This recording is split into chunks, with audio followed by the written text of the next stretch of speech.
A little bit like that. Hopefully that's okay. Okay, hey, there we go. Hello, everybody. Hello, hello, hello, hello. Yeah, we all seem to be working totally fine. Fab, hello, everybody, and welcome to the Trans Network Voice Modification Workshop. Way, woo. How are we all doing today? Happy Pride for everybody. Happy Pride. For those that don't know, to celebrate Pride, Trans Network, me, we're doing a little fundraiser. So right now, all donations, all Ko-fi donations, you can see the link below you. All of that is going to. Oh, the logos are being weird. All of that is going to be going towards our trans youth fund, disadvantaged youth, which basically is just fund for covering free lessons for young trans people that can't afford them. So that's where all donations are going right now. And also, anyone that signs up for membership will be doubling anything that they put in. So if you sign up for the £10 a month membership, then we're going to put £20 into a key. Yeah, just to help people out and celebrate Pride. So yeah, if you want to help raise money for trans youth that can't afford their own lessons, then Ko-fi is a place to do it. Wow, that logo is there, or that link is there. It's tiny. Why is it so tiny? Let's make that bigger, shall we? Yeah, shrink that down. Ooh. And okay, I don't know why that's done that, but okay. And let's make you way, way bigger. And move you along. Nice, okay. That, I'm sure, is good enough. And hopefully you can all read that okay. And describe that logo there that for some reason is not there on its own. Logo. Move you across a little bit. There we go. Okay, my OBS setup is a complete mess, but it'll do. It'll do. Fab. All right, so let's get into the workshop properly. Have a little look-see at how easy that is all to see. Yeah, hopefully you can all read that. Let me know if the text is all too small. Okay, so some workshop rules and etiquette. This mainly applies to the people in our Discord servers right now. So we are in both Trans Network and Trans Voice. However, some of this will still apply to you guys over in the YouTube chat. So important things are be respectful of the learning environment. So if we can all keep ourselves muted for the talking section of the workshop, there'll be specific times when I can say like, hey, you can unmute and we're going to do a thing. And there'll be a one-on-one section right at the end where I'll get to work one-on-one with people. So obviously you'll get your opportunity then. But yeah, if we can keep shout-outs to a minimum, if we can keep interruptions to a minimum, it's just going to make it so that everybody gets to take advantage of this and learn as best as possible. Yeah. Also, be respectful for your fellow attendees. I don't want any fights, obviously. So everybody staying nice and chill with each other. I've never ever had an issue with that before, but just in case, it's worth saying, I suppose. And the main thing is, unless I say otherwise, avoid like analyzing each other's voices. You do what you want in your head, I suppose, but avoid like talking about each other's voices in the chats. You don't need to worry about like the person getting feedback because that's what I'm here for, and I can give it at a professional level. Yeah, we just don't want anybody getting upset about how somebody else has described their voice. So leave that to me. That's what I'm here for. And lastly, stay on topic. So if I am talking to one of you guys, and when we're talking to the chats as well, let's keep things about like what the topic is and talking about voice. Obviously, I absolutely want you guys asking lots of questions, and really do like, I really encourage a really active chat. So like, if I'm saying like, hey, does this all make sense? Like, tell me, like, yeah, it does make sense. Or no, Zara, that was a horrible explanation. Go try again. Let me know like how you're understanding the material, because that really, really helps me. So very active chats is a really good thing, because it just helps me have an idea of what you guys are feeling and how all the information is coming across. But make sure we are keeping it on topic. So big long rambles about whatever's happening in pop culture now. I'm so switched out of it. I don't know, whatever's happening in the Marvel universe right now, or the DC cinematic universe. Do they even still do it? I think they're rebooting, aren't they? Keep things on topic. Yeah, no talking about the latest web serial ship. Perfect. Keep on topic because I don't want to miss anything like important that somebody's asked. Like if somebody has a question, I don't want that to get buried and I don't see it.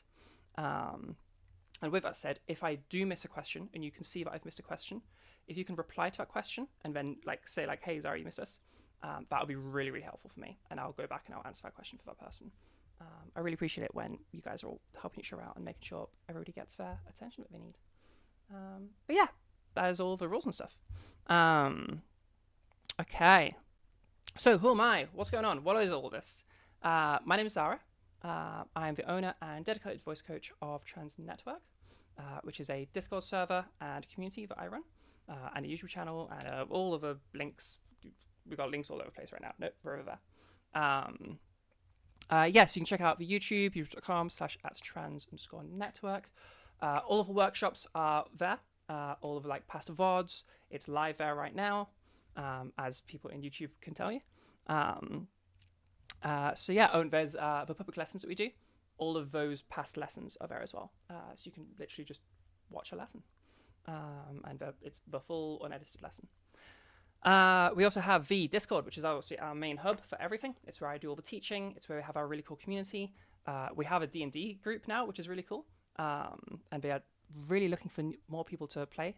They need to build up a bit more. So like definitely head over to the server for that. You're in the server. So that's a Whiffle. Scroll up. You can see it. It's literally go into the social events thing, and you can see the D&D group. I think they're run on Fridays. I know there's people in here right now that know when it is. If somebody can tell me, write down when it is, then I'll have that. Yeah. Okay, and lastly, as I mentioned earlier, we have a Ko-fi. If you want to support Trans Network, then head over there. And right now, as I was saying just a moment ago, we have the Pride fundraiser that we're doing. So once again, and I'm going to keep repeating this over and over and over again to make sure that everybody knows that we are helping raise money right now. So raise money for our community voice fund. So our fund for trans youths who can't afford their own lessons. So yeah, head over there. All donations go just straight into it, into the community fund, and anyone that signs up for a membership, whatever tier, that membership fee goes straight to the fund, and I will be doubling it. So if you went at the £10 tier or the £20 tier, that will become £20 or £40 if it goes into the key from mine's self. Yeah. So I've been hosting workshops since about August of 2024, teaching since October, so shortly after. And yeah, I teach as well. So you can book lessons with me in the Discord. Private lessons are £35 and public lessons are £15. These are 55-minute lessons, although sometimes they go over a little bit. Depends on how the lesson's going. Sometimes if we get really good going, I might stretch us a little bit.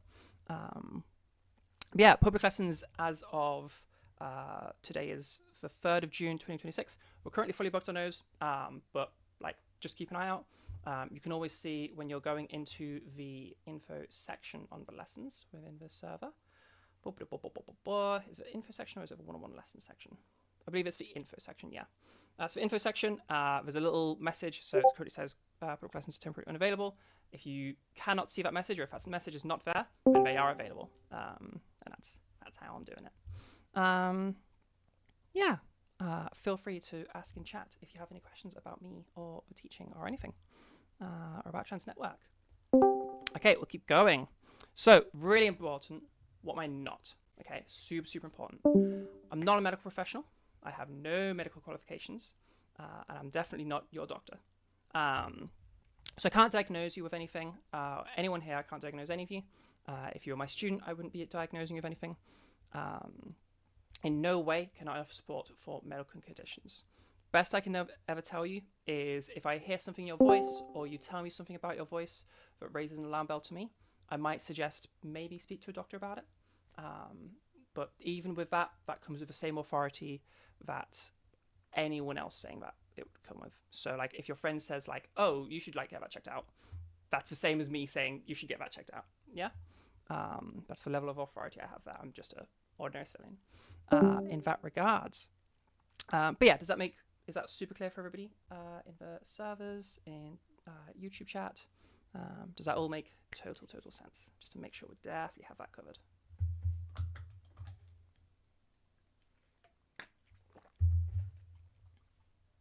Yes, no, hello? Are we all paying attention? People in the chats. Aha, this is your first test. Are you awake? Are you listening?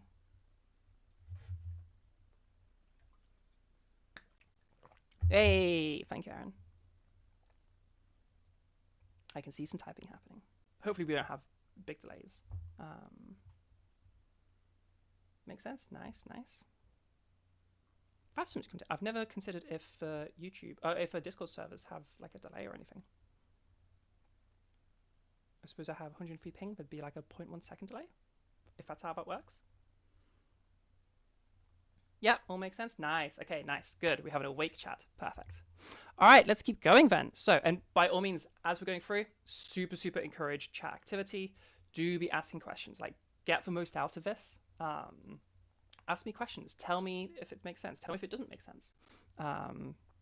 Yeah, active chats are super useful. You'll learn more, and I get to know like where you're at. And if there's anything you're not following, or if there's anything that like just you want to ask about or you're unsure about, like there's probably somebody else as well. It's never a stupid question. It's always worth asking me and telling me, because that helps me support you best. Okay, let's get into some stuff. So basics of your voice. First of all, some vocal health stuff. Important useful things are make sure we are staying hydrated. If you don't have any water with you right now, it would be a good idea to get some. Maybe after we finish this section. Yeah, make sure you got water with you. And when you're doing all of our voice stuff that we're going to be doing throughout our voice journeys, make sure we're staying nice and hydrated. Water is, I mean, it helps your whole body function, but it's especially useful for the vocal tract for a variety of reasons. It will help you with, it will help you with your mucus production in that it will just regulate it to be how it should be. So you'll get nice, smooth mucus. Mucus is something that any hole in your body is producing. As gross as it is, it's really important for your immune system. It's what stops you getting ill from just the air. And yeah, it's really good to have nice hydration so that that's all tickety-boo. It's also very useful for like your vocal tract, everything can move more easily if it's properly hydrated. When things do start to dry out, much harder, they become more rigid, more prone to irritation, and ultimately high risk of injury. So definitely stay hydrated. I usually recommend to people 2 to 2.5 liters a day. For those of you on spironolactone, which is a hormone blocker, a testosterone blocker for people transitioning. I'm sure it has other medical usage as well, but it's a testosterone blocker. Yeah, if you're on spironolactone, it is a diuretic. It will make you pee more. So definitely up your water a little bit more than that. Maybe 3 liters, 3.5 liters, see how you're doing. But certainly all of you should be on at least 2 to 2.5 liters a day. Big recommendation, get a big bottle. Big bottle, you will drink at least 2 liters a day. It makes it just so much easier. Okay. Keeping relaxed. This is a really important one. Nothing we're doing should really be that physically demanding. Your voice is already capable of producing pretty much any voice you've ever heard, medical conditions aside.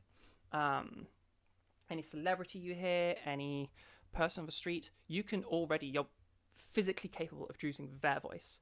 None of what we're doing in voice training is like building new tissues or like training our bodies. We're not working out right now. We're just learning a skill. So it's more like you think about like a guitar player. Their practice isn't about like lifting little finger weights or anything. They're not trying to get this really hench hand or anything like that. It's all about just learning how to coordinate their fingers, how to coordinate them really precisely, and just learning the skill. It's a brain thing. It's the exact same with voice. Okay, all of what we're doing, it's all brain stuff. We're learning how to do something. We're not like making alterations to our physicality. Okay, so none of it should be physically difficult. Everything should stay nice and relaxed, and a nice relaxed voice will produce the most natural sounding voice. So everything should feel like it always feels, basically, because we're just talking. It should be nice and easy. A nice rule of thumb is, do cis people have to do this? Like, is it like this huge burden for cis women or cis men to talk? Nope, shouldn't be for us either. Speaking should just be as it always has been, because you're already good at the actual speaking. For most of you, at least, I'm sure. Okay, warming up. Warming up can be a really nice one. It's the same situation for anything you do with any muscle in your entire body. If you warm it up, it's safer to do it.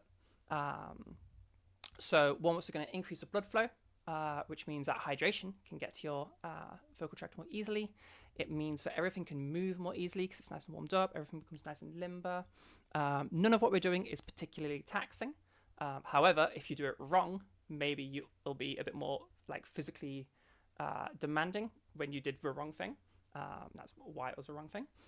So it's good to be warmed up to make sure all of those situations are totally safe, and like you can accidentally fuck up and it's not a big deal.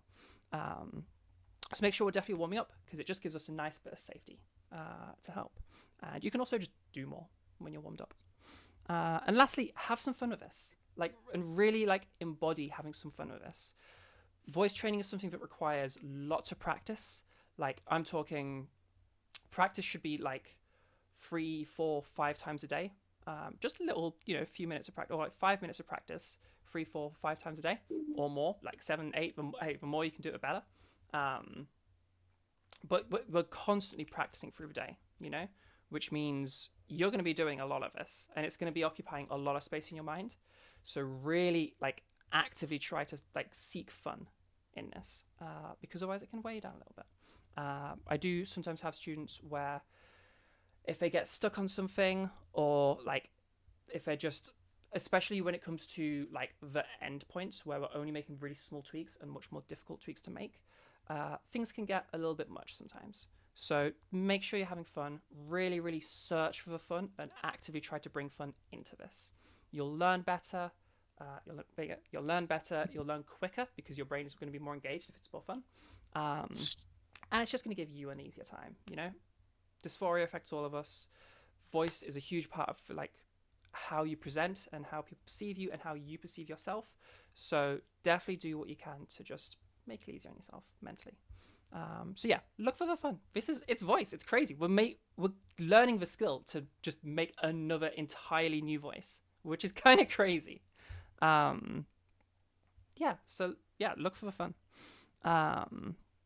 Okay, things to avoid. These first ones don't matter so much. They're not really that big of a deal. The latter ones are a bit more of a big deal. Caffeine consumption. Not a huge deal, but it is a diuretic, so you're going to pee more, which means you're losing all of that hydration you just worked so hard to achieve. So a few cups of tea a day, a cup of coffee a day, not really that big of a deal. If you're having 4 or 5 Red Bulls in a day, that could be a bit much. So just watch out there. Avoid crazy amounts of caffeine. Sugar consumption, again, not a huge deal. But as sugar levels increase in your blood flow or in your bloodstream, the hydration that you just worked so hard to put into your blood so that it can then transport it around your body, it just makes it harder for it to actually leave and do the hydrating. The sugar just literally, imagine it's a thing with a bunch of hands, okay? And it just grabs all of that water, okay? So because the sugar's grabbing on and holding onto that water, it can't go anywhere and it can't actually hydrate you. So not a super huge deal.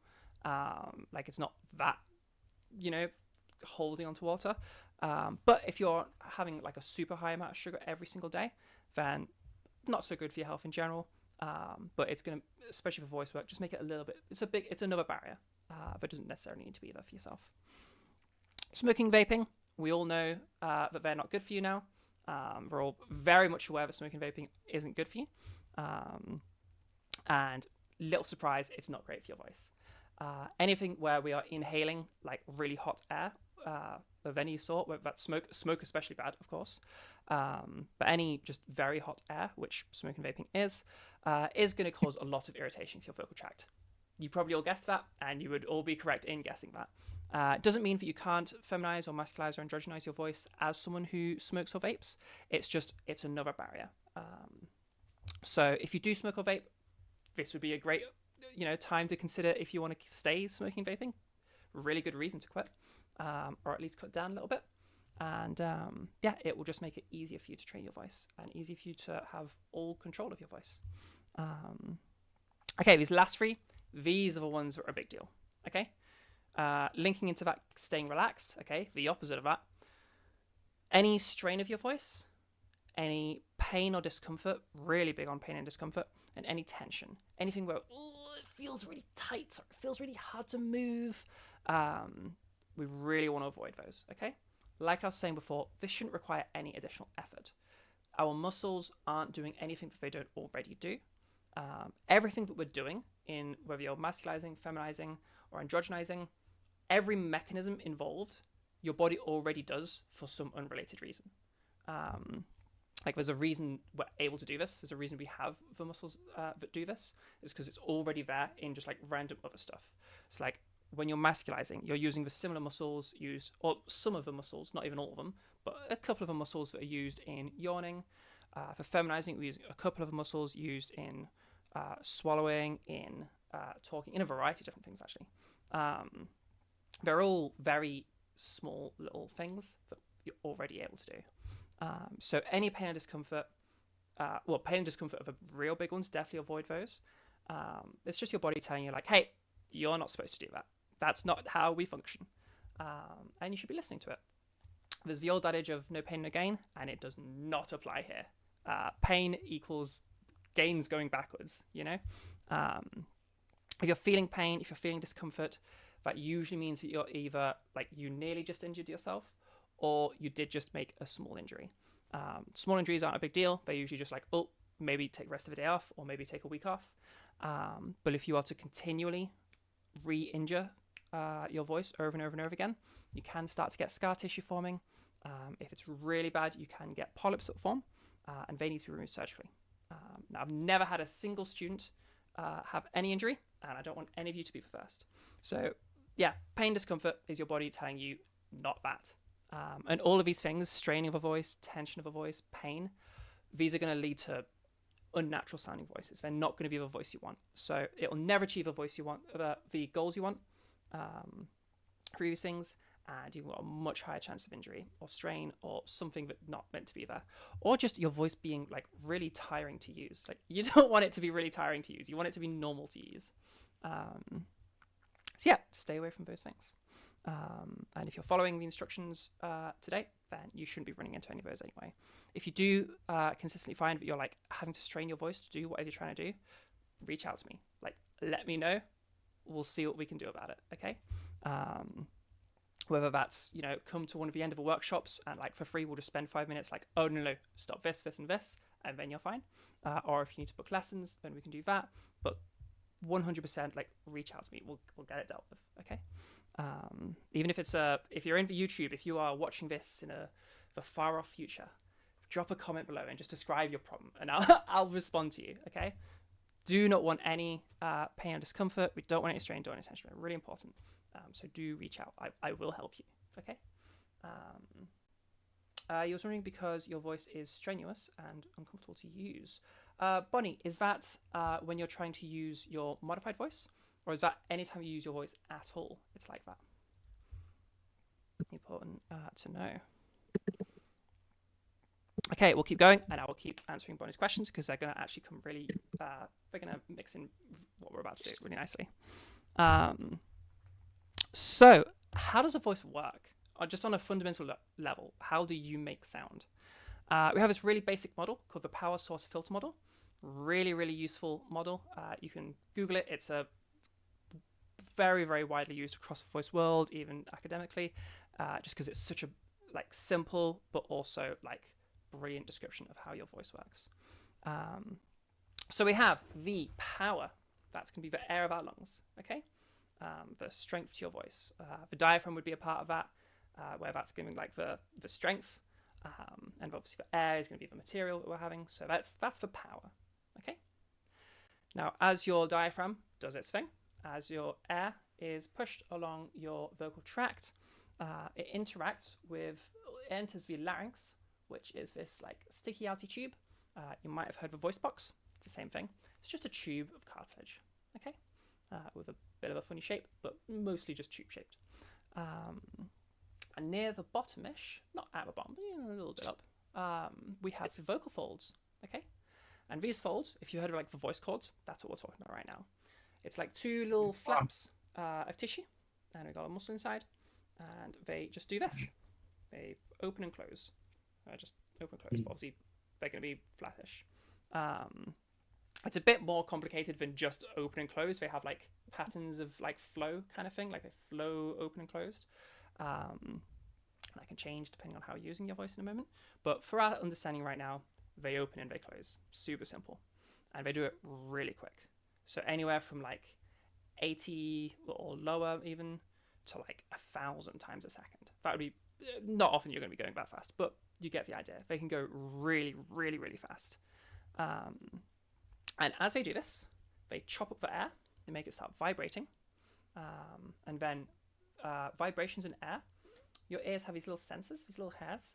And as they pick up vibrations in the air, they send that information to your brain, and your brain perceives that as sound. So in a very literal sense, those vibrations in the air being created by your vocal folds, that's sound production. Okay, so you've made a sound now. Amazing. So that's why we call it the source, because it's the source of the sound. But this is just a very basic sound right now. Sound still exists within a space, okay? And it kind of takes on the shape of that space as it bounces around and exits your vocal tract. You can see the little GIF, which, understanding how mirroring works, it'll be over there somewhere. Under the text, you can see that GIF. You can kind of see it bouncing around. More on that in a second.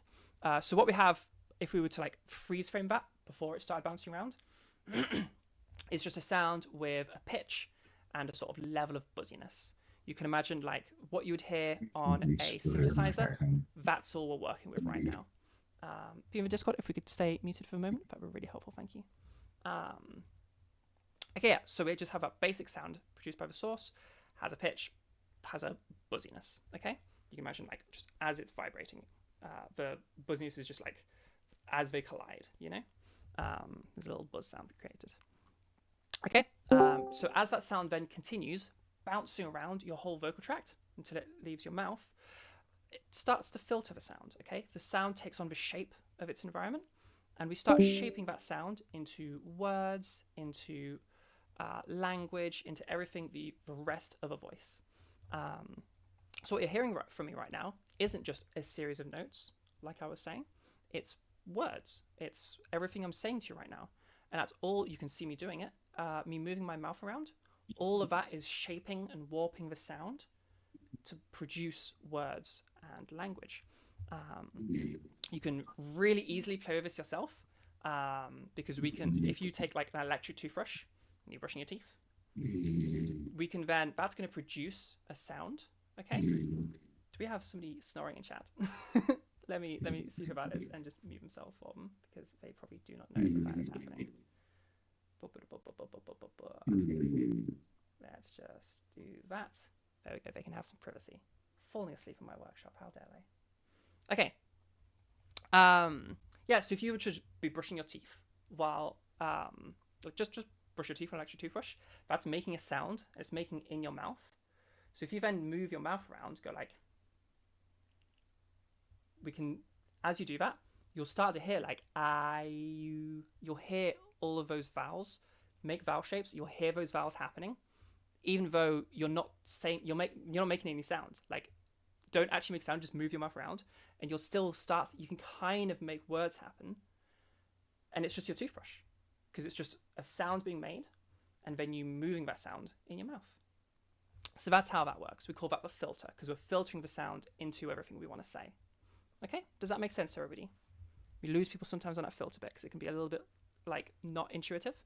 But does that make sense? Does everybody understand that? Yeah? Nice, we got some yeses.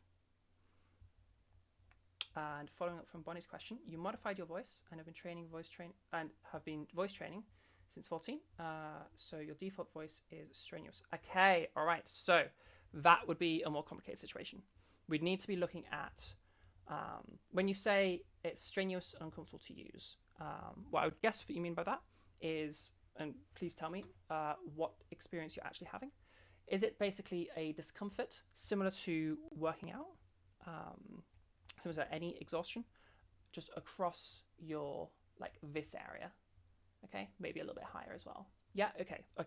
Definitely sounds like a general, like just your muscles are getting tired. Oh, a bit. Oh, is it specifically? Okay, a bit higher. Is it specifically like not hit like deep inside? If I could point inside of myself, around this area, but like in. Yeah. Is it there, Bonnie? You think so? Okay, good to know. Does your voice have a little bit of this kind of a sound to it? A little bit. This is me doing a lot of it, but does it have a little bit of this sound going on inside of it? Maybe just like a little something like this, where we have a little bit of that sound. I'm trying to like steadily remove it. Still a little bit of it in there right now. Any of that sound going on? What we're pointing at there, that's where the false folds are, like inside. It's kind of hard to point at where they are, but like imagine there, or like in. That's where your false folds are. And that is a very common thing that people run into. We'll talk more about that later. But it kind of produces this kind of a sound, sometimes very slightly, but even when it doesn't have that sound, it still hurts after talking for a bit. How much do you use your voice, Bonnie? Just in general, how much do you use your voice at all? Just total any usage of your voice. Let's say like less than an hour a day, 1 to 3 hours a day, more than 3 hours a day.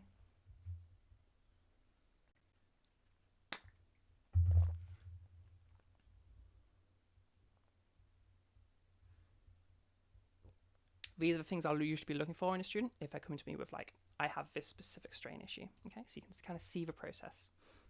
So pay attention right now because these are going to be the things that you should be looking out for. Okay. You think normal amount, less than an hour a day, 1 to 3 hours? You must be able to give me a rough estimate.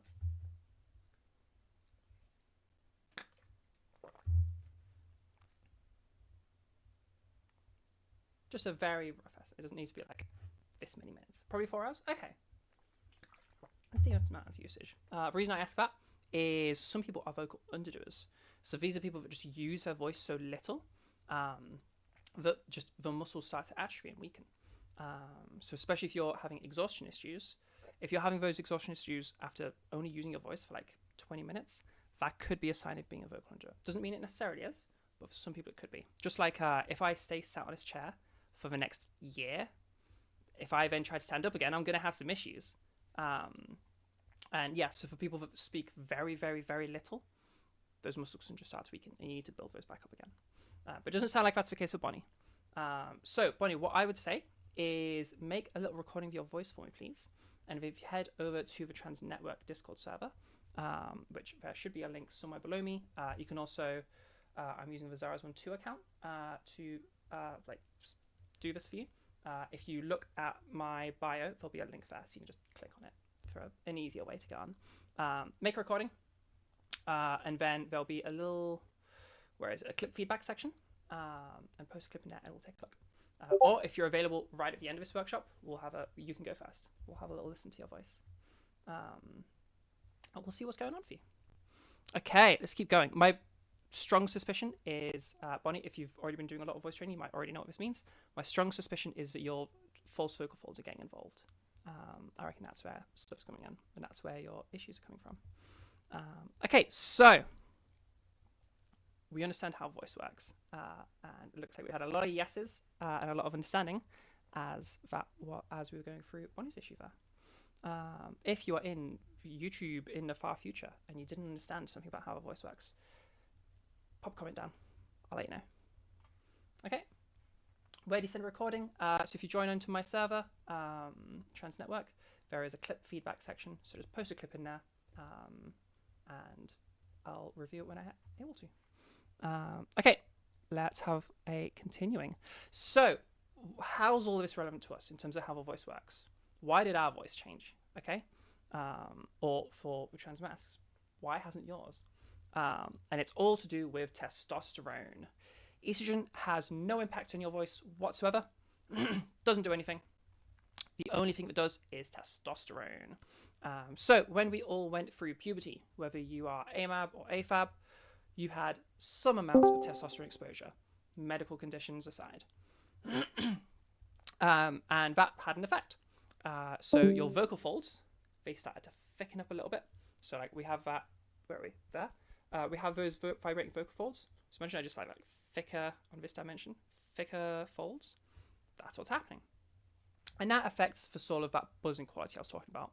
Imagine we have more mass going into those vibrations. It makes a bigger sound each one, bigger buzz coming through. Okay, so we'd start off with a very, very light and very, very gentle sound over here. And then as we add more mass, we get heavier and heavier and heavier. Where we then have that really thick, very heavy sound, very buzzy, very rough, all of those kinds of words. Whatever this is bringing to your mind of a change I just made there, that's what we're talking about, okay? Rough, buzzy, coarse, any of those sorts of things. That's what we're having from that vocal fold thickening, okay?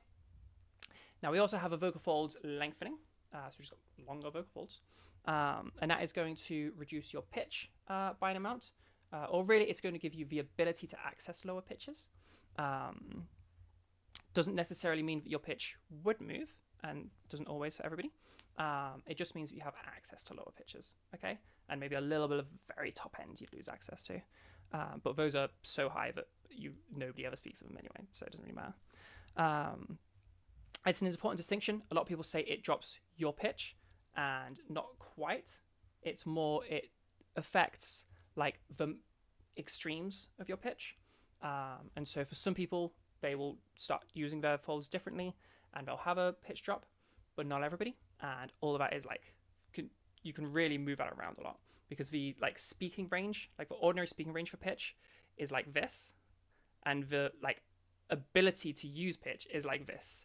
So everybody, regardless of your testosterone exposure, has way more access than they're ever going to need or use. So you don't need to worry about that too much. Okay, and then larynx lengthening. So this is the big one. That larynx we were talking about, remember the filter, okay? The space or the container that a sound exists in is going to impact the sound.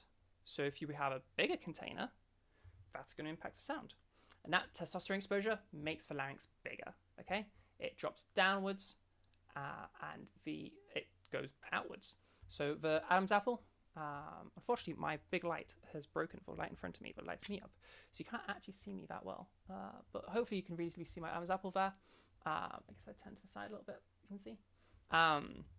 The reason that starts to stick out and become noticeable after testosterone exposure is simply because the whole structure has gotten bigger. Like everybody has the structure that is the Adam's apple, the little bump, it's just a part of the larynx. But as we expand, that little bit of it just starts to just push against the skin. And that's what we then see. So everybody has it. And yeah, so that whole expansion means that we have a larger space, okay? And obviously as we drop down a little bit, the distance between your mouth and your vocal folds has increased. So again, we have more space. And it makes the sound kind of sound bigger, okay? Like if I produce a sound like this is what we're talking about in terms of that change, okay? And we can really hear that like it sounds bigger or smaller, because if I'm gonna make two sounds. I'm gonna do them off camera. And I want everybody in chat as I'm doing this, okay? Which one is the bigger sound? Sound 1 or sound 2? Okay? Be ready in chat. There's sound 1.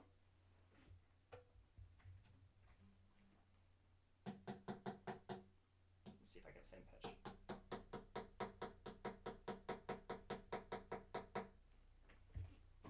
There's sound 2. Now, there was a slight pitch variance between them. However, which one sounded bigger? 1 or 2? What do we think?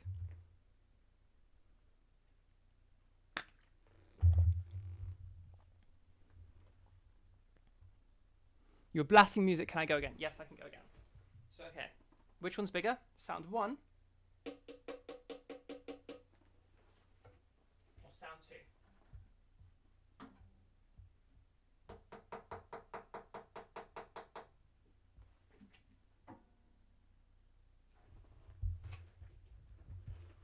Okay.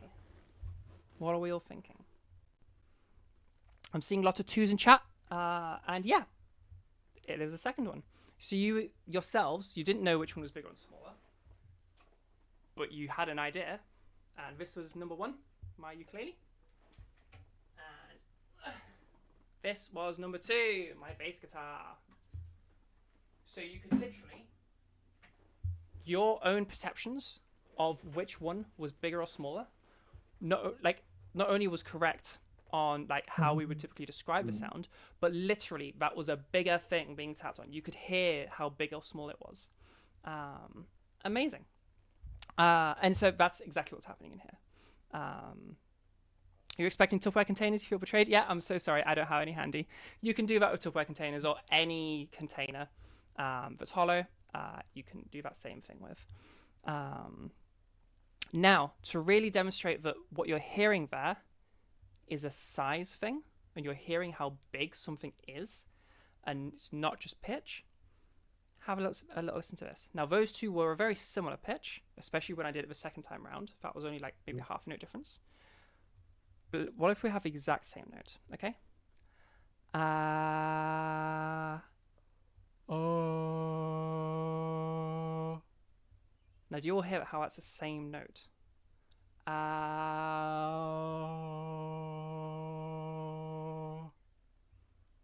No note change. Do you hear that?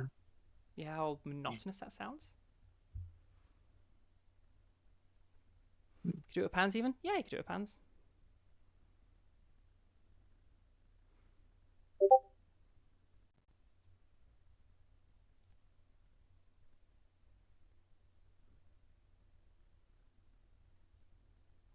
Do you all hear that was the same note that I just did there?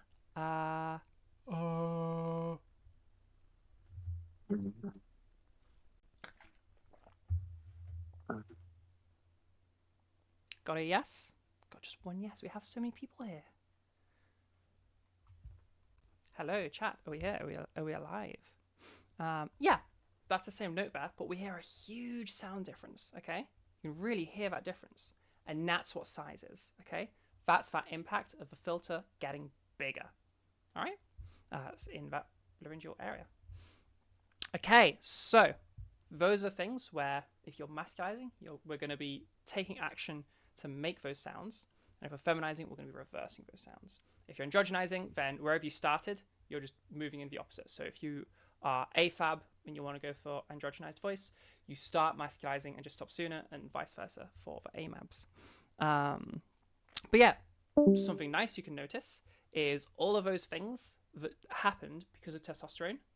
You just heard me demonstrate both sides of them, which means all of this is completely under your control, which is really, really useful for us.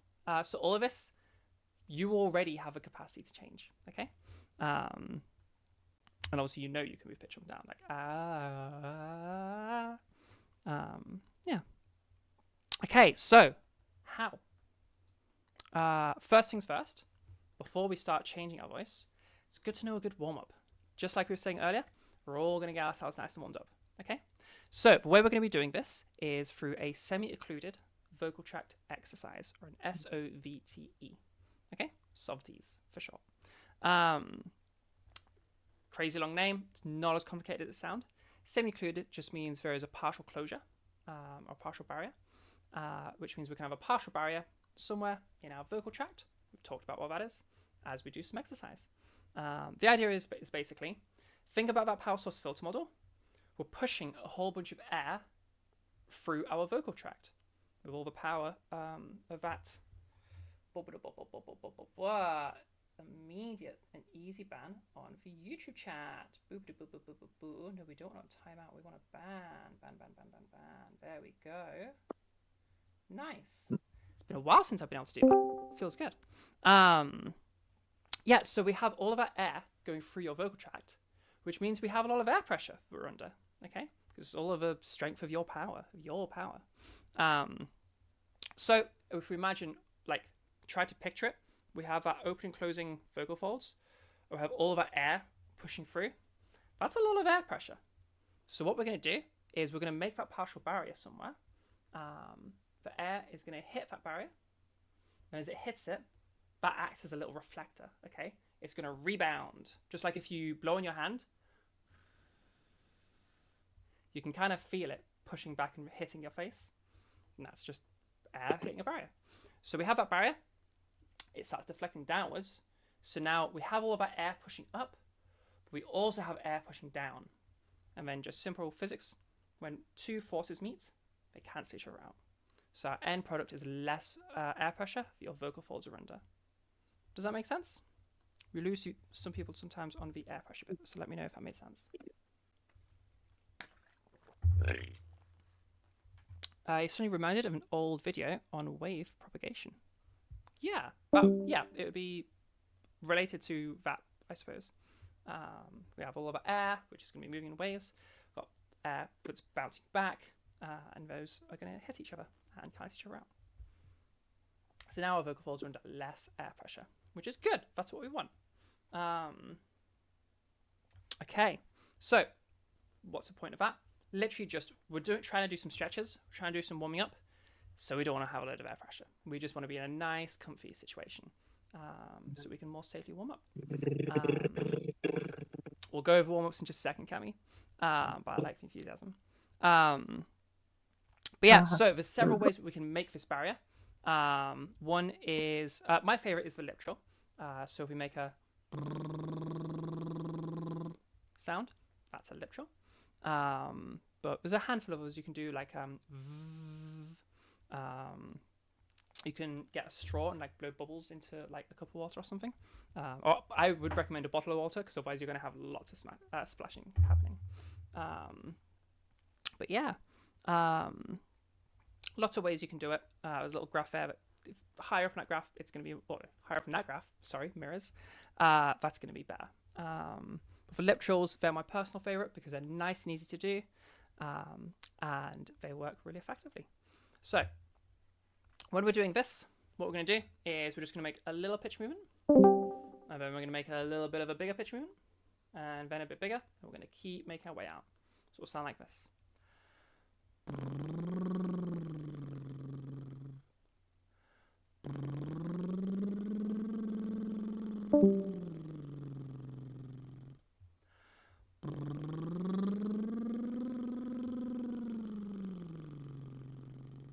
We'll keep stretching it out and out and out, and eventually, oh, did that message not purge?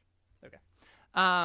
As we keep going further and further out, we get more and more of a warm-up going.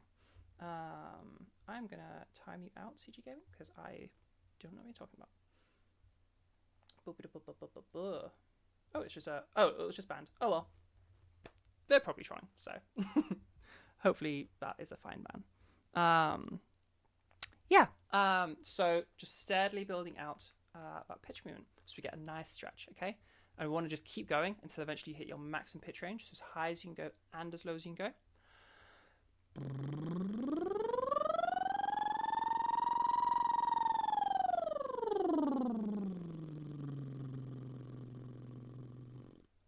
And that's going to give you a really nice full stretch. And then I like to add a little bit extra at the end, where when we get to the top, we'll just do one where we wiggle that and then move back down. So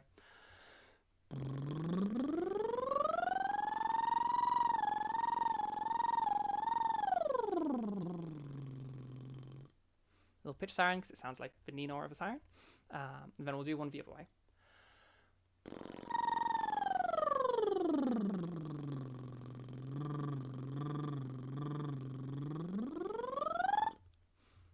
And then that'll be a full set.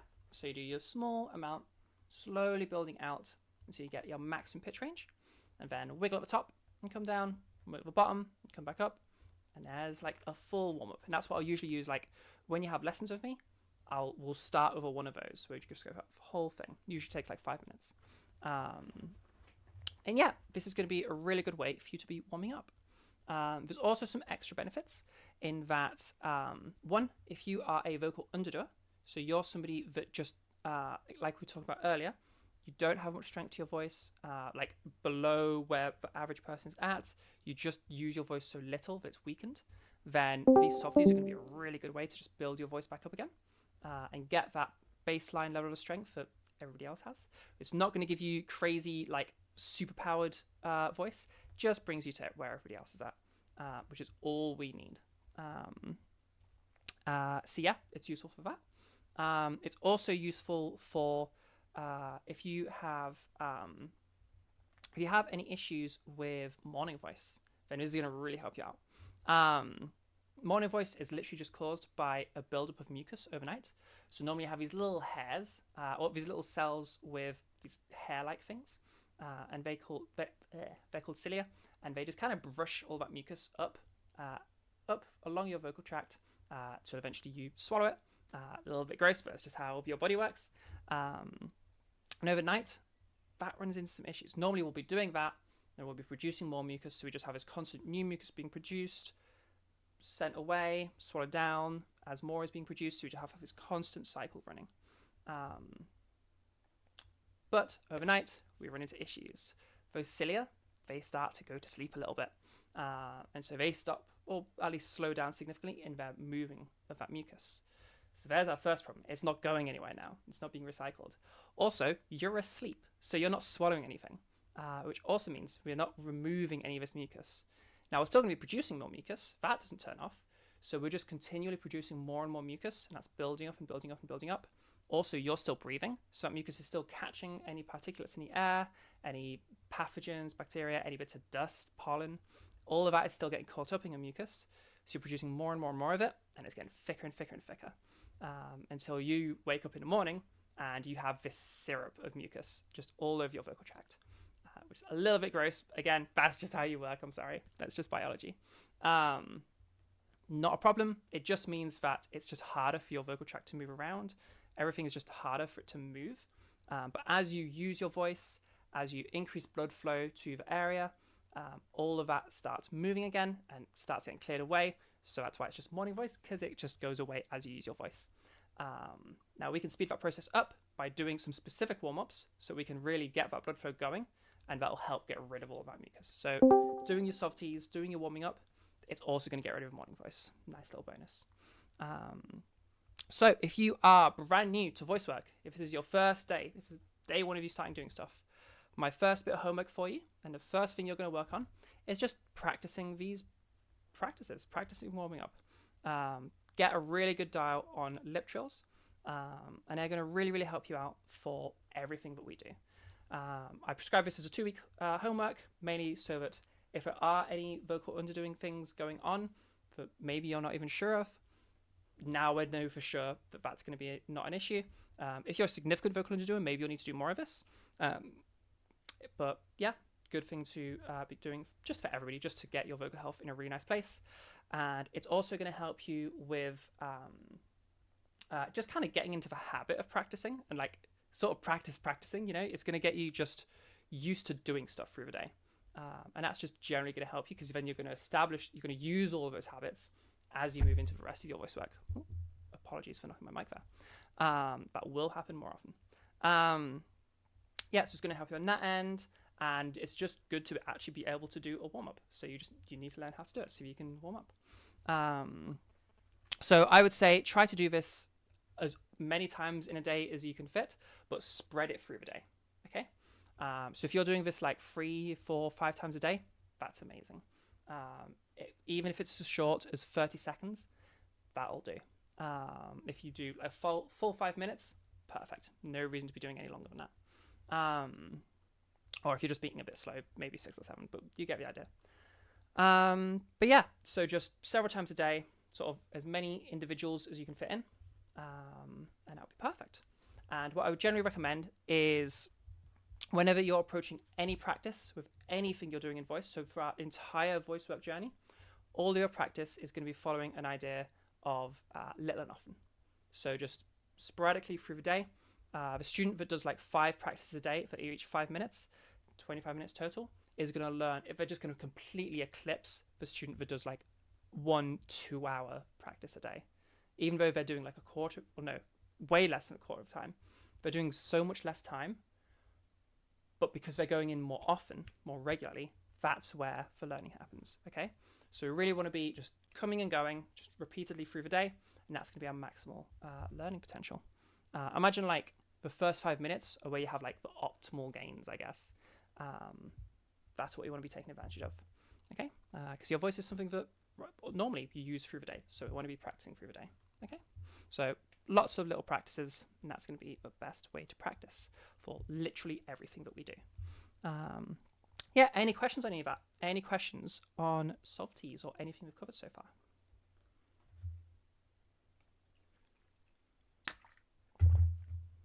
I'm going to try to speed up a little bit, being as I started late today.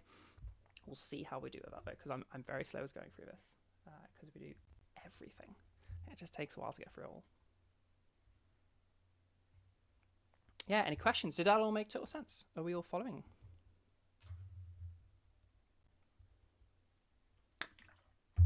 Yeah, good, good. Understood everything perfectly and have no questions whatsoever. Good to know, thank you. Sleepy chats today, wake up.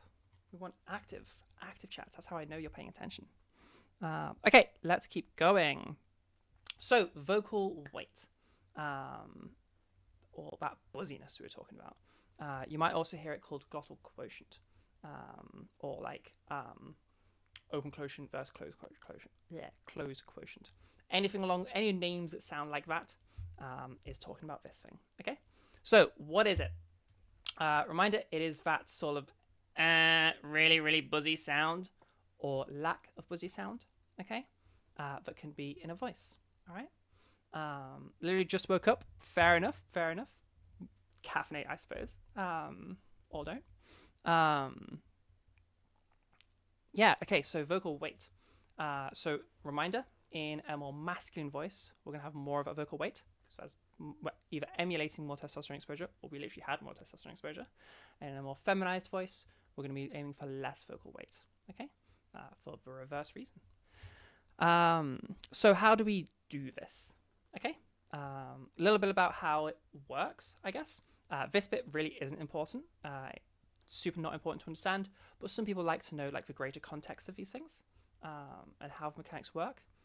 Some people learn better because of it. Essentially, vocal folds are thickened up, okay, and that affects the way they vibrate as they're vibrating.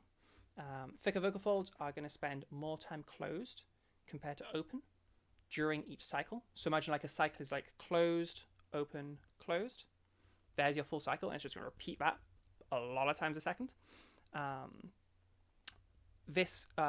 We can kind of chop that up into like what is the ratio between closed and open. And for those that know maths, you can display that as a quotient. So quotient is just like, imagine like, just think like a percentage, but it's displayed as 0 to 1. So for example, 0.3 would be like 30%, or 0.8 would be like 80%. Okay, so we have our closed quotient, we have our open quotient. So if we had a typical masculized voice is going to have a closed quotient, if I remember rightly, of about 0.3, I think. I definitely need to double check my stats on that, but if I remember rightly, about 0.3. So necessarily an open quotient of about 0.7, because they should always add up to 1. And then a feminized voice is typically going to have a closed quotient of about 0.2, so an open quotient of about 0.8. So if you hear like we want to increase the open quotient, or we want to decrease the closed quotient, or increase whatever, that's what we're talking about there. That's where those terms come from. A little bit of a mathsy way of describing it, but it's a way of describing it. And it's like the very literal mechanics of it.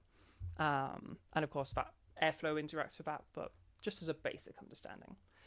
So yeah, that's like what controls all of this. All right. But in terms of how we do it, we're just going to worry about the sound. Don't worry about controlling your vocal folds, because this is a very small adjustment, but has a very big impact on the sound. And like you don't even control like on a manual level your vocal folds vibrating, so don't worry about going that route. Okay, we're going to focus on sounds and understanding sounds. Okay, and everything we do, we're going to focus on sounds. All right, no trying to control your body, because that's not how you really do anything. Like if you move up in pitch, if you go like you probably can't tell me how you did that. You just did, because you can just do that. Same with like if you take a drink of your water, which you should have right now. You probably can't tell me how you swallowed that exactly. And if you attempt it, you're probably a bit wrong, because that's a really complex mechanism. You don't know all the details of it. You don't need to, because we don't control things in that way. Our brains on a conscious level just kind of send these like macro instructions, or just like swallow or go up in pitch or say whatever words we're going to say. And then other areas of your brain, like subconsciously, they break that down into the individual muscle movements. You don't control your stuff like that. Especially like anything with your hands, like grabbing something. Your fingers are so complicated. There's the tendons and the muscles, and the fingers themselves don't even have muscles. It's super complicated. But you can still grab stuff, and you don't really know exactly how you do it, like on a deep, deep level of the muscles and stuff. But you can still do it because we don't need that knowledge. As the same with this, we don't want to be like trying to control our vocal folds or anything, or we don't want to be using feel, like proprioception and feel, to figure it out. We want to be using sound, okay? Because that's how you actually use your voice. So, again, sounds we're looking for are going to be nice and soft, very light, very gentle, very heavy, very coarse, very rough, very buzzy. And if I do that in like a more masculized area, it'd be like, very soft, very light, very buzzy,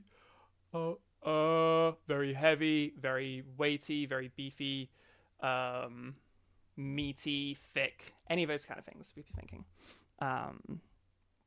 How are we going to do this? All right. So your weight has a little bit of a connection to your pitch. Okay. In that it's easier to attain the higher pitches with a lighter weight, so much so that intuitively you'll already be doing that. We all do. And then the lowest pitches, the absolute pitch floor, you cannot access without a heavier weight. You need a bit of extra weight to support those lower pitches. Okay. And that's really useful for us because we can use our pitch slider to help move our weight slider. Okay. So what we're going to be doing is little pitch hills or pitch troughs. And the idea is going to be we move our pitch to help us move our weight, and then we put our pitch back again, keeping the weight where it is. Okay. So for example, for a feminizer, what we're going to do is we'll start off with a slightly lower pitch, give yourself some space to move. And if you are able to, don't worry, it could be something, if it's your first time, you'll not be able to, but when you're able to, see if you can add a little bit of extra weight to start with to give yourself more to shed, so there's more for you to like engage with. Okay. So we'll start off with that slightly lower pitch, slightly heavier weight. And we're going to start sliding our pitch up. And we're going to really listen and pay attention to what that does to our weight. Really engage with that weight change happening. So have a listen as I do it. Really listen for, yes, the pitch is moving, but do we also hear that buzziness changing? Okay? And shedding away.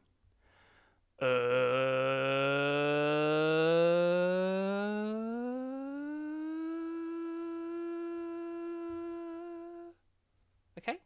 You hear how light and thin that sounded by the end. And that's just from me moving my pitch.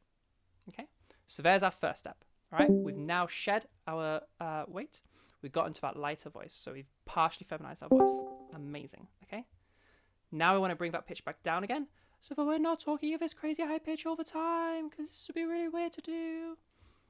So we're just going to bring our pitch back down again to just wherever you normally speak at. Whatever is your pitch right now, that's what we're going to be going to. Okay?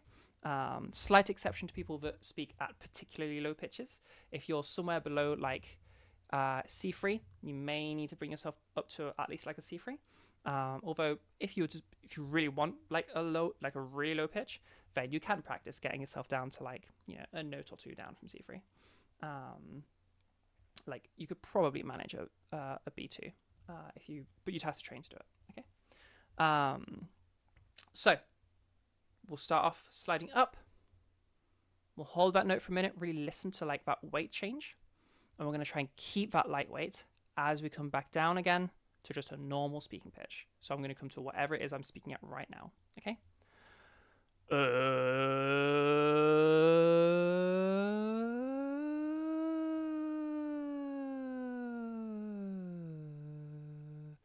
you can hear in my voice, I now have that lighter weight compared to that really buzzy and thick start that we had. Okay. Where I was a much more thick, kind of heavy weight like this. Now I've got that much lighter, much gentler sound going on. Does that make sense to everybody? Does everybody understand that? Also, while we're here, what's our ratios looking at today? Feminizers, masculizers. Do we have, because it's always hard to find them, do we have any masculizers today? say a little hi if you're a masculizer. Let us know. Any masculizers today, or are we all feminizers? We'll still go into masculizers for the sake of the YouTube people that come to this in the future. Yeah, do we have any today? And yeah, for the feminizers, or for everybody, I suppose. Did that make sense? That little drill we just did. Is it an owl outside? I don't know if you can hear that. Yeah, does that make sense? Are we understanding so far with weight? Yeah?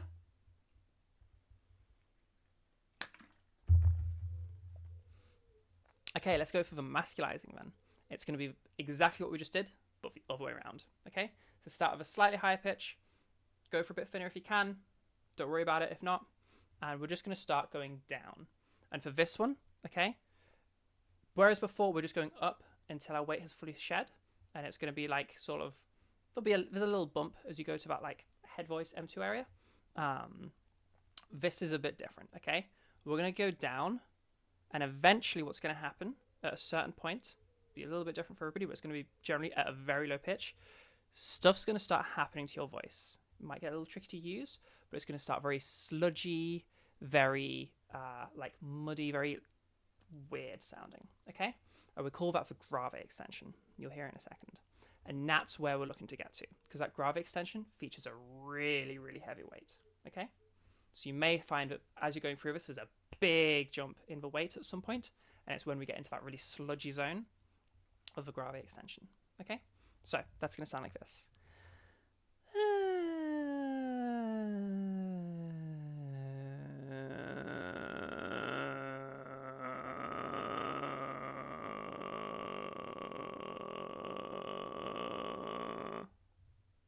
Okay, you hear that? It's got a lot of fry going on.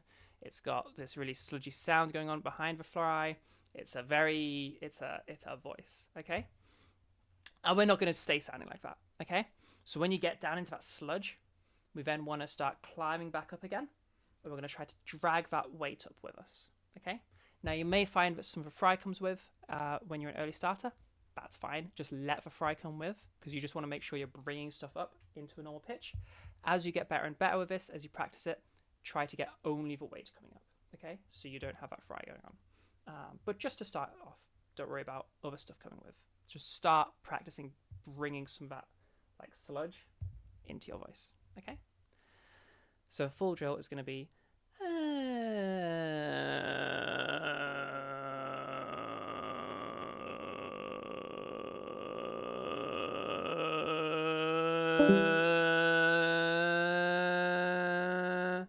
and now I have all of that really thick and muddy sound in my voice. I have all of that buzziness coming through, and that's all come from that grave extension, okay? We now have that really, really heavy weight coming through. Does that make sense? Is that nice and clear for people? Even if you're a feminizer, just let me know if that made sense, so that I know the masculizers but watch this in the future are understanding. Yeah?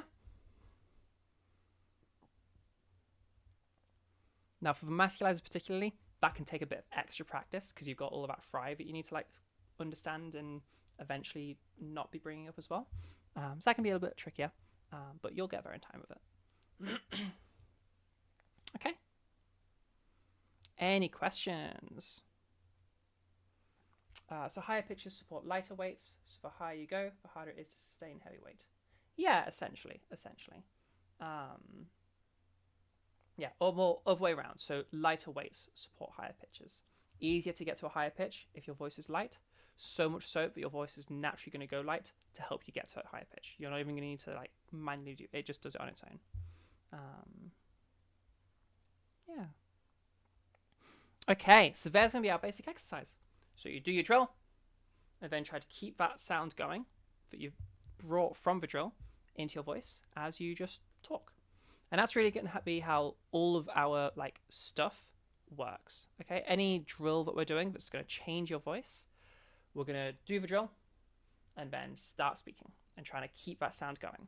And anytime we start to lose it a little bit, so let's say if you are trying to have a lighter weight and you start seeing, oh, you can hear some weight coming back in, re-drill, go into the drill, and then just continue with what you were saying. So we can like really keep that lightweight staying lightweight as we get through all of what we were going to say. or if you're masculizing, if you're trying to get a heavier weight and that weight is you're starting to lose it, re-drill and then keep going with what you were doing. Okay, so that we get through all of our speaking with our intended change. Okay, and that will help you build some nice consistency with it. All right. As you continue doing it, obviously it's going to be easier and easier. Where was I going with that? Completely lost it. Sorry.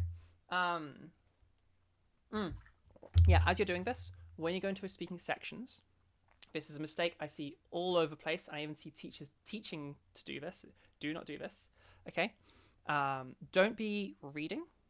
You're not trying to practice your reading voice. You're trying to practice your voice. Okay. Because we all know that we have reading voices and like over the phone voices. Don't be training that. Just train your voice, and then everything else will change. Okay. Your reading voice will change because your reading voice is a version of your normal voice. So if you just practice your normal voice, you're practicing both. Okay. We want that baseline to change. So just talk, just ramble. You can talk about your day, how it's been going so far, kind of like Dear Diary style, but out loud. You can, you could go over, say, what your plans are for the day. If it's a bit too early to actually be able to say anything for like what you've been up to today, you could explain something to yourself out loud. You know, explain, I don't know, what you're going to be doing at work at the moment. What's like, you know, talk through problems out loud. You could describe a recipe out loud. You could literally anything. Just ramble about anything, and that's the best way for you to practice because it's just talking. It's just practicing how you're actually going to use your voice. Because in the wild, when we're just using our voice in conversations, we don't have a script that we're going to read. We just are off the cuff, just talking. So that's how you want to practice, okay? Because that's going to be the most useful and the hardest thing to do. So just practice, just off the cuff talking.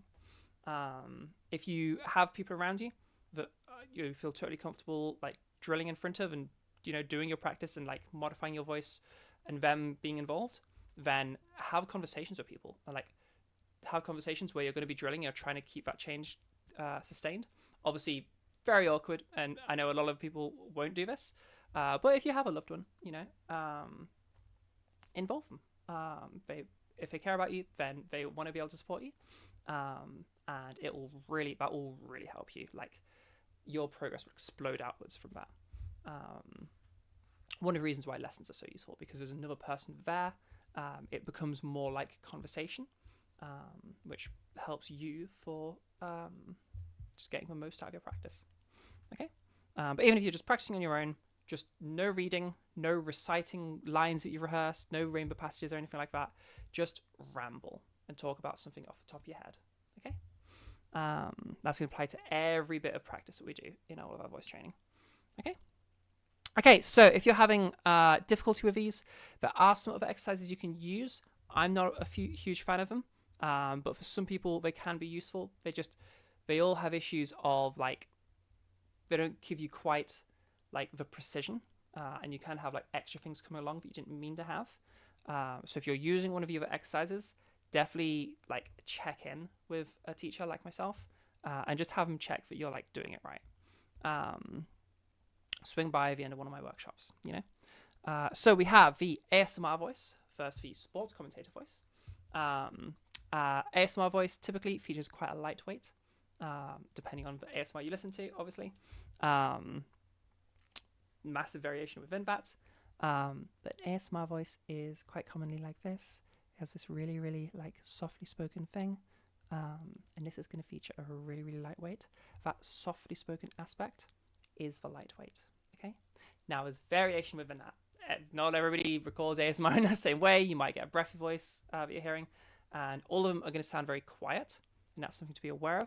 So when you're practicing an ASMR voice, make sure, you can start off like this, just imitating as best you can, but then gradually bring your loudness up so that you can have a normal level of loudness, but having that weight change. That way you're not going to accidentally make your voice really quiet, because feminine voices, women, don't actually have to speak quietly. That's not a real thing, as much as some people might say it is.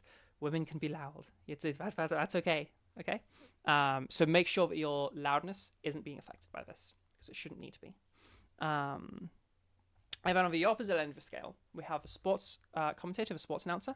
So imagine like it's God, I don't watch sport at all. For cricket or something, I don't know. Baseball, for people that do baseball. Imagine you're a commentator. Imagine you're commentating that match.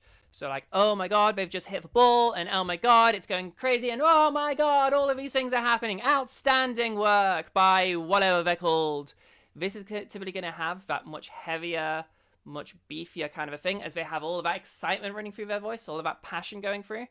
And that's going to reflect a heavier weight typically. In the US, you think your prototype is John Madden? I've heard Madden is a thing. I've heard of that. That's the bouncy one. The bouncy one. That's basketball, right? Yeah, we have our really crazy voice, and oh my God, he shoots, he scores! Wow, crazy! And we have that really, really heavy voice. Okay. Now, again, as you're practicing this, use the sports announcer voice and then start normalizing it. Okay, so bring it back down to a normal loudness, and so you're not going like crazy like this. Bring it into a normal pitch pattern. Bring it into like not quite talking like this all the time and go really, really crazy with your voice. Start normalizing it, but keeping that buzziness through. Okay, and that's going to help you out there. Again, not as the pitch trough is definitely a more reliable thing, and it will just give you that weight. Pitch hill, much more reliable than the ASMR because it will just give you that weight. Instead of like you might accidentally go breathy or louder or whatever. Do watch out for that. But if it's particularly useful for you, if impressions are your thing, that might help you out a little bit. Or at the very least, maybe you could like try some of those if you're like struggling, and then as you like, oh, this is what it is, then use the pitch hills and pitch troughs to like lean into that some more. You can also do similar thing. We could imagine we're holding a little baby, or a little kitten, or whatever to you is cute, little puppy, and just imagine we're holding this little gorgeous puppy, and we're just gonna go, ah, ah, oh, it's really cute puppy, ah, and that sound that you're gonna make as you coo at whatever it is, for most people, is gonna be a lighter weight. Now, not everybody does that. Not all, depending on your socio-cultural background, you might not be used to cooing, and so this isn't going to be very useful for you. But for people that do coo like that, where you go, ah, and you have this really, really like soft voice for the cute thing, then that's going to be really useful. Because that's going to be bringing you your lightweight. And then on the opposite end, imagine that puppy has just bit you, or imagine the baby's just thrown up all over you. Ah, gross, puppy, get off me, Then bring that into your voice, and again, we have this much heavier weight coming again, okay? So again, you can use that to help you out, all right? Now, all of these have their issues, you know, depending on the person, you might just make different grossed out noises than is the norm, and you might coo differently, and so not necessarily going to be useful for everybody. But if it is useful for you, by all means use it. Again, pitch hill, pitch trough, they're much more universal and everyone can use them. So that's why I encourage those ones. And that's what I use in my lessons. And if you're still, none of that is what you just can't get a hold of it, I'm afraid this is only for the feminizers that you can do this, only for people trying to get a lighter weight, or androgenizers that are going in that direction. You can use the yawn voice. Now, this definitely isn't the way I would want you approaching it. But if all else fails, you could just use this just to get an initial idea of it, and then use that to help you start doing the other exercises more accurately. Okay? So if you imagine just like yawning, and then try to talk like that, you'll notice that you have a very, very light weight all of a sudden. Now, we've also changed our voice significantly. The size has changed. Don't worry about if you don't understand that yet. If you're new, we'll talk about size in the next slide. But you can definitely hear we sound much different here. This sounds much larger. Yes, it sounds lighter, but it's not the only change we've made here. Okay? And you might also be talking like this. That's an issue as well. So you want to be talking normally. And then if you can, try to bring that to your normal voice, keeping that lightness. Okay? Keeping that gentle sound that came from beyond. All right? If in doubt, though, pitch hill, pitch trough, that one's peak. All the others are like backups if you have an issue. Or if imitation is something you're particularly good at, you're really good at voices, maybe some of those other two could help. But pitch hill, pitch trough, nice and reliable. Okay? They're always going to give you weight as the thing is changing. Okay. All right. So some common problems that people can run into. Usually this is muddling sounds up. Okay. So a lightweight is not the same as breathiness, for example. If you are going super breathy when you're practicing this, even if you want to have a breathy voice, stay away from breathiness right now because you don't want to muddle the two up. Bring that in later when you're already good at weight and you can know that you're doing a lightweight and a breathy voice and that they are separate things. Okay? So avoid breathiness. Okay? If I'm talking like this is a different thing to me talking like this. This is a nice and gentle voice. I could even have like a really heavy voice and have a whole bunch of breathiness going through so you can really hear that weight and breathiness aren't the same thing. Because here's me doing a really heavy weight and a really breathy voice. Whereas this is me doing a nice and lightweight, it has all that gentleness, but doesn't have breathiness, okay? Obviously, that's a lot of breathiness, okay? But if you have even this amount of breathiness going on, you can still hear a little bit of that air there. That is just what a small amount of breathiness looks like or sounds like. So really avoid that, okay? Avoid breathiness because it's not the same thing, all right? You need to be able to distinguish these two sounds, all right? If you are going breathy without realizing it, or if you're worried that you're going breathy, then the way to solve for this is intentionally, on purpose, go super, super breathy as you can go. Really have a whole bunch of air coming through in your voice. And then turn it off again and do some talking while you have no breathiness or removing as much as you can. And then continue speaking with a really, really breathy voice and say some sentences, say some words, and then turn it off again and just back and forth, off and on as you do some talking. So you can really develop that control.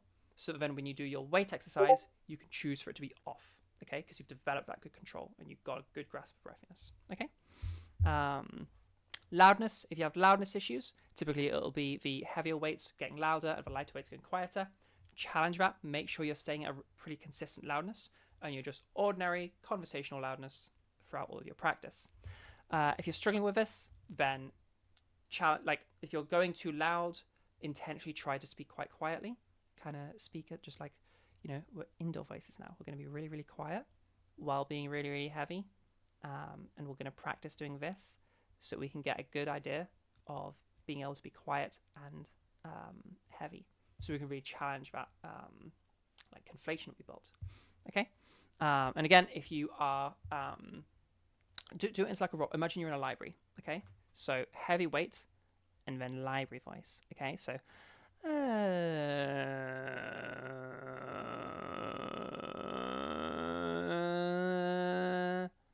then I'm going to imagine I'm in a library, so we're going to be really, really quiet while I'm using my voice and just really trying to keep the loudness down as I use my voice to really train ourselves to understand we don't have to be loud, okay?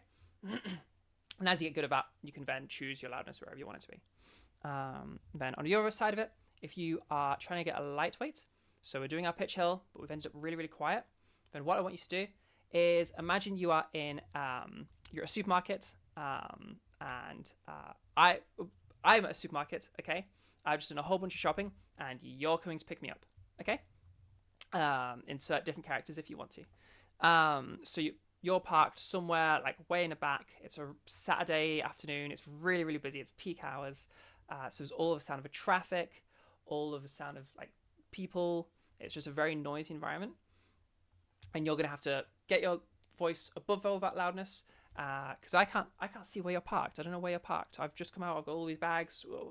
Where are you? You're just going to have to yell, okay? Tell me where you are, all right? Hey, Zara. Hey, I'm over here. Hey, Zara. Over here. It's a blue Ford. It's a blue Ford. Over here. Can you see me? Bring that loudness, okay? Practice literally yelling, all right? I want you to practice getting so loud that like your neighbors are giving you complaints, okay? Loud, okay? You should be able to hear yourself from the opposite end of the building, all right? Unless you're in a huge building, opposite end of a house, I guess. If you can go that loud, you're not having a loudness issue, yeah? Really practice getting nice and loud with that light voice. So do your drill and then role play that, you're in the car park situation or any other situation where it's just a loud environment and you're trying to like speak to somebody on the opposite end. That's going to really help you to get used to having a loud and light voice. Okay. Lastly, hyperadduction and hyperabduction. Crazy words for something very simple.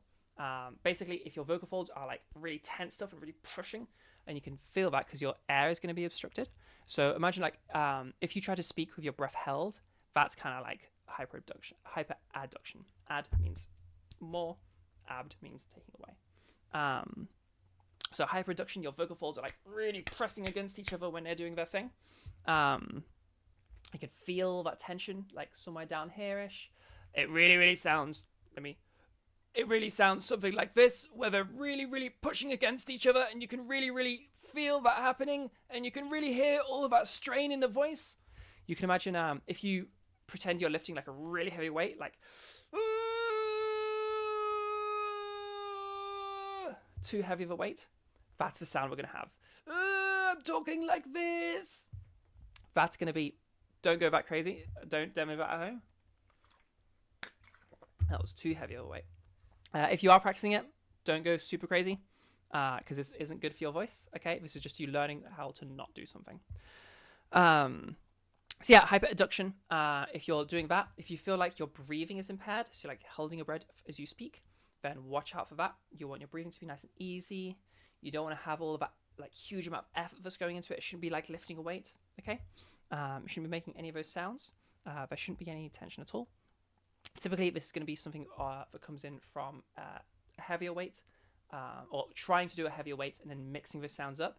You can hear how like me having all of this buzziness to my voice right now can sound kind of similar to like me having all of this like strain and effort in my voice.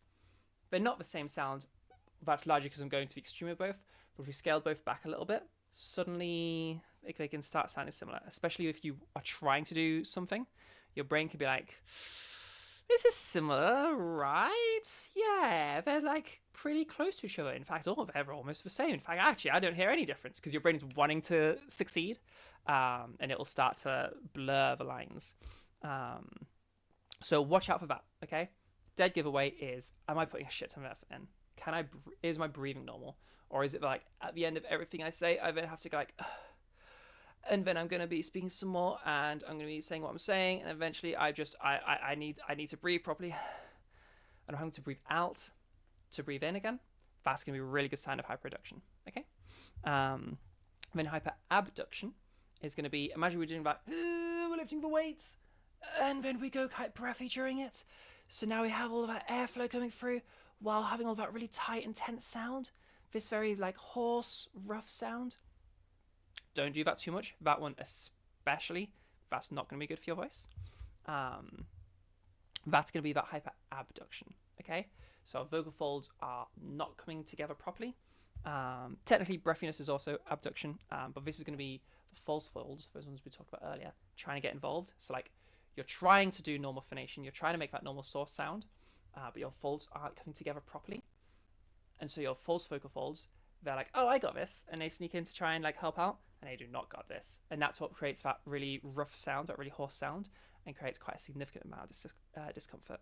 So again, listen to your body. If you're feeling discomfort, it's probably either hyperabduction or hyperabduction. Watch out for those, okay? They're not the same sound, okay? So yeah, watch out for that. Stick with the sounds we talked about earlier. Does that make sense to everybody? That was a whole load of information and common problems.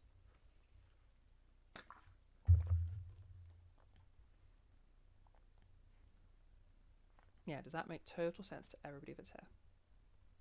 Yeah? Nice. We got more yeses. Just for one yes? I can see a whole bunch of you in chat. Don't make me call names. Also, our camera is going a little bit crazy. So you guys can tell me, do you understand? Do you have any questions? While I do a little check of the camera. See if I have a very quick way that I can make that less intense. We just have very uneven lighting right now, which is a shame. If I do this, is that going to make me too dark? That's not ideal, really. I suppose I could do a very quick little bring this in a little bit, and hopefully that's a little bit, yeah, not really better. We still need some of that light, and my headphone cable is causing a a lot of difficulty here. Okay, that's not really any different. Oh well. You'll just have to put up with some kind of rubbish lighting. We could turn those lights behind me off. That's not going to be helping us out. That's a tiny, teeny wee bit better. Not really much, but whatever. Eventually I'll get my proper light, the main light, working properly again. And we won't have any of these issues anymore. Okay. All makes sense? She's ascending. I am. Yes. Good. Okay, perfect. All right. So there's vocal weight. There's our first change to our voice. All right. Now comes, most people are going to have, vocal weight is usually going to be a bit easier of the two things. Not for everybody. It differs from person to person. This could be actually really, really difficult for you. But I typically find with students that like within 1 or 2 lessons, sometimes maybe 3 or 4, they get a hold of weight. This next bit, size, this is the big bit. This is going to be most of your voice journey. Very much, this is not a sprint, this is a marathon, okay? And here's the majority of a marathon, right? This is very difficult to get a hold of, all right? So size, resonance, larynx height, you've probably heard one of those terms before. This is going to be the big, big change of your voice, okay? And remember, size, it's that filter getting bigger or smaller, okay? Larynx is the main one we're thinking about. So this is all about your vocal tract size. Specifically right now for our core part of size, we're talking about the larynx. Okay, there's another bit we'll talk about in the next slide that has a little booster effect, but the main core of our change is going to come from this larynx height change. All right, so in a very literal way, our larynx is going to be moving up and down. Okay, if I move towards the camera, yay, you should be able to see that. Okay, watch my Adam's apple. You can see it moving up and down. If I am over here, we have this kind of a sound. If I am over here, we have this kind of sound. Okay? Big, big change. And we can have a consistent note even.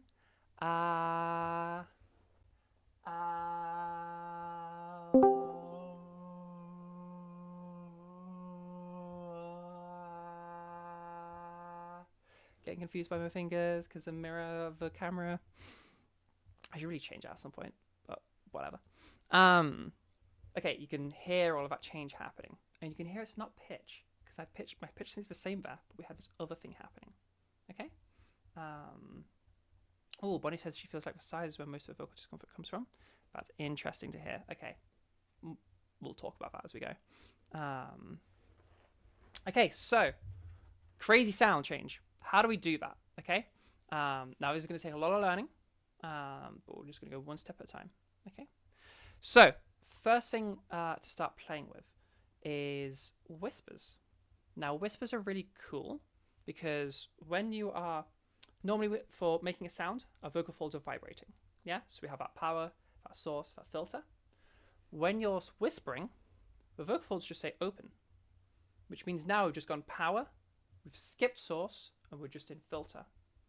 Essentially, we can hear the shape of your vocal tract as air just moves through it. Super useful because now we can play with our size, and that's the only thing that we hear happening. Okay, move the size and we hear the size. Okay, because it's all the sound that there is. Very, very useful for us. So first thing to play with. Okay, I want you all to try this at home. All right, imagine you're a really big dog. Okay, like a big German Shepherd, a big Doberman, Great Danes, any of these really big dogs. And think about how does a big dog pant? How does a German Shepherd pant? I'll give you all a few seconds to play with that. Okay, the sound you probably just made there. I'll give you a few more seconds for those that didn't do it. You probably just made a sound like this. And that's right. And you'll notice what happens to my larynx there.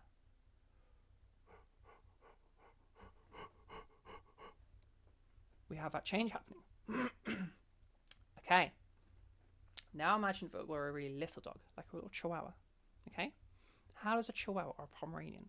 How does a Pomeranian pant? Give it a little go. I'll give you a few seconds. If you're watching this on YouTube, if this is just a video to you and I'm in the past, future, you should be doing this too. Pant like a little chihuahua. You probably just made a sound, something like this. Nice. Okay. Now we watch larynx again. Let's move my mic this time so we can definitely hear me.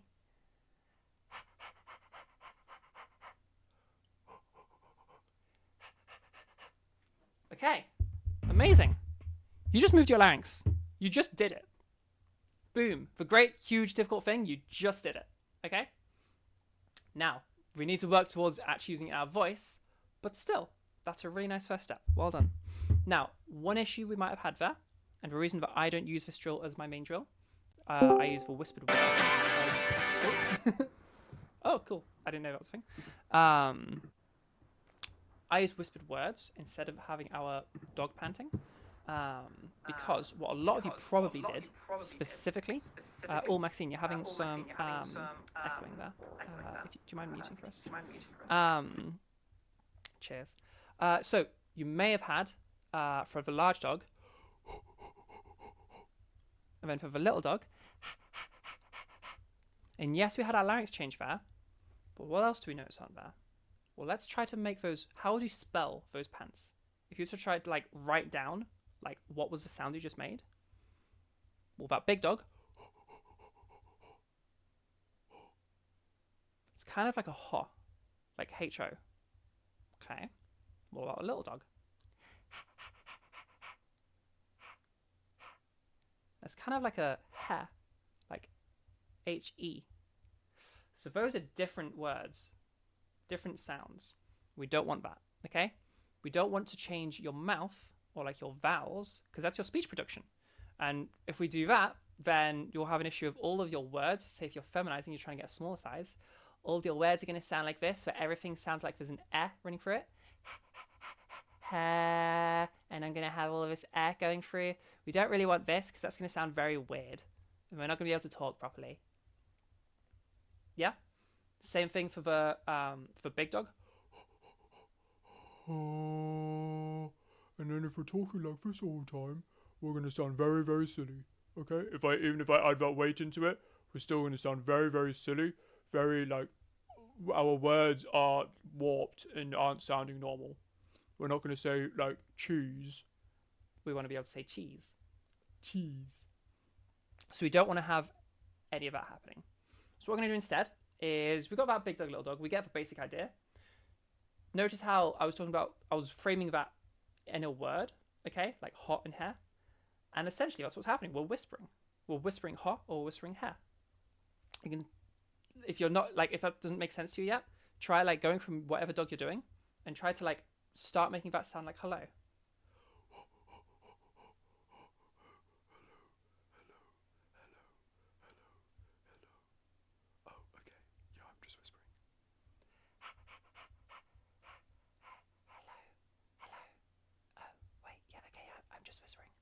Panting is just whispering, okay? So now that we know we're whispering, we can use different words, okay? And that's what we're going to practice. So what you're going to do is pick a little word, just a single syllable word, and the main thing that's going to change is our vowel. We're going to practice a few different words. So let's say we have pot, which is a little single syllable word with a vowel in the middle of it, pot, and that's how we're going to practice o sounds, okay? So we'll start off trying to get that really big pot, kind of like we did with a really big dog. Like if we go that. Pot, okay, pot, big pot, pot. And then we'll start making it smaller, like the little dog, okay? This is for people trying to get smaller, okay? Pot.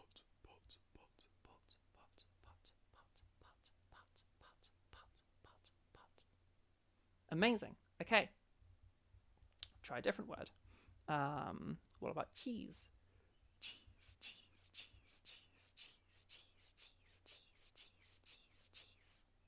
Nice, we've got our E's. What about the I sound?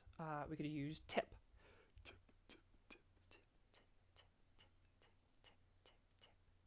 We could use the sound. So what about what's a little word with what do I usually use for duck.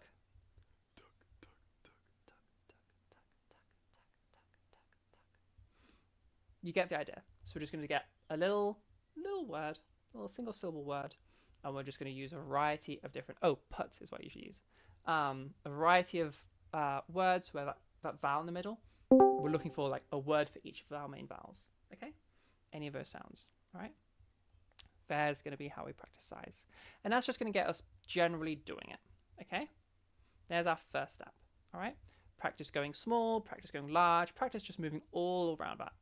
It's like, yes, some of you are practicing going small, some of you are practicing going large, but practice doing both. So like for the smalls, make sure you're starting as large as you can go and getting smaller, or even start small and go large and get to as large as you can go. We really want to be able to practice both ends so we can get good at just the variable itself. Really practice the whole range of it, even if it's only one end you're going to be using, because you really want just good control. Okay. So musculize is practice a small, like make sure you get as small as you can and then as large as you can, and vice versa, to get really good at this. Ryle in Trans Voice, I think you're having like a little bit of feedback coming through. Do you mind muting your mic for us, please? Appreciate it. Okay, so there's going to be like our basic setup to set the voice up. There's your drill. And what we're going to add is when you're happy with where it's at. So if you're trying to get small, when you're as small as you can be, you're happy. It sounds nice and normal. It sounds like a normal whisper, but small. Or for people trying to get bigger, if you're trying to get to nice and large, you've got to as large as you can get. It sounds like you're saying the word nice and normally. We're then going to do what we call a phonation test. Phonation is just about, when we're talking power source filter model, that source, that's phonation, okay? Producing of a sound, producing that source, okay? So phonation test is going to be, you've got to your smallest one. Now just do a really long one of those. So let's say we're using for pot.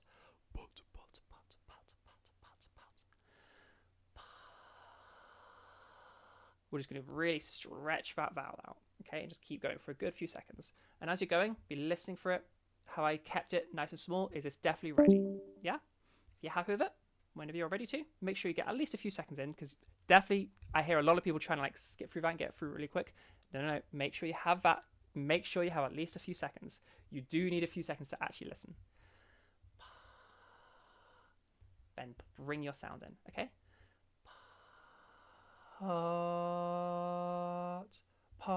Pot, okay, hello, yes, okay, and I'm going to try and keep talking, and okay, we have all of that size transferred. Or if we're going to trying to go large, Pot. Okay, all right. Okay, yeah, I have all of that size transferred. We have that nice and large sound. Okay, so phonation test, and then take in some talking. All right. Now, some common problems you can run into as you're going through this whole thing. Okay, and this is going to be a lot of your practicing is just getting rid of these problems. Almost everyone's going to have at least one of these. Okay, very, very difficult to separate these things out because you're not used to weight. You probably move around sometimes. Hence, we had all those different things which were like, oh, do this version, like this kind of a voice, because we just do these things sometimes. This one, you never really talk like this ever. You never hear people's voices moving around in these different ways. We don't have like different like, oh my god, I'm really shocked and now my voice is going like this, or oh my god, I'm really I'm really sad and now my voice is going like this. Like no, this isn't something that changes. This is something that remains really static in people's voices. Probably one of the most static things. So you're not used to doing this change, okay? Which is why this is a very difficult thing, and you will run into issues. And like most of the learning here is going to be, you ran into an issue and you're fixing that issue before you continue. Okay, so common ones, the most common one I run into, but almost all of you are going to do it first. That's okay, take your time with it, is vowel warping.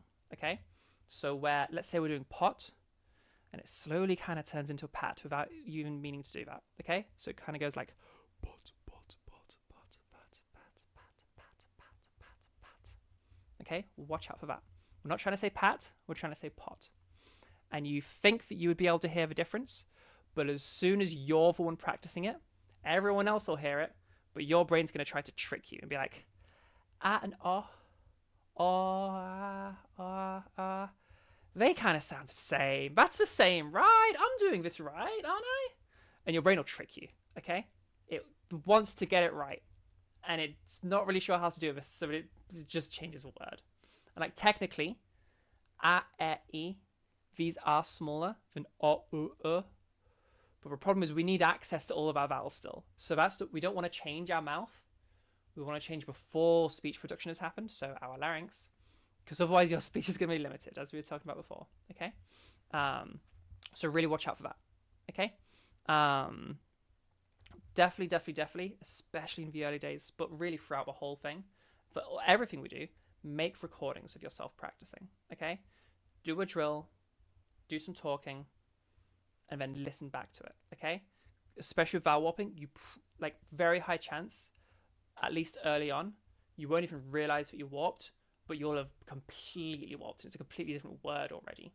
But when you listen back to it on recording, oh, wait, how did I not notice that? My pot became a pat. And that's just going to like be how it goes. If that happens, the way you solve this is start really trying to listen out for it as you go and try to notice, is this pot? Is this exactly a normal pot? Is there anything odd about this pot at all? Okay? If you aren't absolutely certain that that is pot, then you're going to intentionally go back and forth between your word you're trying to do and the warped version of it. So in pot's case, pot, pat, pot, pat, pot, pat. So it starts going like this. Pot, pot, pot, pot, pot, pot, pot, pot, pot. That's not quite a pot. Pat, pat, pot, pat, pot, pat, pot, pat, pat, pat, pat, pat, pat, pat, pat. Yeah? Pot, pot, pot, pot, pot, pat, pot, pat, pot, pat, pot, pat, pot, pot, pot, pot, pot, pot, pot, pot, pot, pat, pot, pot, pat, pot, pat. Yeah? So just back and forth between the two until you got them nice and set. Imagine like your brain has mushed those sounds together and you're like, no. Bring them apart again. Pot, pat, pot, pat, pot, pat. Until they're totally separate sounds again. And then whichever one you were trying to do, if it was pot, for example, continue with a pot. Okay? And that's going to take a lot of practice. All right? That's going to take you a long time to get down because it can be very confusing. If you really want a challenge, get a really clear cheese with a really good E sound in a large whisper. Very difficult to do. If you can do that, you've probably mastered vowel warping and you've probably gotten rid of that completely. So you want a cheese, cheese, cheese. Not a cheese, cheese, cheese, cheese. Hear that? Cheese, cheese, cheese. That's not cheese. Cheese, cheese, cheese. That's a cheese. Yeah? Nice one to help out for certain vowels. Cheese is a really, really noticeable one. Watch the face.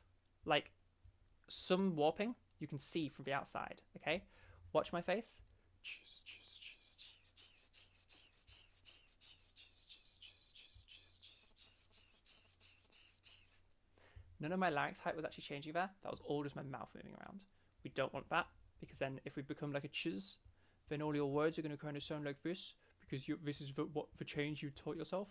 Or if you're like, if you're trying to go large, and then if you're trying to go small, you've taught yourself to always talk like this, where you have this permanent smile on, which makes your words sound a little bit weird, and also means that if you're in a funeral, you're going to be very out of place as you're doing all this like great big smile.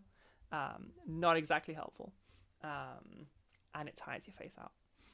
So watch out for that. Okay, same word, like make sure whatever word we're drilling on, it stays the same. Okay, there's your first thing to practice, and really be strict with yourself on that because your brain will look for any excuse to get warping in. That's a really, really common one. It can be really, really annoying, like to try to like work with. Like for you, I mean, it'll be very annoying for you. Expect that one to be a frustrating one, so that you can be kind to yourself and stuff. Okay, another common one is pitch. Muddling pitch up, and that's why several times through this workshop I mentioned like, hey, can you hear how this is the same pitch but I'm changing size? Because muddling this up with pitch is really common. Okay, so big watch out for that. The main thing you'll hear is when you're doing that phonation test, for those that go small, they'll go in on a super high pitch note. Okay, so it'll be like, we'll change a word, we'll go cat. Cat.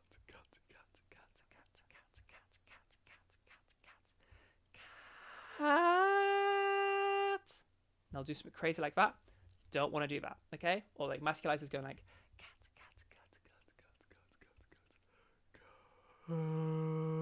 With this really, really low pitch. Not going for that either, okay? This is a different thing to pitch, all right? I imagine anyone that's tried this already and is like trying this at home, as I'm saying these things, play with it at home. you know? Like right now, play with what I was just doing. Yeah, watch out for those, okay? So way to solve for this is for that phonation test, just choose a note ahead of time, okay? Use a pitch tracker of some kind. I recommend pitchreader.com. It's literally just the words. I'll type it out in the chats, I suppose. Pitchreader.com. I'll make that into a proper hyperlink. HTTPS, www.pitchreader.com. Perfect. Copy. There's it in there for trans network. Here's it for trans voice. And here it is for the YouTube chat. Yeah, I recommend that one. I do not recommend voice tools or anything like that. Voice tools, any app that can tell you your gender cannot tell you your gender. It's completely made up and nonsense. Usually they're paying attention to just your pitch, and we'll talk about it later, but your pitch has almost nothing to do with gendering of your voice. Think like if you've heard a low-pitched woman, she still sounds like a woman, but with a nice low-pitched voice. Oftentimes that sounds really nice. People really like that. It definitely doesn't sound like a dude. And then if you hear a dude with a high-pitched voice, it just sounds like a dude with a high-pitched voice. So yeah, you can use Pitch Reader. You can, if you click on the notes, it'll play the note for you.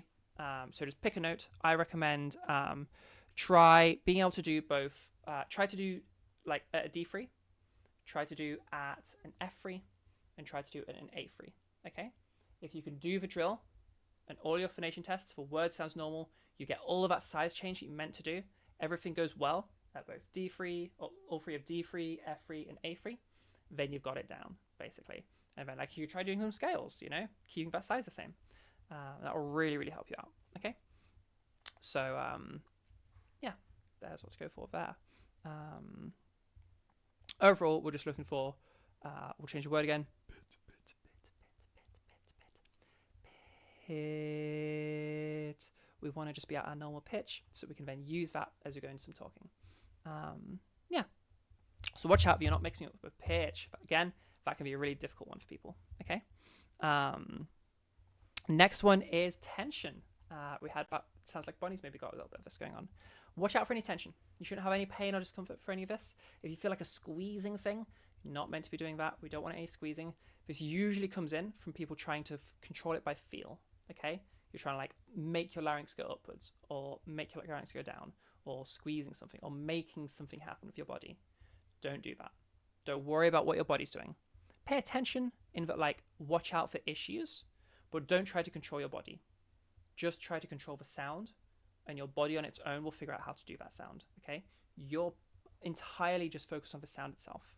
All right, focused on, does it sound big? Does it sound small? Yeah. Does the word pot still sound like the word pot? Does it sound like pat or pet? Okay, there's where you want to be engaging. All right. Still, you might still have some tension issues. Usually this will come in, it'll either change a sound in a weird way, and you can use that to help you figure out what's going on. Maybe intentionally make that sound change happen more, intentionally get rid of it more, so you can build on that, like, you can build on that control of it, so you can work on turning it off. Really, you can apply that to any tension that's happening. Obviously, the on, don't go so crazy that you're hurting yourself. We'll try to build that control so that you can then select the off. And then you can also play with, if it's, you might find for some tensions, there's a lot of muscles in your neck, okay?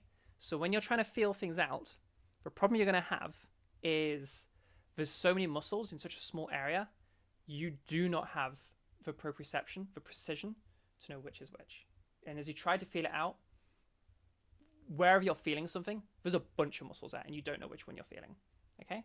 Because humans just don't work like that. So again, another reason not to try to control it by feel. Don't try to make something move up or down or do any of that, because you're probably going to move the wrong thing, and that's going to lead into issues. So something that other people have is they'll literally be tensing a muscle, but it isn't even related to the voice, and is actually just a movement muscle.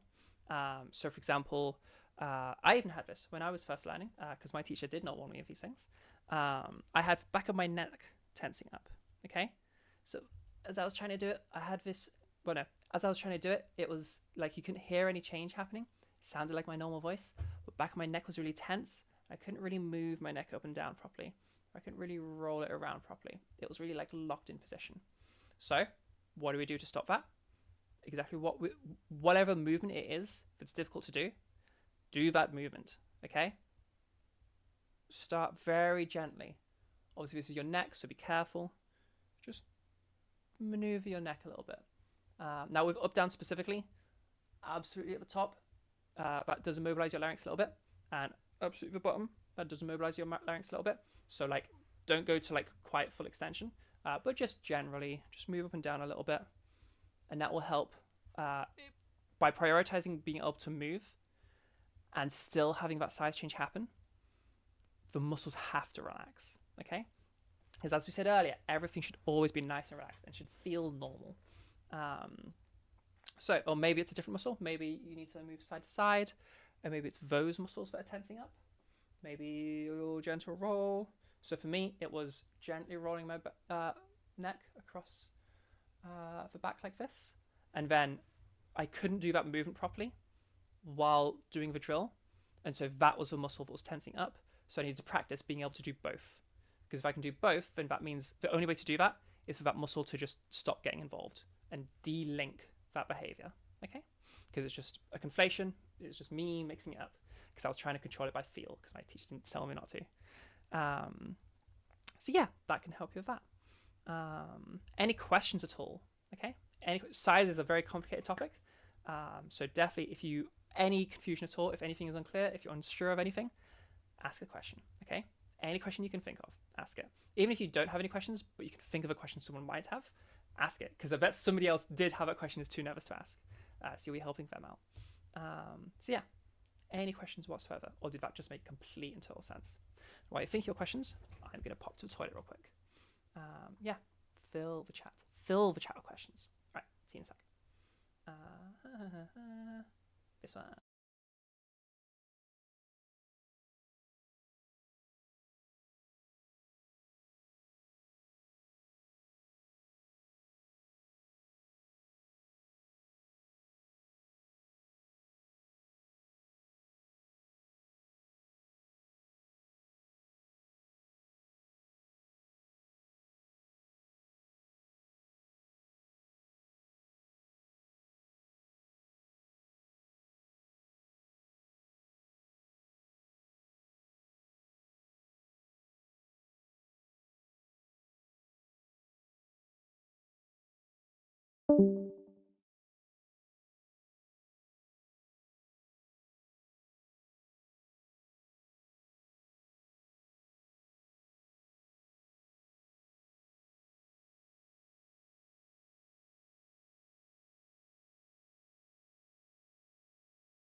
Okay, hello. Do we have questions? We have silent chats. Come on, chat. Tell me, did that make sense? Did everybody understand? Were you all following for all of that? Did it all make complete and utter sense? Tell me what you're thinking. Tell me what's in your mind. Following great so far? Good. What about everybody else? Yeah? Familiar with size? People that this is their first time hearing about size. Does this make sense? I can see some new names, new faces that I haven't seen before. Is this all making sense to you guys? You're in American time, so you've been simultaneously getting ready for work while listening. Yeah, that's fair. YouTube chat, you guys have been awfully quiet. Are you all following? Is this all making sense?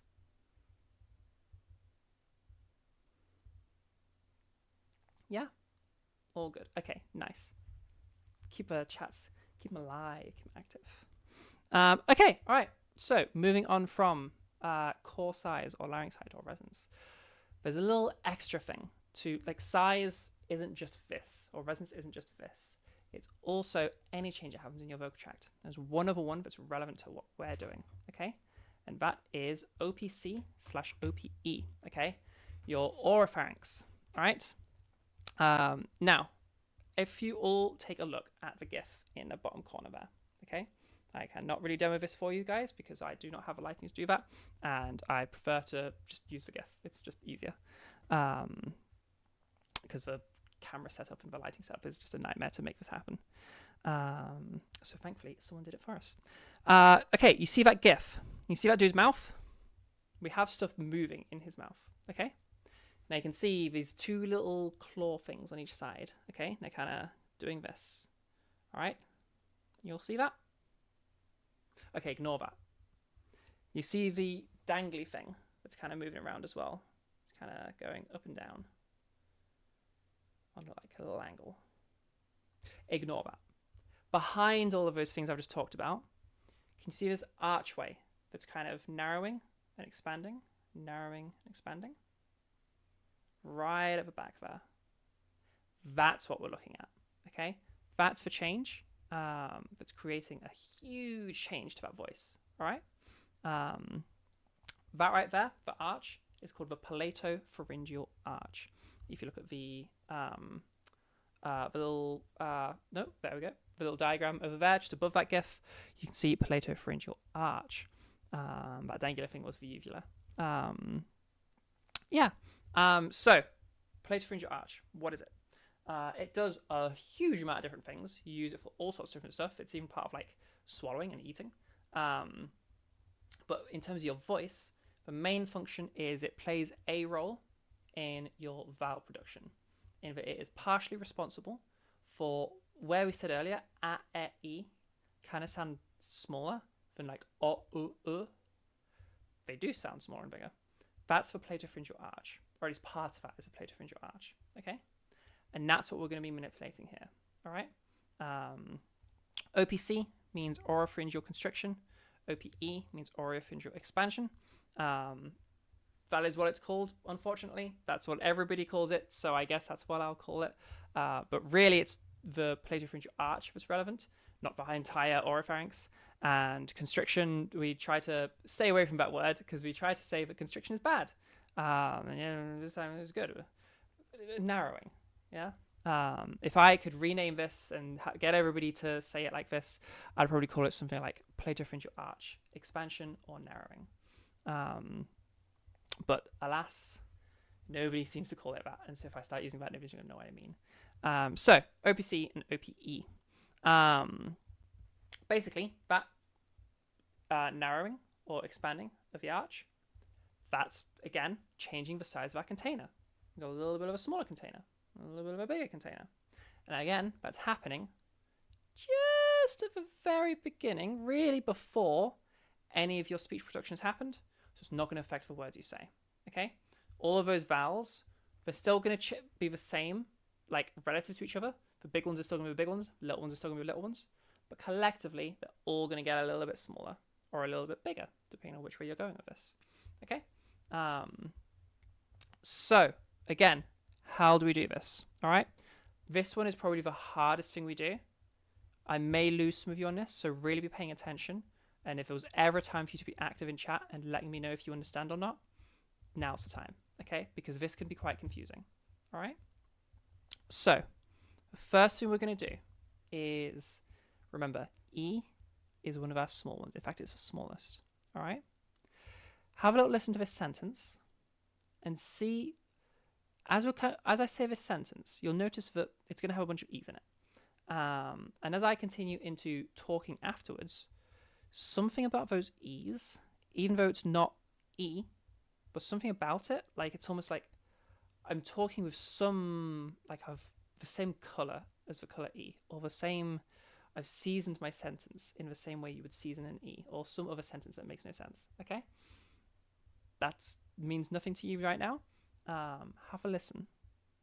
E speaking from E, and then can you hear in my voice something about that E sound has just been retained, even though I'm saying words that don't necessarily contain E, like I could say though or word, and they don't sound like there's an E thrown into there. They haven't been warped at all. But something about them, something about all of what I'm saying right now, there's just some flavor of E to it. It's the same color as E. But it might still be confusing for you. I'm going to do the opposite now, okay?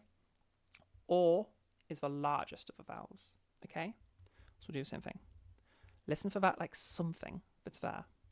Or, speaking from or, and then you can hear in my words, something about that or sound is still present in my voice. Even though I'm not warping anything. I can still say cheese, and that sounds like cheese. And you can see my face is doing cheese in a normal way. But something about my voice has changed. Or like something about the words has changed. Something's different, and you can hear that it came from or. Something about or is there, even though the word or isn't there. Now, without being able to say what it is, with just simple yes or no, or something like that, do you guys hear it? Do you guys hear that something's happening there?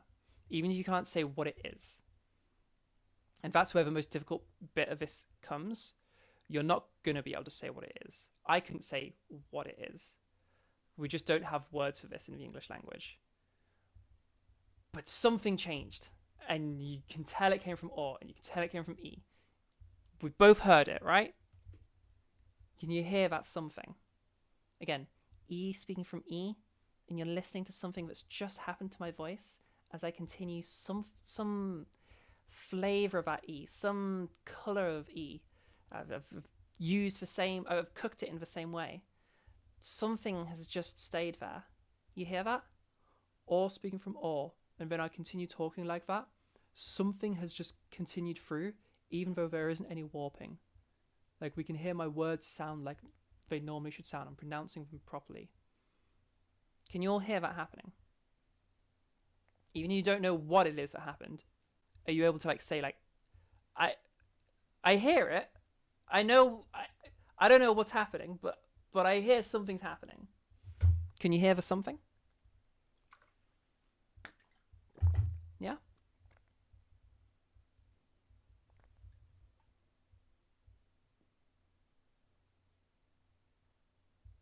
We hear that something happening. Okay. All right. I'll just give a little second if there's anybody that's just like, you have completely lost me, Zara. I don't hear any difference in any of what you just said.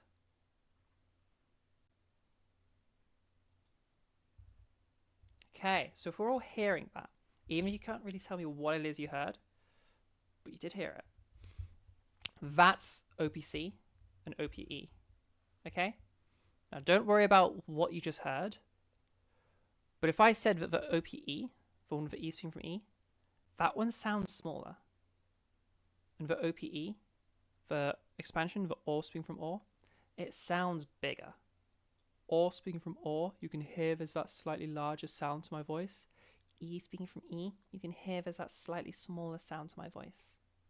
And that's what this does. It gives a little booster to our size change, okay? OPC, we get that extra bit smaller. And OPE, we get that extra bit bigger. But differently. It's like we've made that size change, but not in the same way. And that's actually really accurate.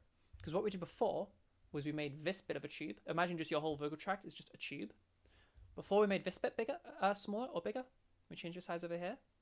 And now, right at the very back of your mouth, like right way back in a way that I can't even point to it, we've just made that bit bigger or smaller, okay? So it's just two different bits of a pipe changing size. So you can hear it's a change in size, but you can also hear it's a different area that changed. And so it sounds different. Size change happened, but it still sounds different because it was a different bit of a tube, okay? So you're not mishearing that. That is what's happening. It's kind of like with the larynx height, you kind of practiced until you got to like the ceiling of how small you could get. And then as you practice OPC, it's like you've gone to the top floor of building, and now you just climbed onto a roof. We've kind of gone through the window, shimmied our way up, and gotten onto the top of a roof. Okay, we went up, but like differently, or like in reverse. You know, you got to a bottom floor, and then you I don't know, found a little side entrance to a cellar, and then you got to like below the bottom floor. Yeah, and that's what it's like to do this. Okay, so few ways you can practice it. These are all. There is no easy way to practice this. This is just hard. Okay. Make sure as you're going through all of these things in your own learning, do it one at a time. So do your practice with do your 2 weeks with softies. Get really good at those. Okay.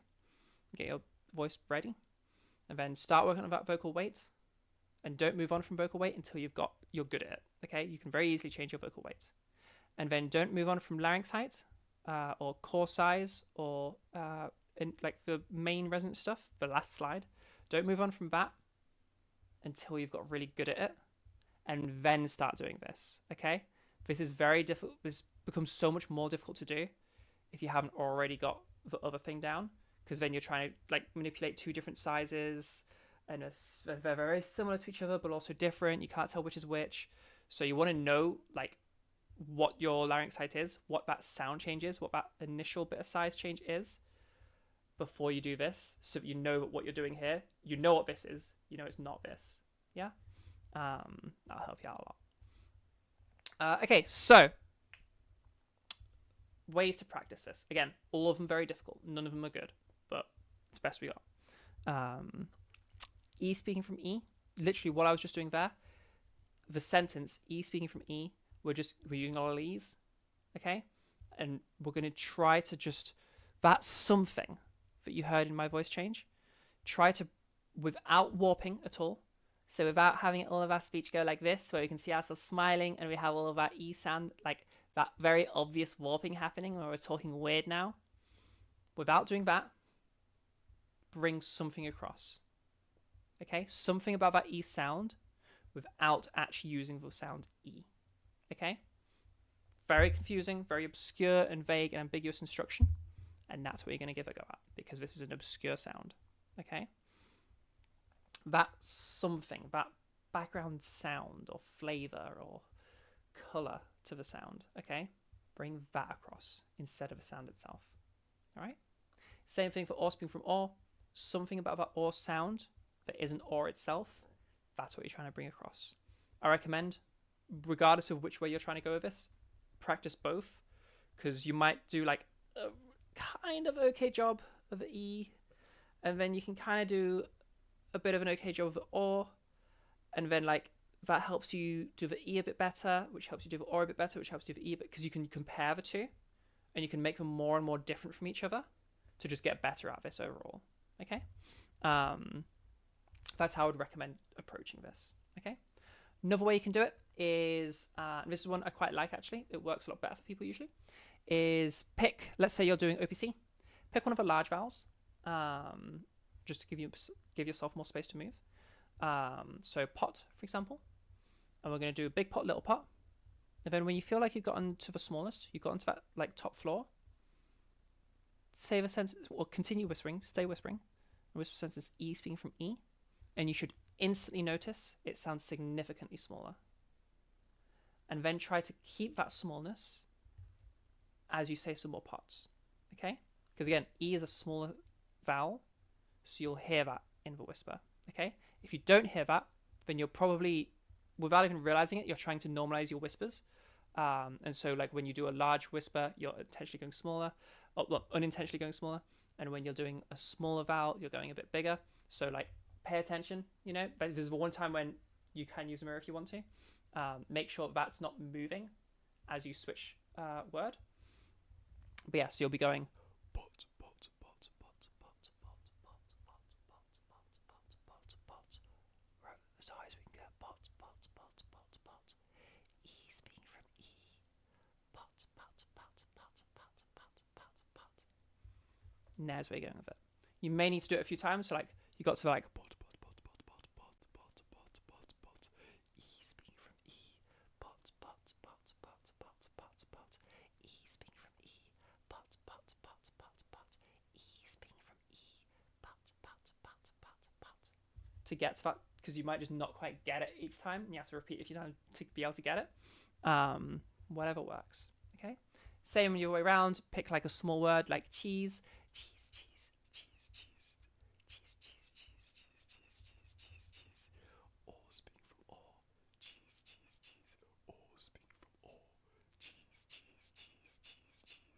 to really get that maximal change coming through. Okay. There's another way we can play with this. All right. Lastly, one that I find can be quite nice for people is play with turning your word into like a new word. A diphthong, okay, is if I take two vowels and smush them together, that's called a diphthong. Okay, so for example, A isn't actually a vowel. A is two vowels. A is a diphthong. E, E, E, E, E, E, A, A. Really, I think it's a bit of a triphthong, but whatever, or triphthong. I can't remember the proper thing for it. It's like A, E, A, A. So yeah, by the way, diphthongs exist. Make a diphthong in your word. So like instead of saying pot, you could go pot, pot, and try to make sure you can hear. Like, don't just go pot, pot, pot, and start sounding whatever American accent that is. I think it's Boston, isn't it? Pot. Try to like make them a bit separate so you can hear those two sounds. Pot, pot, pot. Okay? Pot, pot, pot, pot, pot, pot, pot, pot, pot.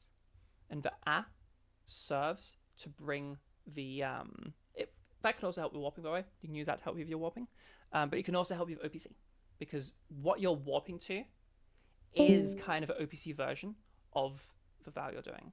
So you can, or it'll have the same amount of OPC. So pour at, or what other words of it? What's an or word? Door, door.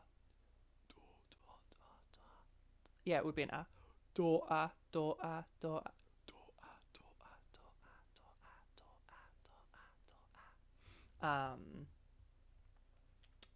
Boot is one I hit. So if you're going the other way, and you could put the diphthong on either side, whatever works really.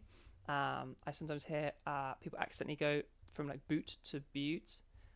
We can intentionally do that, okay? Butte, butte, butte, butte, butte, butte, butte. Okay, play around with different things like that. Or like cheese getting smaller could become like cheese, cheese, cheese, cheese, cheese, cheese, cheese.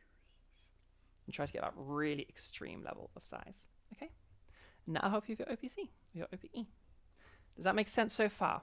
I know there's probably going to be at least one person here that was like, that was confusing as hell. Do say so. Okay. This just is a hard topic.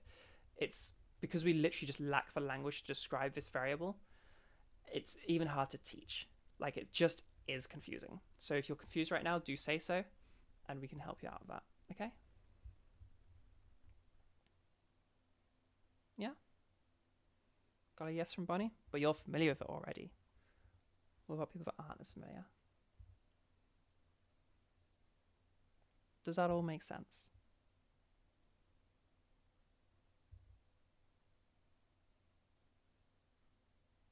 Very quiet chat today, very sleepy. I'll start picking out names. I won't actually do that, that's very mean. Okay, well, hopefully that's a yes. We've all gone very quiet all of a sudden.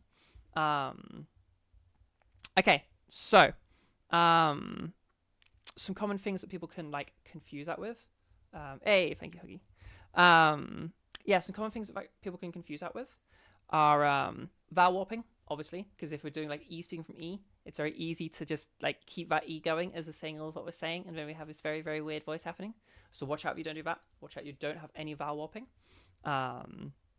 And a common one is going to be confusing this with core size. So the stuff we were doing before and muddling it with that. And thinking that we're doing OPC when it was just, we just got a little bit smaller with our core size. So watch out for those things happening. And then it's just going to be the same stuff as before. Maybe tension coming into your face somewhere, tension coming in, squeezing coming in, or mixing up a pitch, you know, the same stuff that is just all of size. Yeah. All of resonance. Okay. It's going to be the same conflations happening because it's the same thing, just somewhere else. So it's just a different resonant chamber. That's where the term resonance comes from. It's a different thing's size, a different area of a tube size. So that's why. Yeah. So there's the things you can run into, and we've talked about how we would help with that. Confusion with core size would mainly be like practice your core size and then practice your OPC and like make sure that we are like tuning into that. Yeah, mostly it's just going to be an ear training thing, like listening for the difference. Okay. If in doubt, come reach out to a teacher like me. I'll help you. This is a very difficult bit. Okay. But fortunately for you, that was. Oh wait, don't worry about that. That was the last thing we're doing to change our voice. Okay, that was the last variable. Okay. The important things when you're changing the gender perception of your voice are going to be your weight and your size. Okay. Weight and size. Is that all on camera? Yeah. Weight, size being broken down into larynx height or like core size and OPC/OPE. Okay. All right. So moving on. Those are our skills, but we may have misplaced them a little bit. This might not apply to you. This will probably only apply to a few of you, but it can be a useful thing to try and figure out like how much size change am I looking for. Now, most of that is going to be subjective and down to your own personal taste. But as you're going through, you may notice that there's a little bit of an interaction with size and weight in that a voice sounds more normal when those size and weight are in line with each other. Like you've done the same amount of change to both. Plus or minus was the same number. So a lighter weight with a smaller size sounds pretty normal. But if I did a really large size and a light weight, so we've gone for opposite directions there, we would end up with a sound kind of like this. And you'll notice that this doesn't sound particularly normal. Most people don't sound like this. Most people don't use these kind of sounds. It sounds very cartoonish. It sounds very... You could probably think of like cartoon characters that this sounds like. We could think of like, I'm smarter than the average bear. It's like a Yogi Bear. Hi, this is Patrick. No, this is Patrick. We have those cartoon characters coming through. Okay? Keep that in mind. We could also have like the opposite thing where we have like the small size but a really heavy weight. And we end up with a sound kind of like this. And again, this doesn't sound very normal. You probably have not heard many people at all speaking like this. It's just not a very typical voice. It's a very, very atypical voice. So much so that actually when you try to think of, well, does this sound like anything I've heard before? You probably start thinking of cartoon characters again. So it'll be like a cartoon gnome often sounds like if you watch Romeo and Juliet, they kind of sound a bit like this. Or if you think of SpongeBob, sounds a little bit like this. What are some classic SpongeBob lines? I've just completely forgotten everything that he says. His little laugh thing. I can't do his laugh very well. Gary. I don't know, something like that. What does he say? Gone, completely gone. I need to watch more cartoons. But yeah, we kind of have SpongeBob kind of sounds like this. Cartoon gnomes sound like this. If you think of like elves, as in like not Lord of the Rings elves, but like Santa's helper elves, they often sound like a little bit like this. That's going to be that cartoonishness coming across again. And this is what fullness is all about. A very full voice. You can kind of sort that word out for like, it's a very normal voice. But over here, it sounds like there's like, it's got too muchness to it. There's just a lot happening in this sound. And it can be a bit annoying sounding. I think characters like SpongeBob, one of their traits are they're a bit annoying. This very annoying sound, this very grating sound. There's too much sound in there. And we call it overfull. There's too much overfull. Okay? And then this one over here, it sounds like there's just something lacking. Something's missing from the voice. It's very hollow. It's very underfull. Something just isn't there that's meant to be there. And that's what that sounds like. And again, that's just a very lightweight for a very large size. Okay? And obviously, this is me doing the extremes. And you don't have to be that perfect through line where like x equals minus y or whatever. That's probably the wrong way around. What is it? Y equals minus x. That'd be how it works. Yeah. I guess they're both the same thing, aren't they? I don't know. Maths people can decide that. It doesn't have to be that perfect through line to sound like a normal voice, but just the more you deviate, the more you get towards more abnormal sounds. Really, you should approach that in a reverse way, where if you start sounding cartoonish in one of those ways, you start sounding quite hollow or you start sounding quite overfull, then we know we have an issue and we have a fullness issue. If you don't feel like you sound like that, don't even worry about this fullness section, okay? This is just more of like, if you notice an issue, helping you fix the issue, okay? Okay, you think Zia from Trans Voice Lessons used to sound slightly overfull?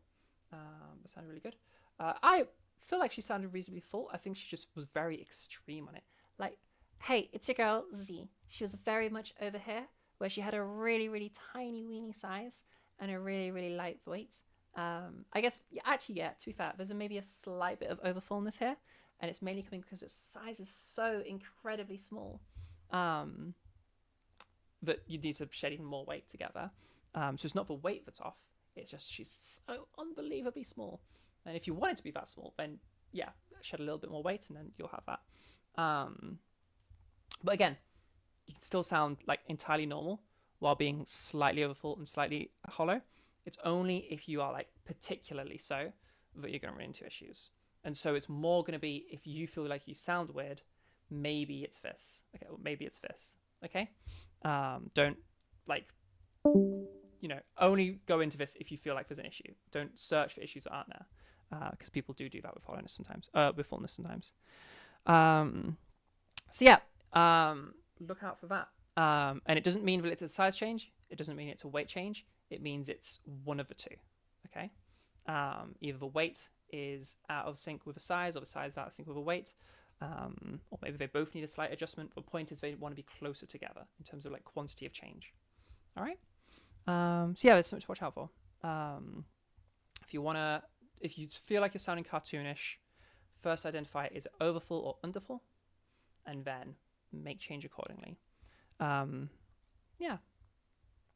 Okay. Any questions on that? That's your goal, Bonnie, to get the sort of like hyperfem voice. Main thing there is it's a lot of OPC. OPC is like the main thing that's bringing that from like ordinarily feminine to like hyper feminine. Super amount of OPC to get that extra size change. Yeah, the smallest of small. Definitely OPC is going to be the big thing you work on then. Yeah, definitely lean towards OPC. Yeah, any other questions on fullness? I feel like it's a reasonably simple topic.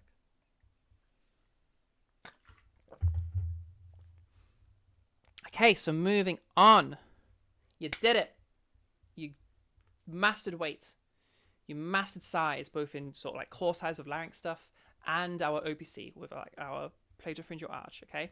We got all of this stuff happening. We even got everything nice and in balance with one another. Everything's laid out. You got a girl voice, or you got that nice androgynous voice, or you got that guy voice, okay? You did whichever one it was you were trying to do. Amazing. You did. I haven't done a masculine voice yet. You've got that. Wow, this is definitely not quite right. Whatever. It's been a while. Performance anxiety. Can I do it again? Okay, yeah. This should sound reasonably masculine now. Okay, I believe this is how my old voice used to sound. I've kind of forgotten now. I'm working on it. Let's take off the headphones for a second. Okay, yeah, this sounds normal, I think. So we did our masculine voice. We did our feminine voice. Androgynous is very much up to interpretation. So I won't try to do that now. Point is, you did it. But let's make sure it's your voice. You don't set your expectations high, okay?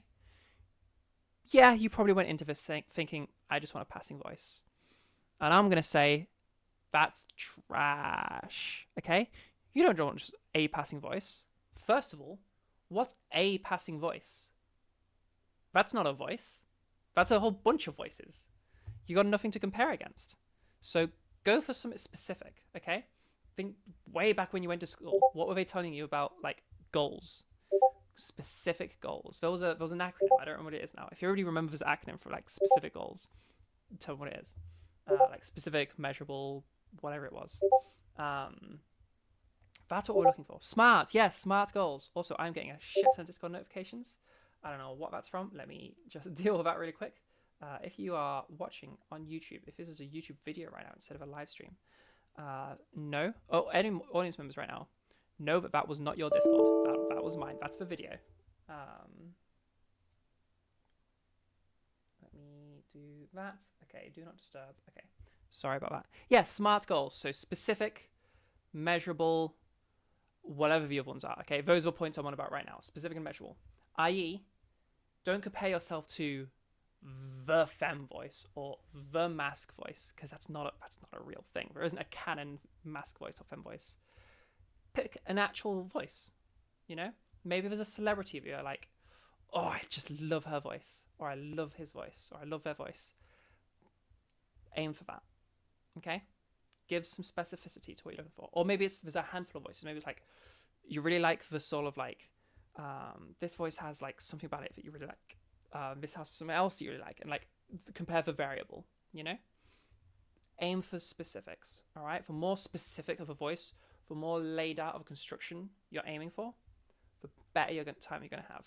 Because I very, very, very, very often have people, and especially for workshops, you see them cropping up in the one-on-one section. If you go into past VODs, you'll absolutely hear this happening, where somebody has the most feminine voice in the world, and then they'll come to me being like, I don't know where to go. It doesn't sound feminine. I sound like a guy. What am I doing? I just want a feminine voice. And that's the problem. Because there isn't the feminine voice. So you can infinitely chase feminine. But you can't infinitely chase a specific voice. Because like it either sounds like it or it doesn't, you know? Whereas feminine is much more vague. So you can pursue that forever. It's much more subjective. So go for something that you can objectively compare against. Okay? All right. As you go into choosing your voice. And remember, any voice you've ever heard, medical conditions aside, you can do. Okay? So really like shoot for the stars. Like what's your dream voice? That's what I want you to go for. No settling. Okay? You go for the absolute best voice. All right? Whatever that means to you. Okay? So I personally, in my voice, I wanted to retain the me of my voice. I wanted to sound the same, like the same person. You could really hear that, like, it's still me. I just wanted, like, the girl version of that. That's something I could imagine. That's what I went for. So I kept all the different, anything that wasn't strictly a gendered variable, I kept the same. And then I wanted about average feminization. I didn't want, like, anything hyperfem. And so that's what I aimed for. Okay, you can do that, or maybe you find there's stuff that isn't even gender stuff that you just like and want in your new voice. Maybe you really like fry, and fry is something you really like. You know, maybe you don't do it all the time, but maybe you do it like in some sentences. You'll notice in my voice as I've gone through this workshop, as soon as I do this bit, every time all the fry deletes itself from my voice. I'm intentionally trying to add it into little bits there. But actually I speak with quite a bit of fry, especially if you ever hear me on an evening. We go to some of the old workshops that were at like 7 o'clock my time, 7 o'clock British time. Some of those went to like midnight occasionally, like the really long ones, and you can really hear in my voice all about fry coming in, because I'm tired. Yeah, so maybe you like fry, and it's not a gender, but you like it, so bring it in. Now's the time to start practicing it and learning it.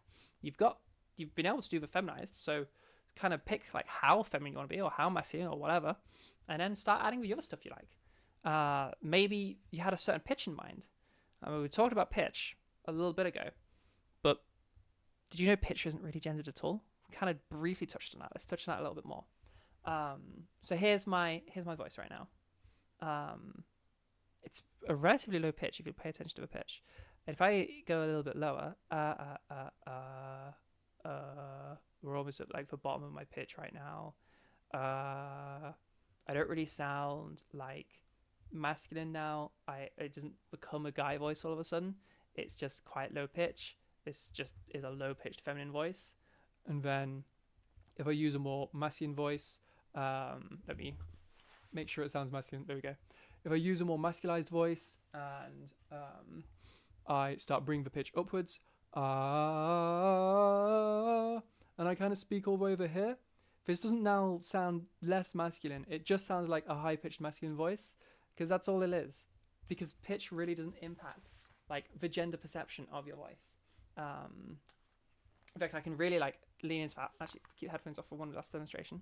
If I like don't change my pitch pattern at all here, and I just move it into a more masculine voice, we still have like literally nothing has changed about my pitch now, but it still now sounds much more masculine.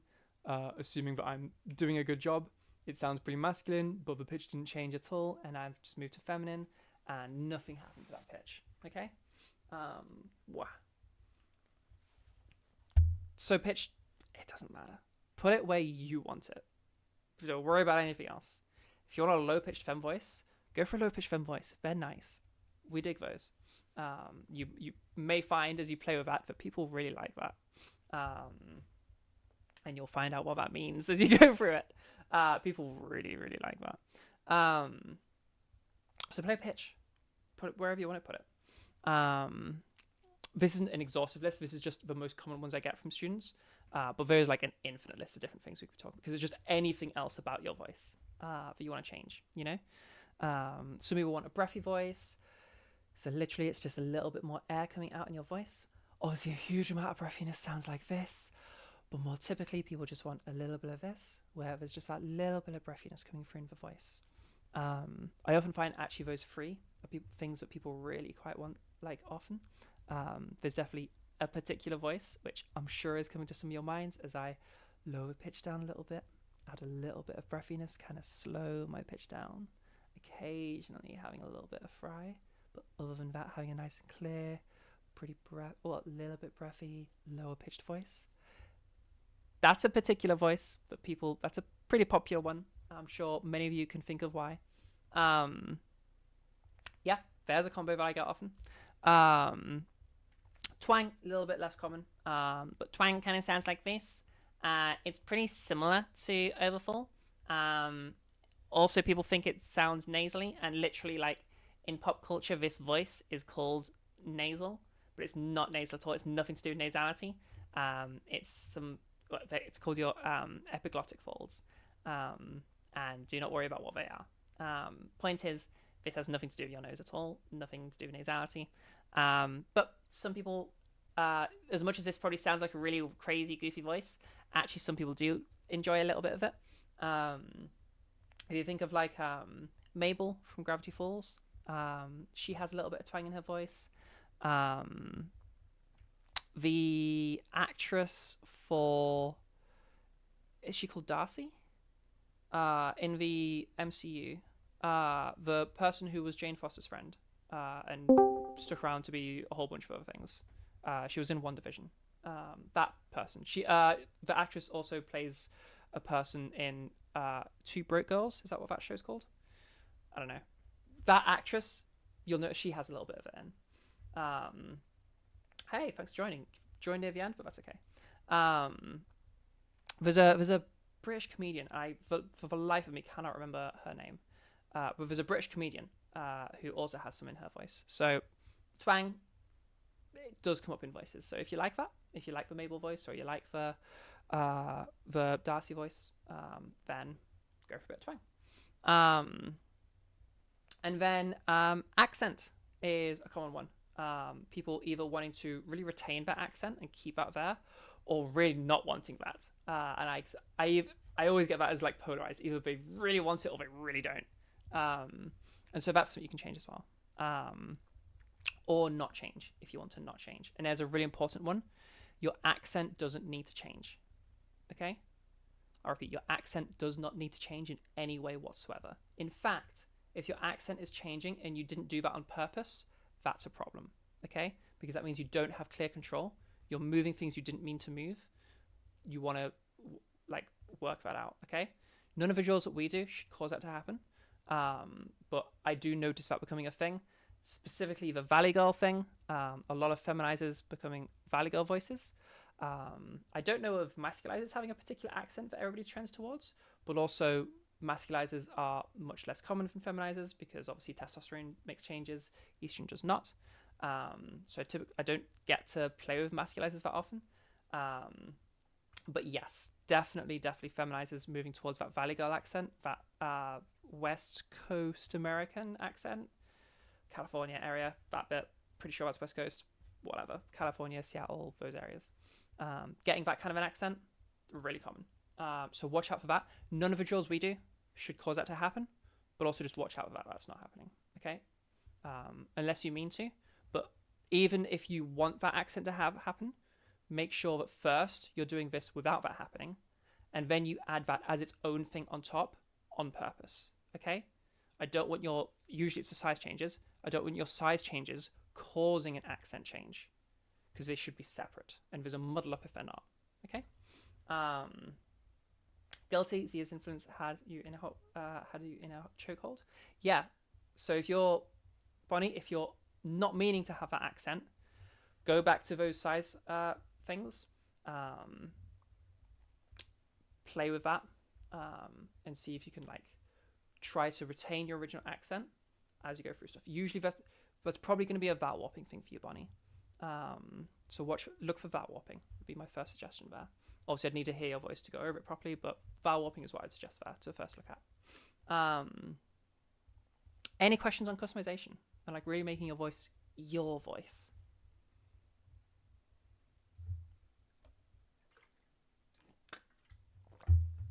And like approaching this in reverse perspective, kind of what we were just talking about with accent, none of these things should be happening in the earlier steps. So none of what we were doing before should cause fry, should cause pitch changes, should cause breathiness, should cause twang. That's you muddling things up, okay? We only want fry to happen when we mean for fry to happen. Obviously, for masculizers specifically, if you're doing the pitch trough, I don't mind at first having that fry, but practice getting rid of it, yeah? Like, don't move on from weight until you can just have that weight change happen. Yeah, pitch changes shouldn't be happening as a result of size. Breathiness shouldn't be happening as a result of either. None of these things should be happening other than you on purpose doing them. Yeah? That's really important because that's you having control of your voice and giving you full, like, being able to change things on their own. Yeah? Because then you end up having all these different dials you can move and you just set them all up to be wherever you want it to be to have your dream voice. And that's, I said it before and I'm going to repeat it again. Aim high. Like whatever is like exactly the voice you want, that's what you should be going for. Yeah? Because you can do it already. You just need to learn how. But your body is already capable. Okay? So all of like anything you're imagining, whatever absolute dream voice is, you're already capable of it. You just need to learn how to do it. Yeah? You can do any of those voices you want. Yeah, it's just breaking it down into each step. And this is going to be your last step, okay? Just customizing it, really making it your own. All right? Okay, the traditional response to someone commenting to your accent is, you don't have an accent? Yeah, everybody has some kind of an accent. We might find that your accent is like a mishmash of accents. That's usually what you get there. Like my accent is a bit of a mishmash. Yeah, mishmash. A bit of a mix of accents because I was born in the South and moved to the North when I was quite little. And also I've just had a lot of friends around me that like have a lot of different accents, so I just kind of ended up with an amalgamation.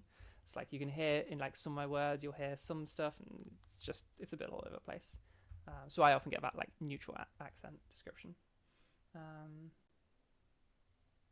Yeah. Okay, all right. Let's keep going. So, last bit, okay? Workshop's almost finished. Last little thing we're going to cover, okay? Habituation. So by this stage, you haven't moved on to, this is just the last stage, so you can do the voice, okay? Now, to be fair, this bit, actually, you can be doing from the very beginning. And if you do it from the very beginning, this bit you can almost skip. But a lot of people feel awkward doing so. So by this stage, you can do your voice. You're doing it. It's there. Perfect. Amazing. And you decided, I want to go full time with this. I want this to actually be my voice, not just a voice I can do. Okay? Very simply, You just do it. That's it. And when you do, you're going to notice something that's going to happen. Okay? As you switch from your voice being something you only do when you're intentionally doing it and you're practicing it and you're doing all of that, and then you switch to like using it in conversation and using it full time, it's going to feel like all of a sudden you have no idea what you're doing. And it's like you're at square one and Zara, oh my God, what the fuck happened? I can't use my voice. What even, how do I do any of this actually? Wait, what are voices? Everything's going to suddenly fall apart. And that's okay. That's really normal and will happen to absolutely everybody, but makes that hard switch. Okay? What's happening is basically, we don't store information like computers. We store information more like branching networks, which is a really, really fast and efficient way to learn. It means we can have like not enormous brains that are like the size of a planet to have all the information that we store. But in this one situation, it's a bit annoying. And that is basically, you have practiced in a specific way, which means you're forming connections like the concept of practicing. Like when you're trying to do your modified voice, the modification, think of like branches on tree. The branch for the modification is linked with a branch for the concept of practice, is linked to the branch with maybe every time you practice, you're like sat at home in front of your computer. So the location, the like scenario, being on your own is going to be a connection. All of these doing drills, all of these different things are going to be little connections that are all associated with all of the voice work you've been doing. Okay, the setting, the context, all of these things. Now you're trying to retrieve that same information, but instead of having the concept of practice, you're having the concept of in conversation, which is completely a different thing. And also, you're in a conversation, and that's a totally different thing from just being on your own. There's another person there. You've got the connection of you're probably in a different location. That's different. All of these different things, everything about the situation is completely different. And the only thing really that you have in common is you're trying to use your feminized voice, or you're messing about your modified voice. And that's why you're having a hard time, because your brain has just constructed all of these other things that are associated, and then all of those are gone. You're trying to get one little bit, which is just the voice itself, and your brain is just getting a bit confused. It's like, you know, you have the information, but your brain is having a hard time retrieving it because it's going down one branch to try to get to a completely different branch. It doesn't have the connections formed yet. All you need to do is just keep going. Think of it like the awkward phase when you're growing your hair out. There just is an awkward phase. And if you just persist, wait it out, keep on going, you're going to grow past it. Okay, so just have faith in yourself. It can be really, really frustrating. It can be really, really like demotivating, and just keep going. And suddenly all of that is just going to normalize, because your brain is going to reform those connections, and all of that problem and all of that, like what is even happening right now, is going to just resolve itself on its own. Okay, you don't need to do anything, just literally just keep going, and it sorts itself out.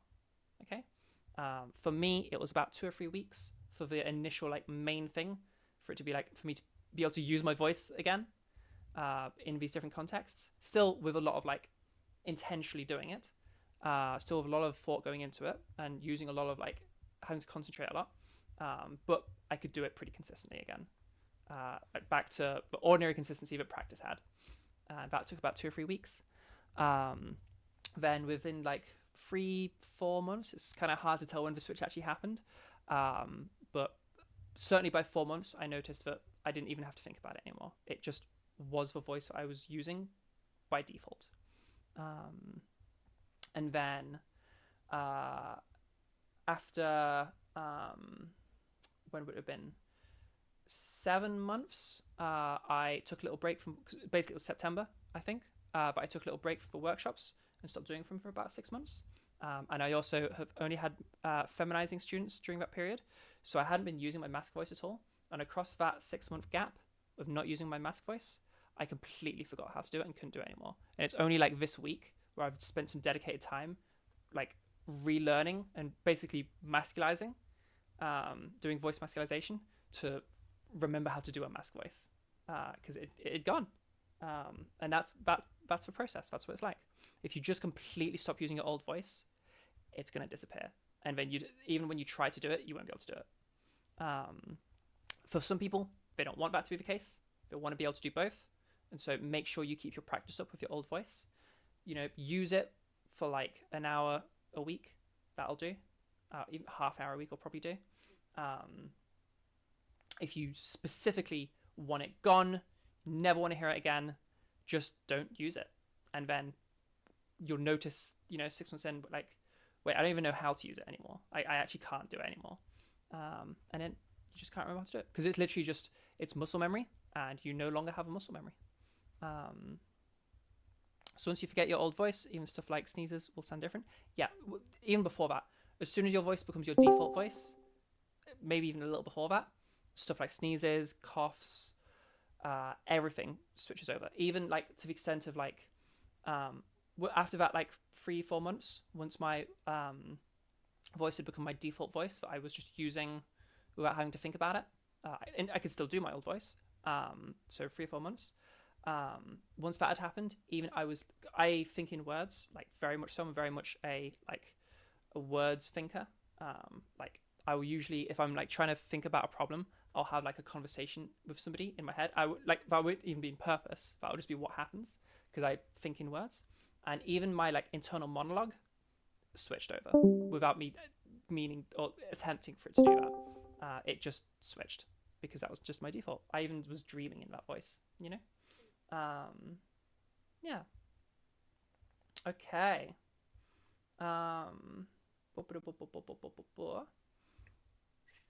Any questions?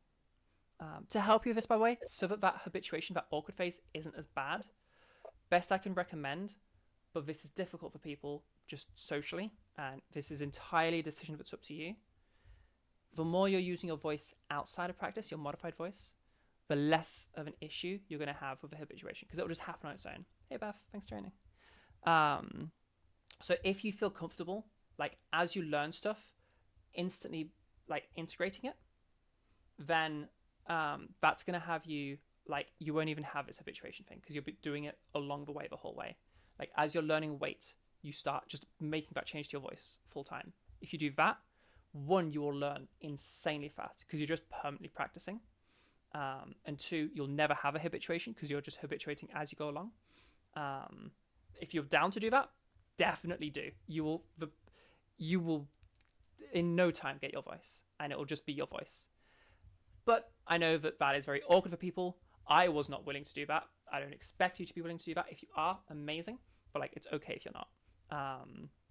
And so like, just for more situations, maybe it's when you're at home, you always make the switch. Maybe it's when you're doing this, certain people that you trust, you're trying to use your adjusted voice. That'll help reduce how difficult the habituation is.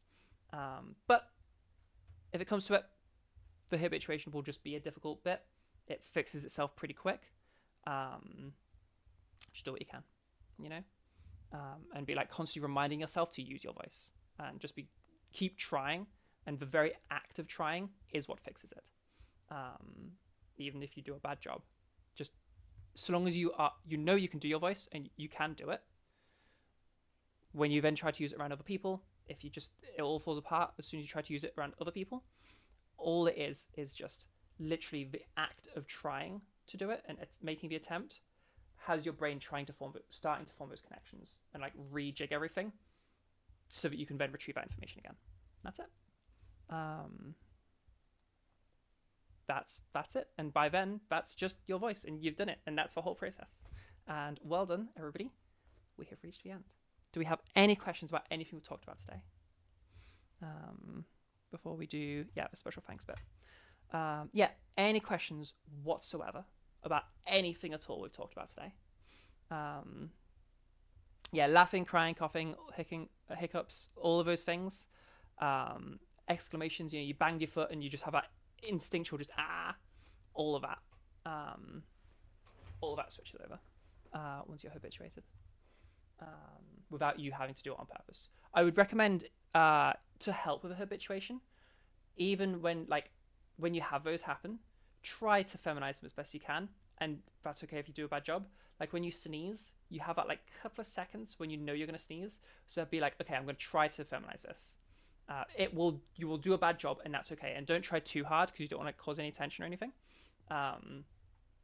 But just have the like, I'm gonna attempt it kind of idea. Same like coughs, you kind of know it's gonna happen before, like a few seconds before. So just like if you can, and just for that, you have a little bit of trying. That'll help out a bit. That'll help quite a lot. And even if you like you sneeze and you didn't catch it in time, you didn't have a thought in time to like, I'm gonna set the sneeze up a little bit. That's okay. Afterwards, try to like do a fake sneeze and try to feminize it or masculize it or whatever you're trying to do, modify it. I know, sorry, masculizers that are watching this. I use feminize all the time because 90% of people that come to me are feminizers. But all of this applies to everybody modifying their voice. Yeah.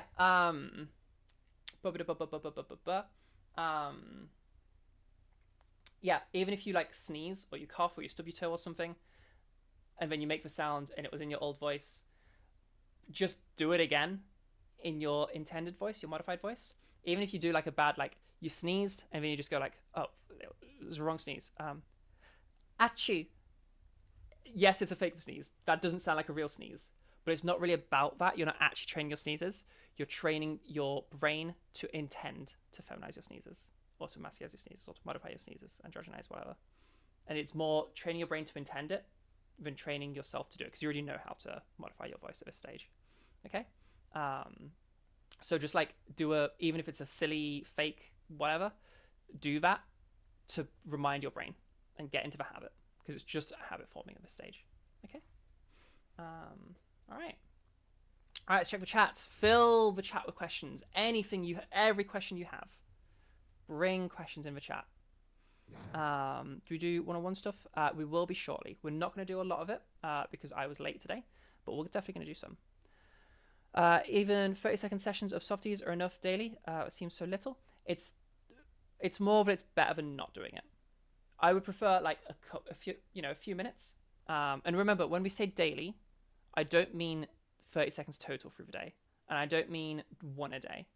I mean per practice. Okay.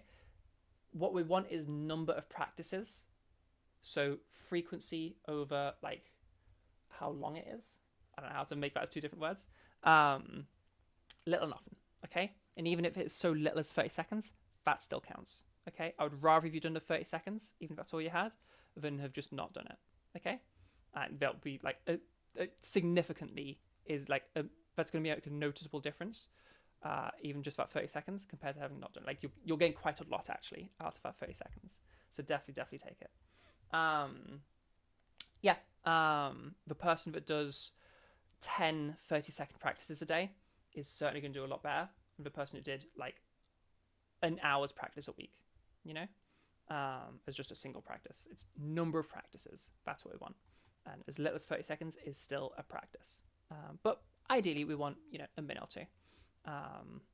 5 minutes, amazing. Not everybody has 5 minutes multiple times a day. But yeah, it's all about amount of times doing it. That's the big important thing. How many times did you do a practice?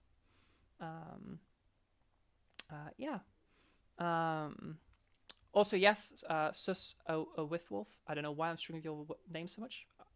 We'll just go with Sus, okay, if that's okay. Because for whatever reason, a with wolf is just like a huge tongue twister for me right now. Softies won't affect the gender perception of your voice. They won't do anything to the gender stuff. They're not a gender thing. They're just a warm-up. They're a warm-up as well as if you happen to be a vocal underdoer, they help bring you to a baseline. Or they get rid of morning voice if you happen to have morning voice. That is just to get you to a nice, good vocal health. Even if you're already there, it'll make sure I know you're there. It's just practicing it for when you then are going to be starting to do warm-ups for when you do practice. When you're practicing weight and size and stuff, if you're just doing like a minute practice, I don't mind. You don't need to warm up necessarily. But if you can do like a 5-minute practice, do a little warm-up first. Or if you're going to do a lesson, certainly do a warm-up first. And we'll be doing a warm-up if you're at one of my lessons. But yeah, it's all about amounts of practices. That's a huge, big, important thing. Your issue, I need to drink some water. So do you all. Hydrate. Your issue was that doing just softies doesn't feel like you're doing a lot. So try to move forward too quickly before you had properly mastered them. I think I understand what you're trying to say in that message. Yeah, take your time with them. It 30 it doesn't have to be 30 seconds. Like, that's just like a minimum, you know? You can do more. And for some reason, spelled with a Y like that, wait, that's definitely not the original spelling. Yeah. Just take away the A and suddenly Whiffle, that's way easier for me to say. Oh, female analog of a werewolf. Okay. Should it be like wife wolf then? Or is that whiff wolf? A whiff wolf. Okay, that's so much easier for me to say now. I don't know why that slight different spelling just instantly clicked for me. But I guess that's just brains doing brain things. Connections, what we were talking about before. Yeah, in all of these things, especially when I would say really there's kind of two types of practice. There's practice and there's learning. I don't know why I'm staying with twos. There's practice and there's learning, okay? Learning is sitting down and you just keep going until you've learned the thing. Practice is just a repetition of that thing. And you spend like 5 minutes on that. Yeah. Usually if you're getting lessons, you don't need to worry about the learning bit because that's lessons. That's happening during the lesson time. But like, yeah, if you're learning something that might be like sit down for an hour and learn the thing, and then practicing it is just repetitions, you know, fixing little issues. Yeah. Okay, any other questions?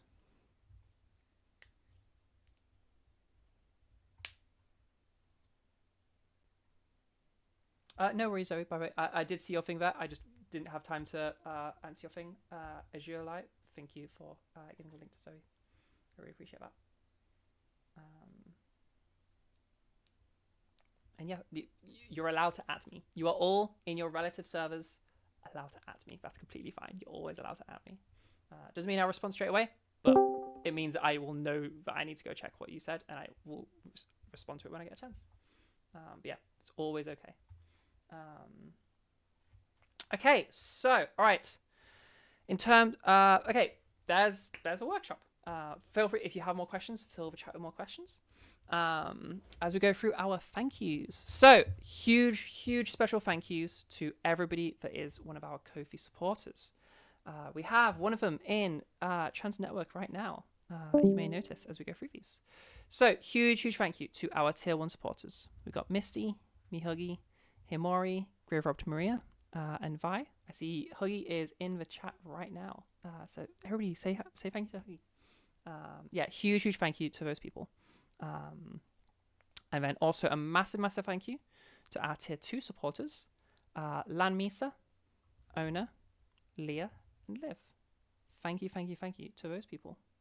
And then enormous, massive thank yous to our tier 3 supporters, Beth, Raya, and Laurie. Beth, I see you in chat. Everybody say a big thank you to Beth. If you're in Trans Network and you see a gold name, that's one of our tier 3 supporters or above. Yeah, huge thank you to those people. The Ko-fi is what allows me to do this. Like, I'm not getting paid right now. The YouTube will definitely not get enough views to monetize. My channel doesn't have monetization yet. It's way too small.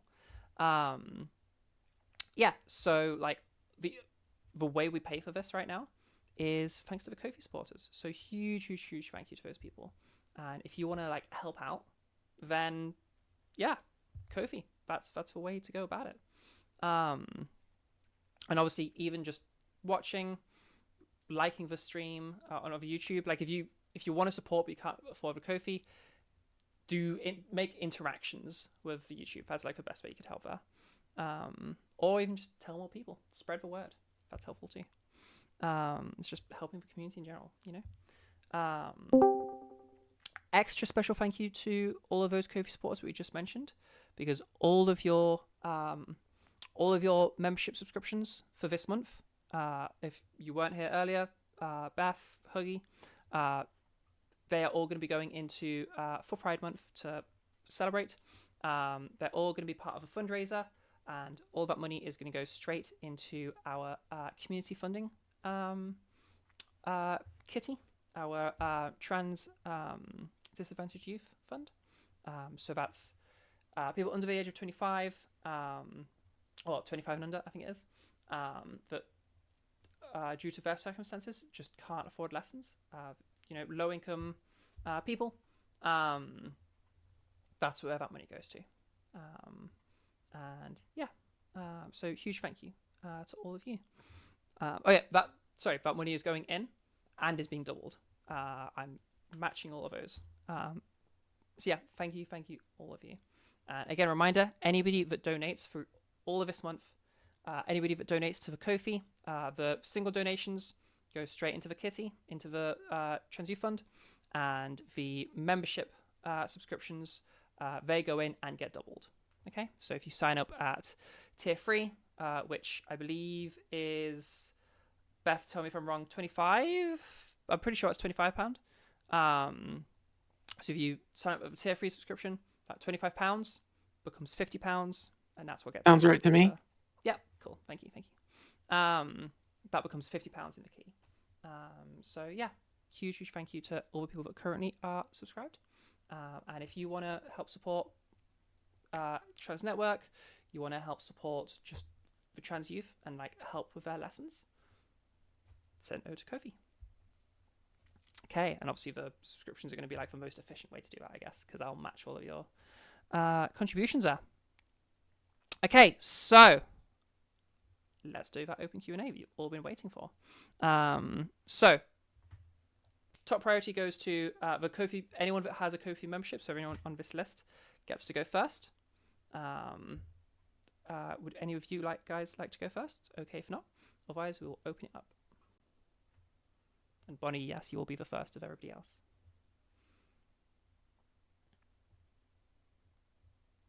Doesn't sound like it today. Oh, Beth, yeah, go for it. Unmute your mic, go for it. All right, thank you. I want to take this opportunity to say thank you so much. And you're super welcome. I like how that's well done. Yeah, so I also want to point out to everyone that Zara is the one that ultimately, in my opinion, helped me nail the skills that it took to get my voice. Ladies and gentlemen, and non-binary people of all sizes and shapes, lend me your ears. I am here to tell you of the wonders of Zara's voice training. Whether you want to sound like a tiny cartoon, or like an ancient demon, or like a chest-bursting alien, or you want to push your nerdy little glasses up the bridge of your nose, or manifest gentle giant energies. Regardless of where you start, Zara can help you end up wherever you want to end up. I want you to know that it is absolutely possible, but it works much faster if you sign up with a qualified coach like Zara, yeah? Thank you very, very much. That was a glowing endorsement. Thank you. You heard it here, folks. I guess in Trans Voice you didn't hear that.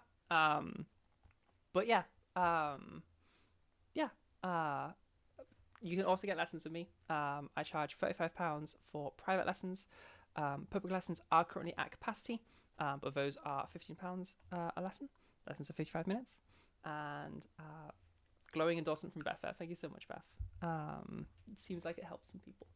And that's sort of the other thing that the Ko-fi supporters are helping with, just keeping the prices low. It probably will be the case at some point that I'll have to increase prices a little bit, but I'm trying to avoid that as much as I can. I want this to be just the highest it goes to. We'll have to see how viable that is, because that does set my income really low. But we're almost at minimum wage now, so we're getting there. Again, Ko-fi supporters, huge thank you. You're why we're able to keep things really affordable. Nice. Anyone else that is one of our Ko-fi supporters, as a thank you to you, you get to go first.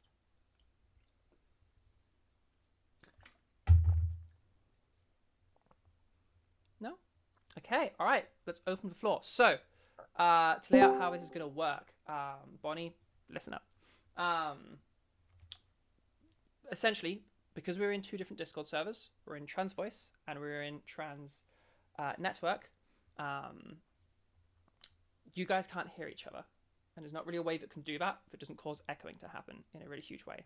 So, either, if you're in Trans Voice, either open up our YouTube, and then youtube.com/@trans_network. Azulite posted just moments ago, so just scroll up the chat just a tiny little bit, and then you'll be able to hear everybody again, because it all will go into the YouTube. Or head over and join us in Trans Network. You can find a link. I don't think I'm allowed to post it in there because that would be like self-promotion. I don't want to break any rules, absolutely not. But if you click on my user, Zara's12, and you'll see a link in there on my bio, and there's a link to both YouTube and my Discord server. So if you want to participate, Bonnie, you're one of those people, join the server real quick, join us all in Voice 1, and then you'll be able to participate, just to make sure that everybody can hear each other, because we're trying to bring all the sounds there, and that'll be so we can Okay. just to make sure that everybody can hear you. Like in Trans Network? Yeah, if you can head over to the Trans Network server, and then we're all in Voice 1. You'll see us all. 1 second. And anybody else in Trans Voice, the best thing to do is just head over to the Trans Network server, and then you'll be able to join everybody, and you'll be able to hear really easily. But you can also hear through the YouTube stream if you prefer to take that route, whatever you prefer.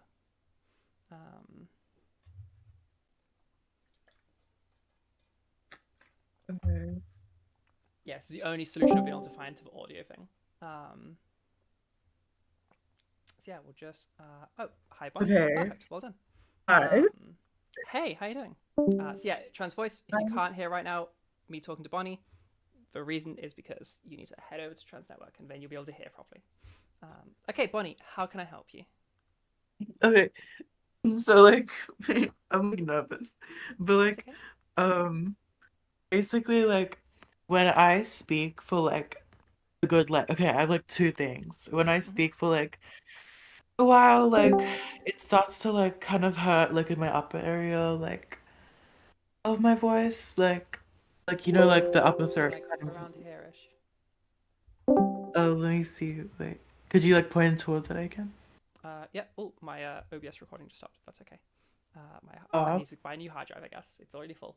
Yeah, you we were saying like over here-ish kind of area. yeah, like that. I need to get more light in here. Hang on, let me. The lighting has changed. My main light is Oh, like yeah. dead, so I'm having to use the sunlight. But obviously that keeps changing. Give me 1 second. I'll just fix the lighting real quick so I can point to where we Okay. need to point to. So I'll turn these back on. We'll get the window. Curtains which are open. It's pouring it down. That's the issue. Okay, let's see how that does. Is that bright enough that you guys can see me? I can always turn exposure up if we need me to. Okay, yeah, that's nice and visible, right? We can see where I'm pointing. Okay. Yeah. Okay, so you were saying like around here-ish, but like inside. Yes. Yeah, definitely there. Yeah. Yeah, so that usually, like most of the time, we're talking about false vocal folds into that area. Can you do me a favor? Okay, I talked about it way earlier, like hours ago. First thing I want you to do is just step 1. Imagine you're lifting a heavy weight, like you're at the gym. We're doing barbell. Yeah. I want you to curl like really. You went way too heavy here, okay? But like we're being silly, okay? We're doing absolute maximum. Probably going to injure ourselves, but whatever kind of thing. Big heavy weight, okay? Okay.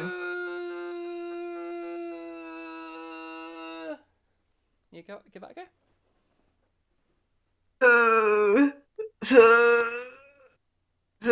Do I really wait? Do I have to change my microphone thing? No, that was perfect. You did amazingly there. We'll change your mic settings. It shouldn't affect this one, but we'll do it just in case. For everybody that wants to get some feedback on their voice, get some one-on-one help, head over to the user settings, and you want to make your way to, of course, my Discord starts to like freak out when I do that because I've got way too much going on. You want to head over to voice, and then if you scroll down a little bit, you'll find automatically adjust input sensitivity.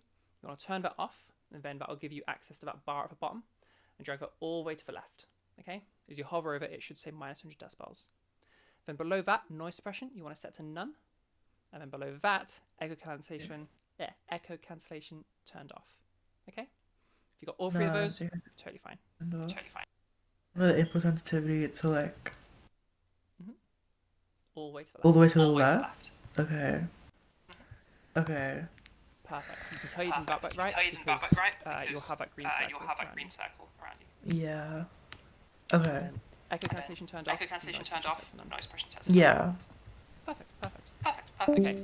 We do have an echo now. That's completely fine. Also, we might get echoes during this. All of like the sound is coming through now.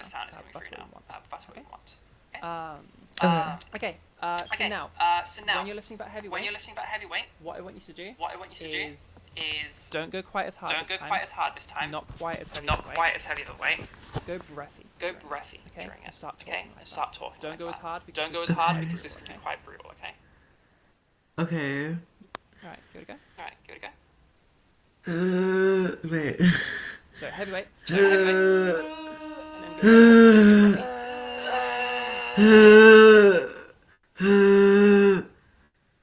more roughness in there. Okay, there you go. Try to talk like that. So we're kind of having this kind of sound come through. This kind of a sound come through. Like this kind of a sound? Okay. Yeah. Do you have any similar sensation as to what you're talking about with me right now? I think so, yeah. Like, definitely. Yeah. Like, that confirms it's a false hold. Basically, when we do that, the lifting the heavy weight makes our vocal folds just like sound of effort. It's just us going like vocal folds real and close. We're like really doing it. yeah. But then when we go breathy, we can't do that. Because breathiness is like a slight gap, a slight leak as we're phonating. So instead your false holds, other things crashing. Okay, and that all that effort through false holds. And that's what we're hearing, and that's what you're feeling. Yeah. It feels good, I imagine. It's like really sore, I guess. Do you find or did you find when you were like when you were learning this, and you were learning your voice? Obviously, I know you started a long time ago. Yeah. Was there a particular time, like bit you were working on when this was introduced? Honestly, not really. I don't remember. It's been like a while, but I started feeling this pain like kind of recently for some reason. Okay, that's interesting. And it wasn't you trying to do something. It just appeared. Maybe I was trying to do something differently because my voice training has been kind of on and off, I guess, and like sometimes I'd like start training again, and like maybe I was trying to do something differently. So sure. Well, I'll play some of the prime suspects then. Can you do that size stuff? The big word, little word. We'll use the word. Let's go for pot. This one. So can you give me in whispers a big pot, little pot, please? So like. Okay.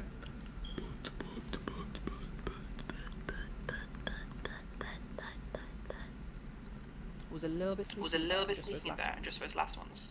A little bit of that sensation. Yeah. Just confirm. I thought so. Okay. This might be where it's coming from. I think it's mainly coming from OPC, but we can work within the whispers. It'll be easier. Can you go through those again? Spend a bit more time. Once you get to the smallest, just stay there for a little bit. Make sure it's really clear off of the pot. And I want you to just have a listen to it. Okay. Go through that real quick.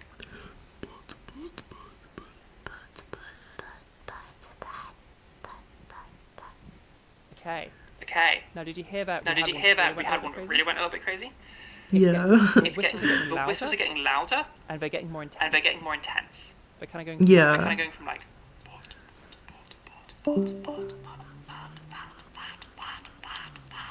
You can hear all that and you can hear all of that intensity running into it. Yeah. And that's what's happened there if that's your force folds getting involved. Yeah, Whispers, probably. because normally loud. Go on. Oh, sorry. I was like, yeah, it is. Like, Yeah. Yeah.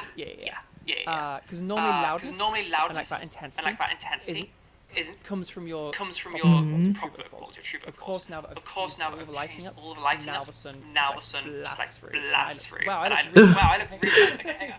Let me fix that just real quick. How's Okay, that? How's that? Okay, that's much better. Back wall is still back wall is still crazy. So normally our true folds do that. Because we're But whispering, because we're Yeah. whispering, our folds are just staying open. Okay. So instead your false folds do it. Okay. Okay. yeah. Because that we're makes whispering, sense. we have that much more isolated environment, and it's just impacting like that intensity and loudness. loudness. Really easy. We can control this. So what I want you to do is imagine you are whispering directly into someone's someone's ear this time. Can you go for Yeah. Can you go for again? I want you to say I want you to say nice and quiet, nice and gentle. Okay? Okay. Okay. Go for it.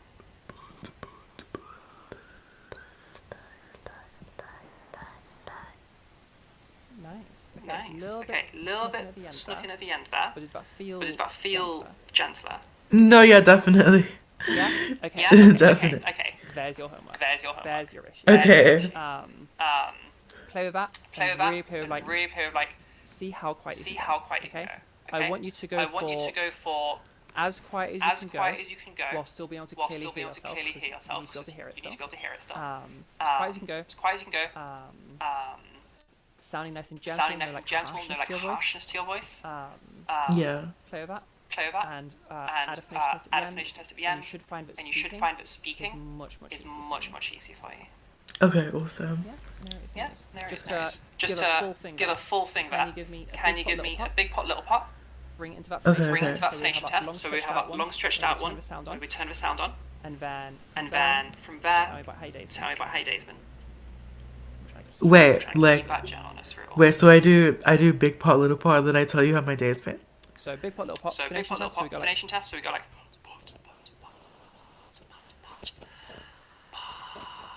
Okay.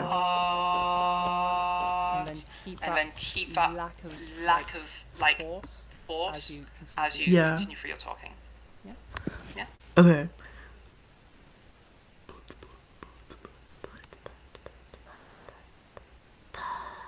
No, I did it. It came in the end, I Keep the think. phonation test. Yeah. Okay.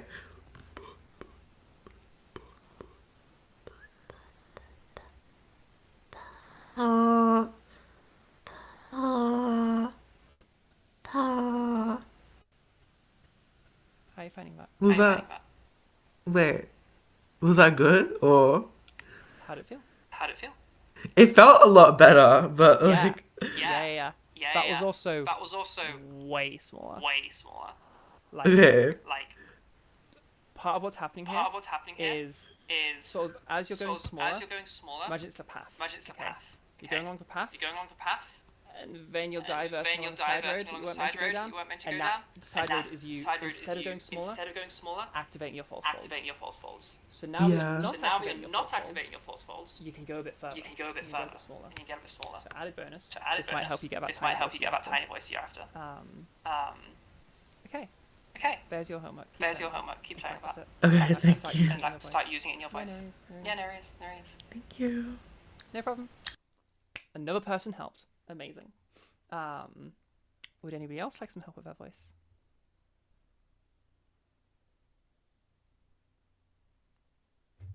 Anyone at all? I should check the chat as well. I'll check if anybody had already called dibs. And if not, I think that's a whiffle. We'll go next. Let me just have a quick check. Hi Storm. Yeah, this is where everybody is. Welcome to the server.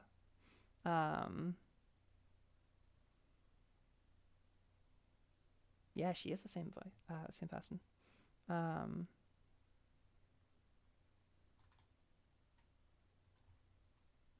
No, it's, Beth, I don't think that was a request on me. I think that was just Kenji pointing out that you're in both servers. Server cheating on me. Okay, a Whiffle, go right ahead. We'll go for you next. Kenji, if you were wanting to help, we'll just do you next, sorry. We've got time. Yeah. Whiffle. A Whiffle. Yes, hello. How can I help you?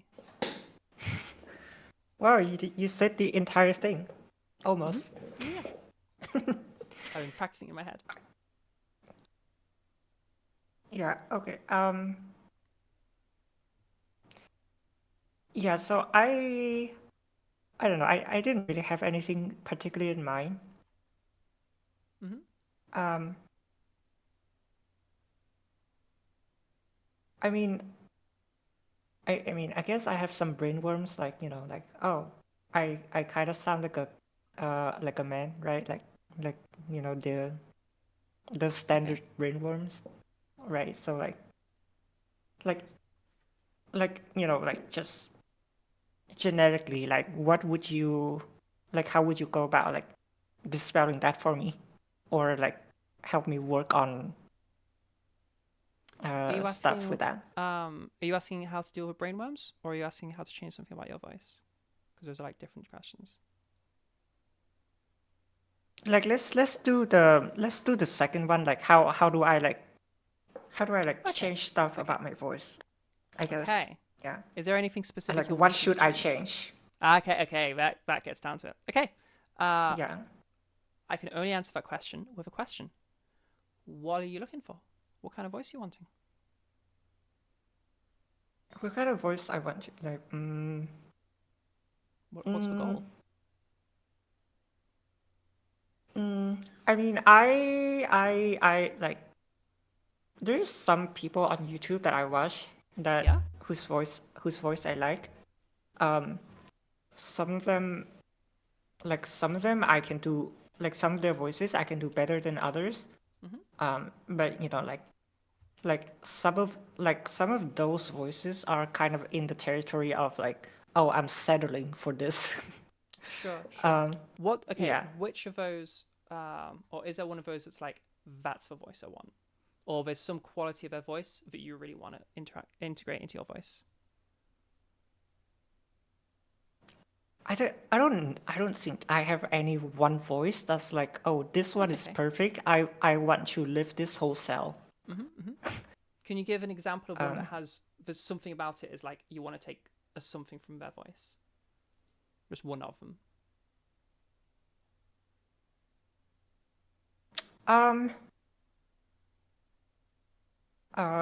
You know who Emma Vigland is? She's like a political commentator on like the Majority Report. That's how like- I've heard of it. Yeah, okay, yeah. Emma Vigland. Yeah, I like her voice. She sounds very cool and mature. Okay, For lack of a better word. A quick play of some of her voice.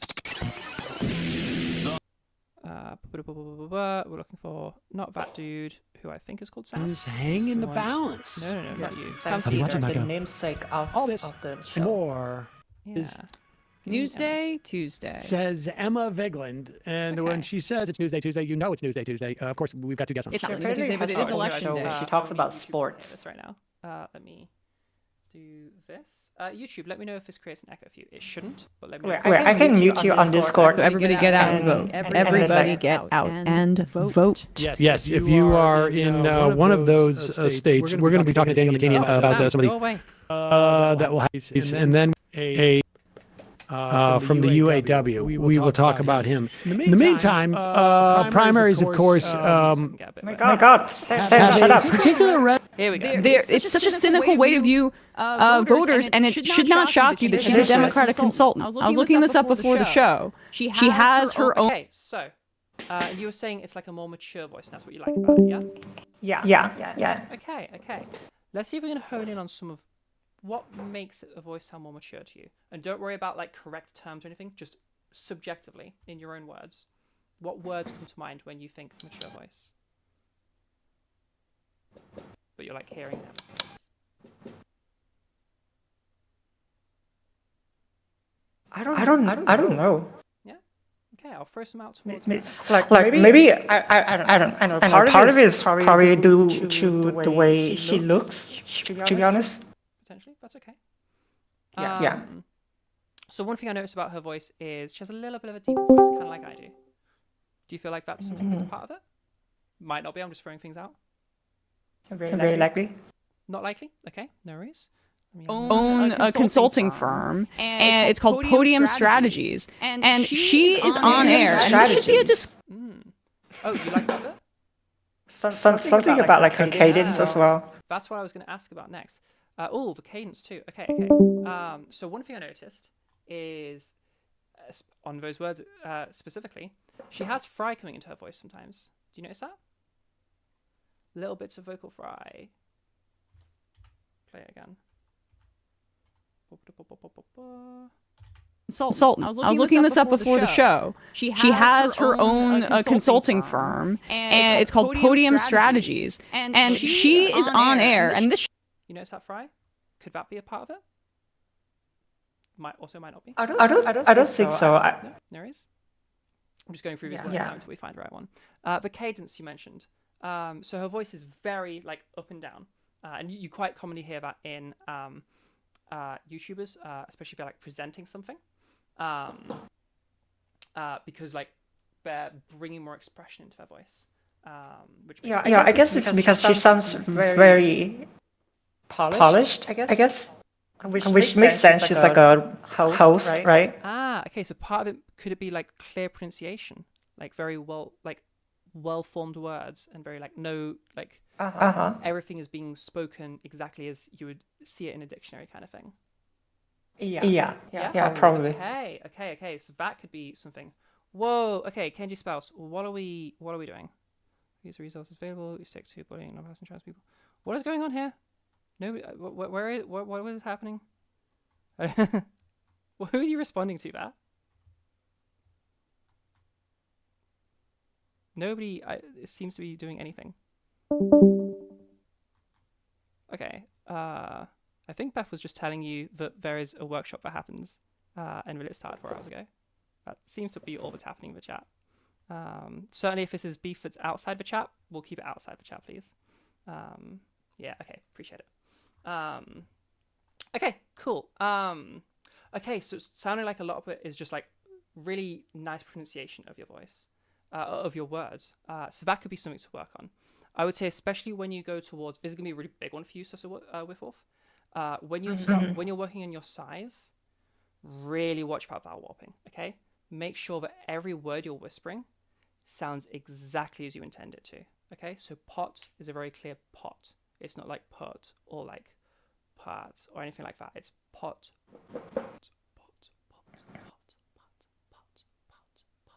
Really, really clear.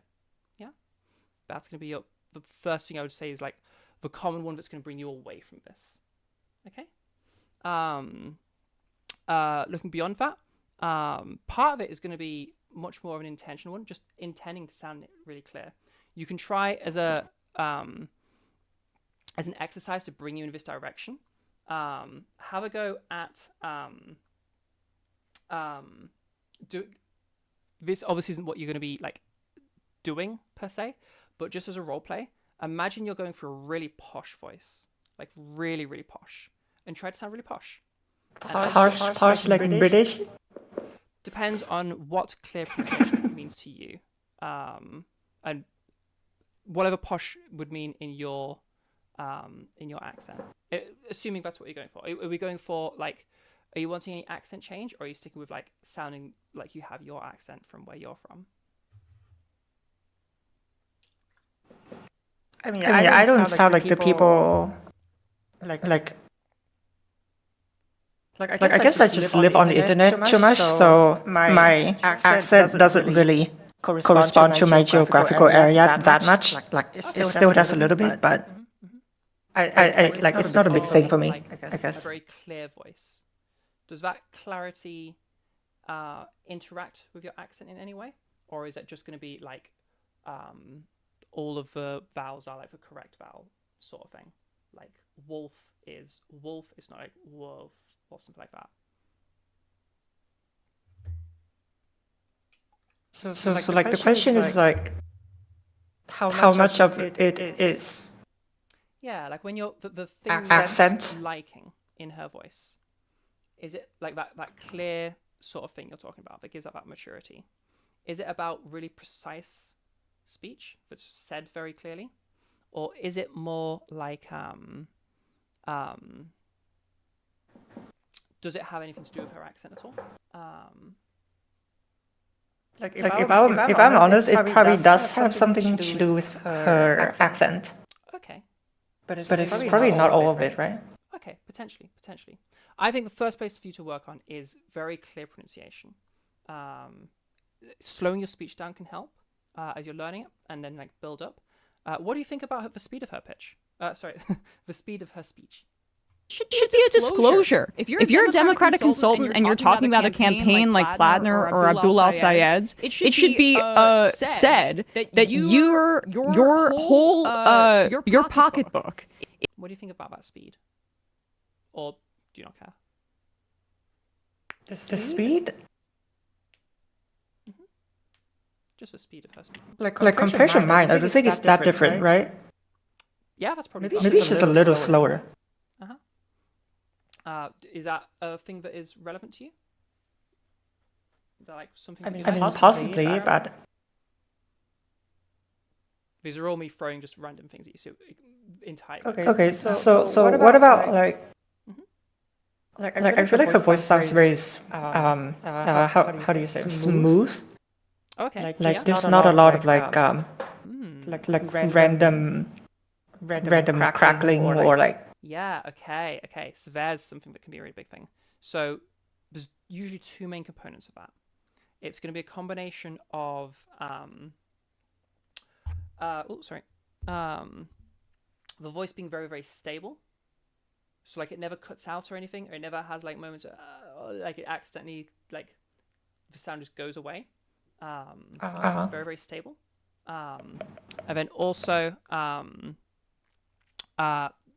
there can be mixes of other bits it can mean.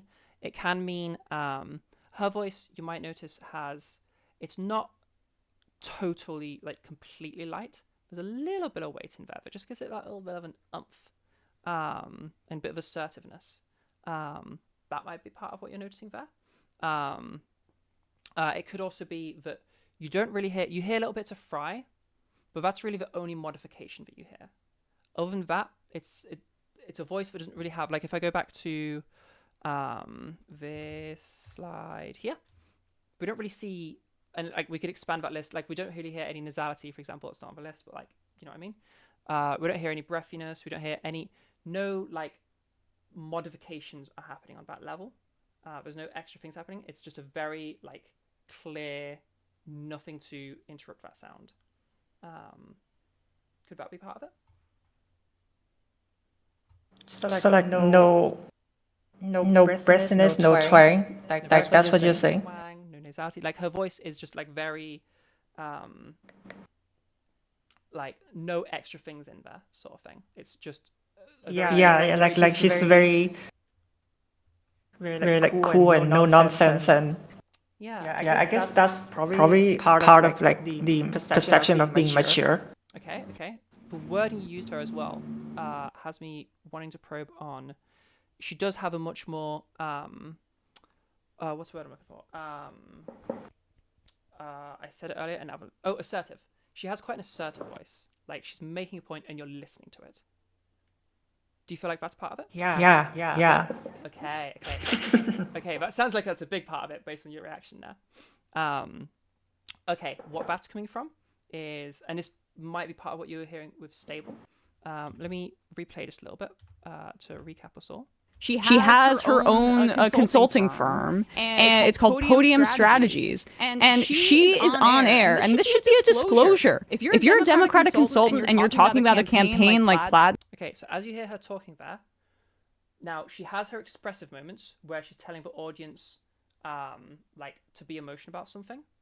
But she also, whenever she's making an actual point, and it's like a thing that is like, this is something that I'm saying is like a truth statement, like it's not an opinion, or it's not like how you should feel, it's here's like a factual statement, like descriptive versus normative. Right. All of a sudden, all of that pitch movement, listen again. Notice when she's actually saying like what it is, rather than how you should feel about it. all of that movement of her voice suddenly becomes much more monotonous and much more like she's just staying around this very similar pitch area to drive that point here. Not the cut of his jib and the way his voice sounds. It helps. But it's such a cynical way to view voters, and it should not shock you. Nothing of lowest of our value there, and that's why he's resonating, not because he wears a flannel shirt. I mean, this is how she thinks about voters. No, his platform, the fact that he does. You hear how we're constantly going to the same pitches, we're constantly returning to the same places. Like, that was a perfect prime example of it. Flannel shirt. I mean, this is how she thinks about voters. No, his platform, the fact that he doesn't take APAC money. How she thinks about voters. Exactly. We're just constantly like we're constantly like returning to the same pace over again, and that's really driving in like what she's saying, and it's bringing a lot more of that assertiveness and like controlling like the landscape of her speech. Does that make sense? So like I guess the opposite of that would be like if she ends every sentence like a question, like so that's what she thinks about voters, like. Yeah, exactly. So if your pitch is way more all over the place, you lose all of that cool collected, and suddenly it's like things are like going awry. Like if I'm going like this, and like I'm talking like this, and like all of these things are happening, and I'm going really kind of all over the place in my pitch. It sounds much more chaotic. It sounds much less controlled, and it loses that assertiveness, and it gains expression, and it becomes a much more expressive voice, but loses out on a lot of that assertiveness. Does that make sense? Yes. So that could be a large part of what you're looking for. So try literally, like you can use a pitch reader to do this. Pitchreader.com, I guess, is a good one. Literally just like look at your pitch and just like shrink. So don't go quite as low, don't go quite as high, and see what that does. You might quite like that. Just add a little bit of monotony, okay? And the main like, because obviously our pitch is constantly moving as we talk. Don't go like on one note constantly, just talking like this all the time. That's going to be too far. But the main point to look for is whatever note you start something on. Like, you know how we kind of have like cycles to our talking? There was the end of it. And like we kind of repeat those cycles. There's always that starting note. Try to make sure that one's always like literally the same note. And that's going to really help you for that. Yeah? There's my So what is the what's the starting note for Emma Vigeland? Let me check for you. There's nothing about his platform there, and that's why he's resonating, not because he wears a flannel shirt. I mean, this is how she thinks about voters. No, his platform, the fact that he doesn't take APAC money, the fact that he's running on Medicare for all, that's why she thinks about billionaires. That's what's operational here, not. Let me check what that is. Right. Pitchreader.com. Hang on, sorry. No, give it microphone permissions. Give it to me. Site settings. Just allow my microphone. Why are you not doing it? Wait, what about me?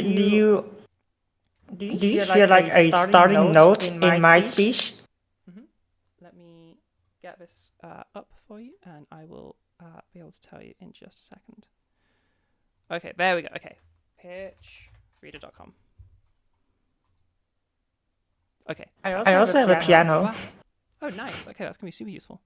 Okay, all right. Let's double check what this was. Let me remind myself. Mieja, we saw it with Week, I think. But You have to. I am so sorry. What's up? The news updates are insane. Yeah, that's the. It's Emma Vigeland's voice. You're listening to a sample of her voice because that's. Yeah. Put some respect on Emma Vigeland. I mean, about what everyone about her, but we'll just listen to her voice as an example voice. Yes. Okay, so let's have a listen to that real quick. Think about his platform there, and that's why he's resonating, not because he wears a flannel shirt. Yeah, okay, I want to say... Oh my lord. We'll just double check some. I mean, this is how she thinks about voters. No, his platform, the fact that he doesn't take APAC money, the fact that he's running on Medicare for all, the fact I want to say somewhere around D3, D sharp 3. That's the note you keep hearing her return to. Like, you hear that note over and over and over again. But D sharp 3 to D3. That like zone, that tiny little bit. Obviously, there's going to be tiny little bits of variation.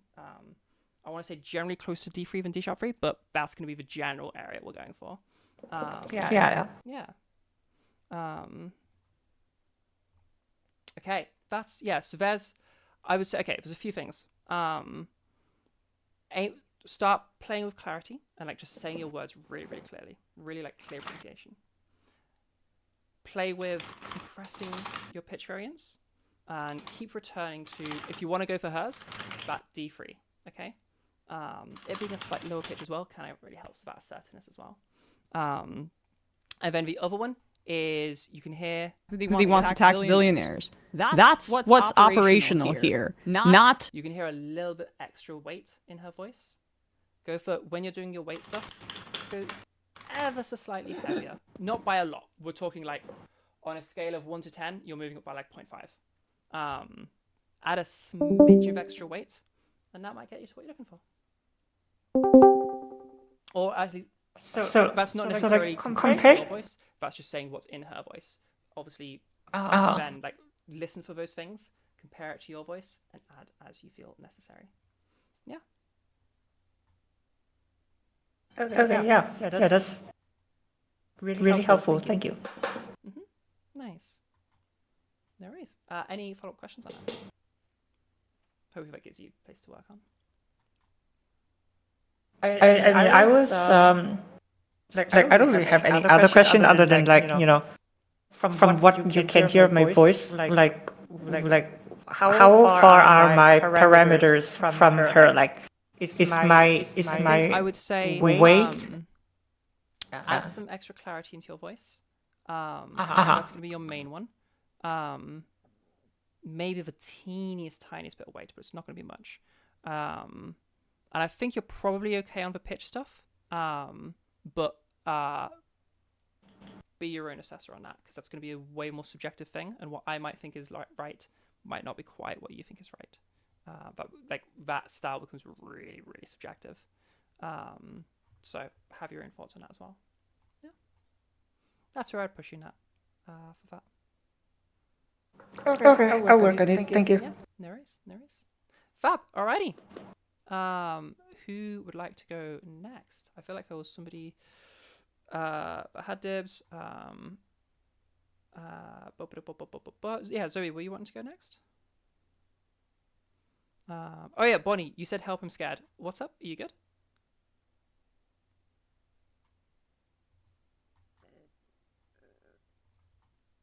Yeah, I wasn't sure if before there was mention of if you were like saying that you wanted to go next, or no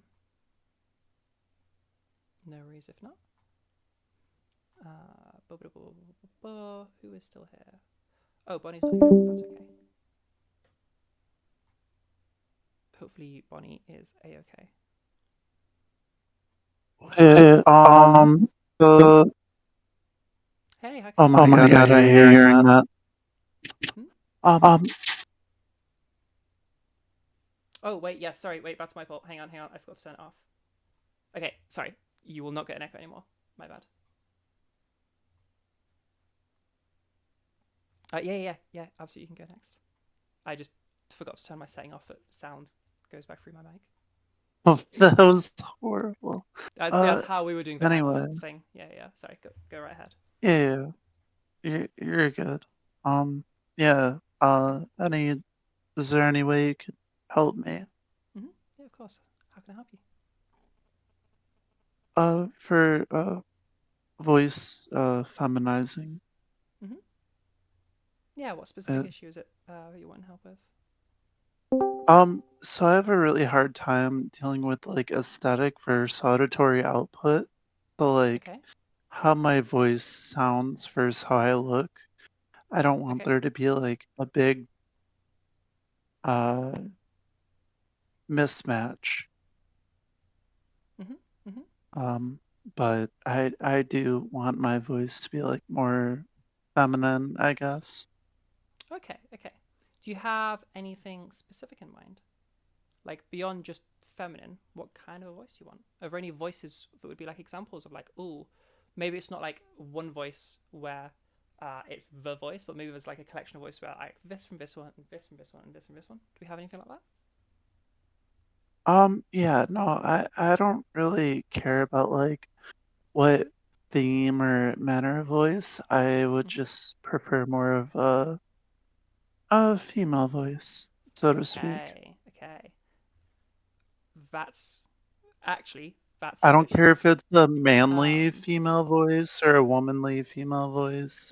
Okay. I don't care. Okay, so there's your first issue actually.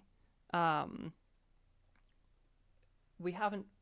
The reason why you're currently unsure of where to go, and you're coming to ask me, is, and the reason you're struggling to like assess your voice, is because you don't have anything to compare it against.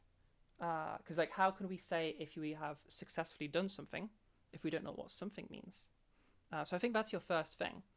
Especially if we're saying like we don't care if it's a masculine feminine voice or a feminine voice. But what does that even? What are those voices? You know, there's no.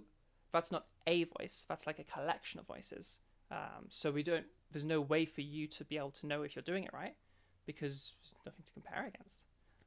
So I think your first goal wants to be, and even if it's like you're not actually like, even if it is literally just a voice, I imagine if you dig into it, you'll probably find you have some preferences. Most people do. But even if you don't actually have any preference and you just want any feminine voice, pick a feminine voice, and that'll help you. Because at least you can compare, well, what gendered things. We've got our size, breaking back down into OPC and core size, and we have our weight, and you can just compare those things to that person. That would be my first suggestion there. Also, based on how you're like using your language there, could it be that what your goal is to keep sort of the you-ness of your? This also totally might not be the case. Just based on the way you're describing it, might be the case. Is it that you're trying to keep like the you, like the Zoe of your voice, and what makes it your voice, and the feminized version of that?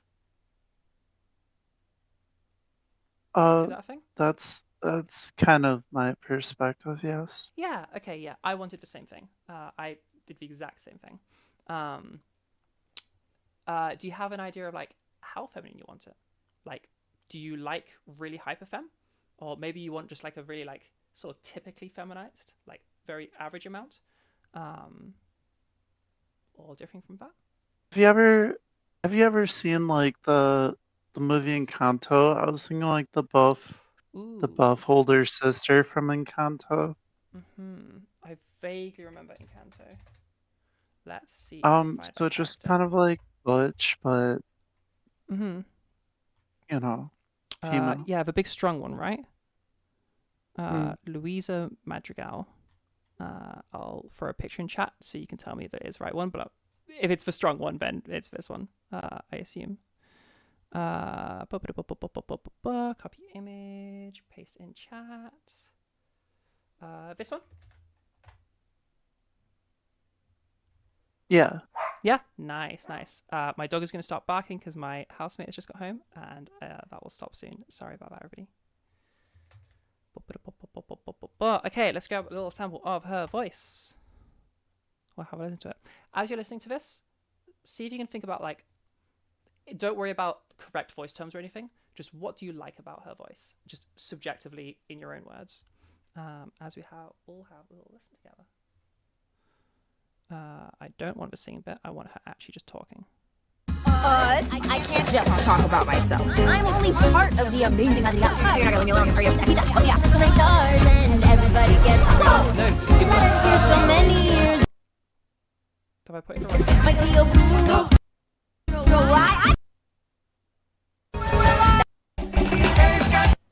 50 years ago. No, give me the right character. Why? Disney Encanto, but it's just Louisa Madrigal, and now a few minutes in, I haven't heard it. I love the chaos. Okay, here we go. Okay, apparently you shouldn't have seen that. I'm sorry. I'm fine. That's somebody else's voice. What the hell? Give me her actual voice. What is this? Okay, is she gonna talk here? Sir, the donkeys got out again. Lisa! What What are you hiding? Nothing. Just got a lot of chores, so maybe you should just go home. Lisa, my house is leaning to the. Okay, we got a little bit there. Okay. What are you like? Yeah, so that's kind of what I'm going for. Nice. Okay. How would you? Oh, before we do this bit, what about her voice do you feel like you like? And you don't need like correct terms, just like in your own words. I like how it's masculine and also female. Yeah. Okay. Nice. So maybe you should just go home. Lisa, my house is leaning to the. Okay. How would you compare your voice to hers? How would you compare them?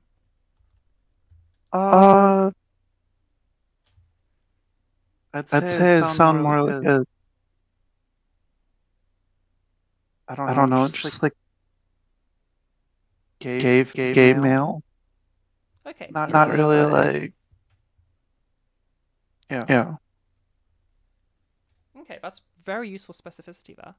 What do you feel like makes a gay male voice? Flamboyancy.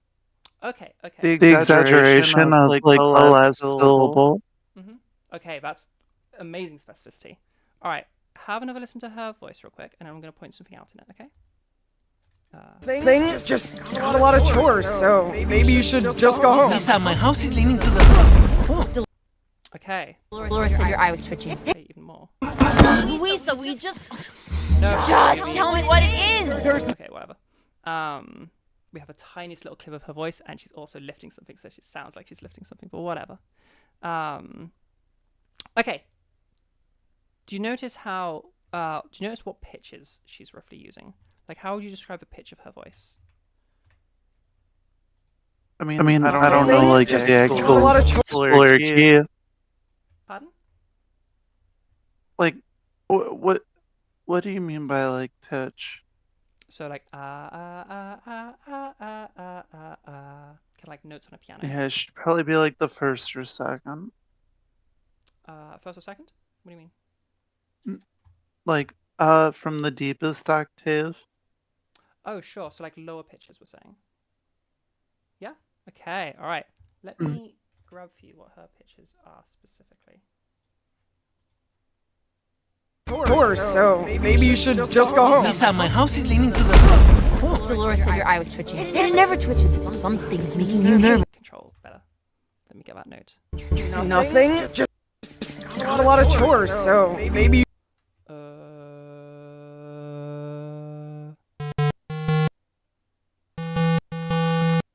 Actually, I feel like it's more like E3. Maybe F3. Double check out real quick. Nothing. Just got a lot of chores, so maybe you should just go home. Lisa, my house is. Okay, so there's one thing to notice.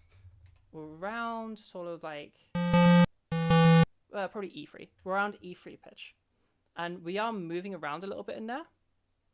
Partly because she's being a bit expressive and she's expressing annoyment, but generally, like this is like I would expect somebody to have a like maximal movement around. And it's not that much. So I would guess as we listen to more of her, I'm having a hard time finding clips of her voice, but whatever. I would guess she probably hasn't got a lot of movement in her pitch. So it could be that as well. It could be closer towards monotony. So consider those things to play with. Another big thing is, I know you came in a little bit later. Did you hear where I was talking about fullness? No. No. Okay. So if I head over to slideshow, you look at my screen. Fullness. Okay, so fullness is this idea of we talk about size and weight. Okay, you might have heard terms like resonance instead of size, and fullness is this idea that those things, they sound more normal when they are more in balance with one another. I.e., we have a similar amount of weight change as we have size change. So you could imagine like a cross line between that like femful and maskful would be like our fullness. And the more we move away from those, the more we can eventually move to something more cartoonish. So if I move towards hollow, the extreme end of that would be like over here, where I have this really large size, but I have this very light weight. Apologies for my camera going crazy. The sun is not a helpful lighting source. we have a really hollow voice. Now, yes, that fullness line would be a thing that exists. However, you get a lot of wiggle room where we have like we can divert quite a lot from full without sounding like super crazy.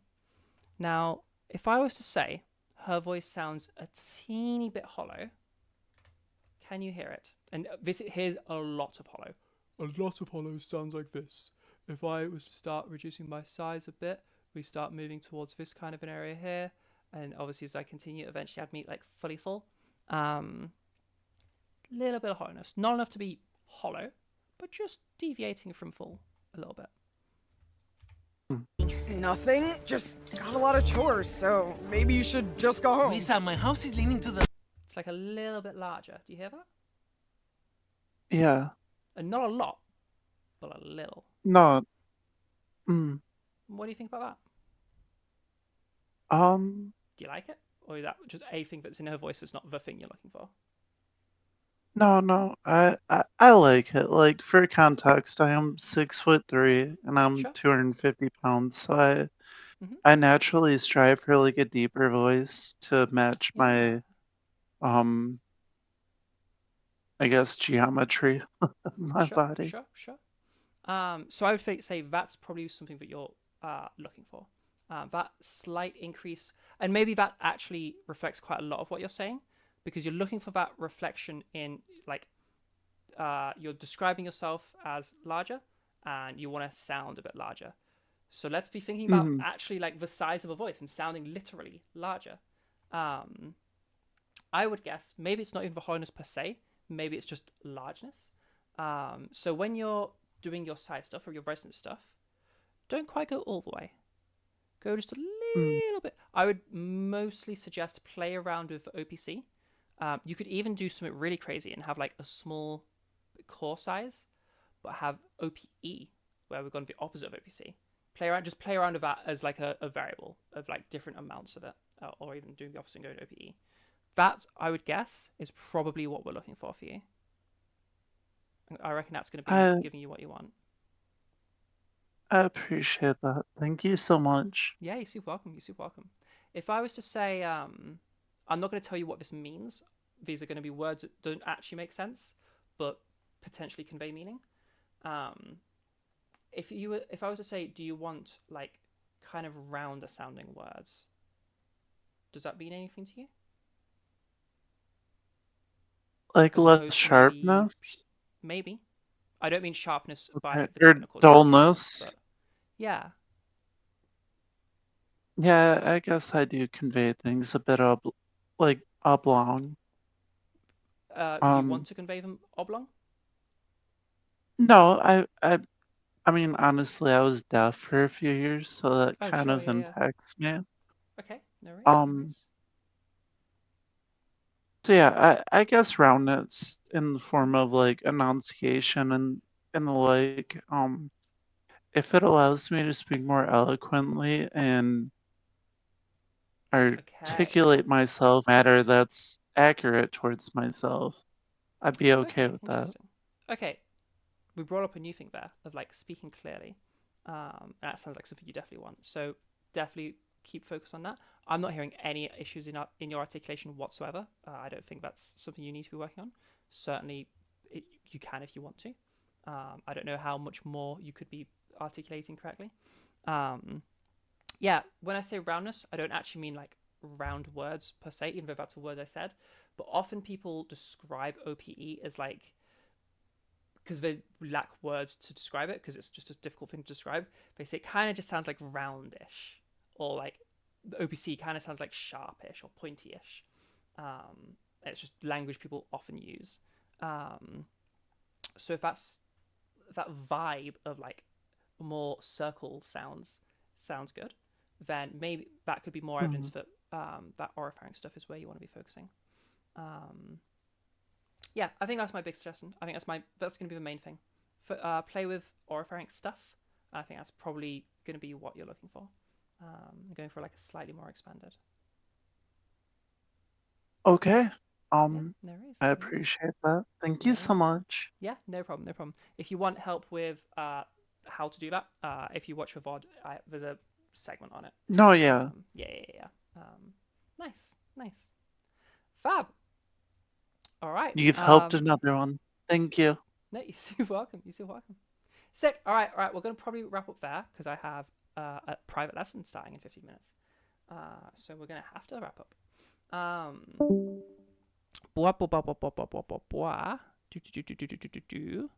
Yeah, it's the last slide. Okay, just in case I'd forgotten anything. Wow, my camera is crazy right now. Can we do a little something before we finish? A little help? Yeah, that's a bit better. Eventually I'll get that light fixed. I don't know what's wrong with it. It just flickers in a terrifying way. No, it was flickering and now it just doesn't turn on. So that's terrifying. Something to do with power, I assume. I hope. I don't know. Hopefully it's easily fixable. Yeah. Okay, thank you so much, everyone, for coming today. Super huge thank you. Massive thank you. Again, huge thank you to the Ko-fi people. Huge thank you to Beth that's here right now. Huge thank you to Huggy that's here right now. And thank you to everybody that is on our list of Ko-fi supporters. Huge thank you. Reminder to everybody that we are doing a fundraiser right now. So every donation through our Ko-fi link is just below, www.ko-fi.com/transnetwork. If you head over there, if you make any donations, then we have TTS on. So if you make it during a workshop, then we have TTS, which is cool. But also, all of those donations are going to go straight into our trans youth, disadvantaged trans youth fund. So that is for people that are under the age of 25 or 25 and under, that are low income and can't afford to get lessons. They can't afford to get any voice work help. It's for those people. So you'll be helping out our low-income trans youth. All of that money is going to go straight into that. And then anybody who specifically signs up as a on any of the membership tiers, those monies that gets doubled. So if you sign up for the £10 tier, £20 gets added in. If you sign up for £25, £50 gets added. If you're crazy, if you sign up for £50, £100 will be added. Yeah, huge thank you to everybody that is doing that right now. Everybody on this list, theirs is already going to be adding in when their this month's comes in. So yeah, if you'd like to support disadvantaged trans youth, low-income trans youth, then head over to Ko-fi. Obviously, membership tier is going to be your highest value way to do it, I suppose. And for next time, I will have little bars so we can like track how well we're doing. I just don't have a set up yet. But yeah. Okay. All right. Amazing. Also, if you have found this helpful, then other things you can do is check out the YouTube. All of the past VODs are there. This very workshop is there right now. You can rewind it and you'll be able to play it, and it's going to be there forever for you. So you can go over that as much as you'd like to, or any of the past ones as much as you'd like to. And yeah, liking the video obviously really helps. If you have questions, absolutely leave comments. 100%. If you would just like to be helpful, then leave a comment saying that, like, I don't know, whatever you want. That obviously will help with the algorithm. Feel free to share the video anywhere you'd like to share it. That would also be enormously helpful. And I think that's everything that you do on YouTube. What you like, you comment. Oh, subscribe, obviously. You can subscribe to the channel and there'll be more of this. We do workshops.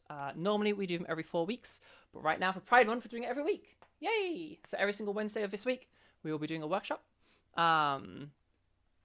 which I need to add that into Trans Voice, but yeah. So you'll see all of those. And we also have a public lesson every week. So every Thursday, there'll be an upload of a public lesson. Or, well, it'll be live streamed, and then it just stays there. So subscribe to have all of that stuff in your feed. Oh, and of course, the obvious. If you'd like to join this wonderful community, if you'd like to be part of these workshops, do you want to get help at the end, like other people that have been here? If you want to join Trans Network, you want to get your own lessons, head over to the Discord server. There is a link in the YouTube video, and there are links on my Discord profiles if you're watching through Discord or listening through Discord. Yeah, join the server. It's like the main hub. It is where Trans Network is. It is a living, breathing thing. I don't know. We have an amazing community. We have D&D, which is really cool. We have someone who's running D&D sessions, so that's really cool. And you can run similar if you want to. You can make your own D&D sessions. We have like a social events area where it's just, if you want to do like a regular group activity, say like, hey, I'm gonna run this activity every time, every week or every month, whatever you want to do. Come join. Then yeah, we have a section for that. We have sections for discussing voice, discussing fashion, makeup, anything that you could want. Yeah, head on over. And of course, that is where I do the lessons. If you'd like private lessons, then those are £35 per lesson. It's a 55-minute lesson. And if you'd like public, those are 15. Publics are currently fully booked, but feel free to keep an eye out for them. Okay, I think that's all the stuff. Have I missed anything? People are listening in. Did I miss any of the promotion? I talked about all the links. Every link below me right now, I'm pretty sure I've talked about. I think that's all the promo I'm supposed to do. Okay. Thank you all for being here. YouTube, thank you for listening. If you're sat listening to this in the future, thank you from the past. Thank you. Past me on the 3rd of June 2026 is thanking you right now. You in particular. Yeah, thank you for being here. All right, have a wonderful rest of your day, everybody. And goodbye for now. Oh, next workshop next week. Okay, bye-bye. All right, bye.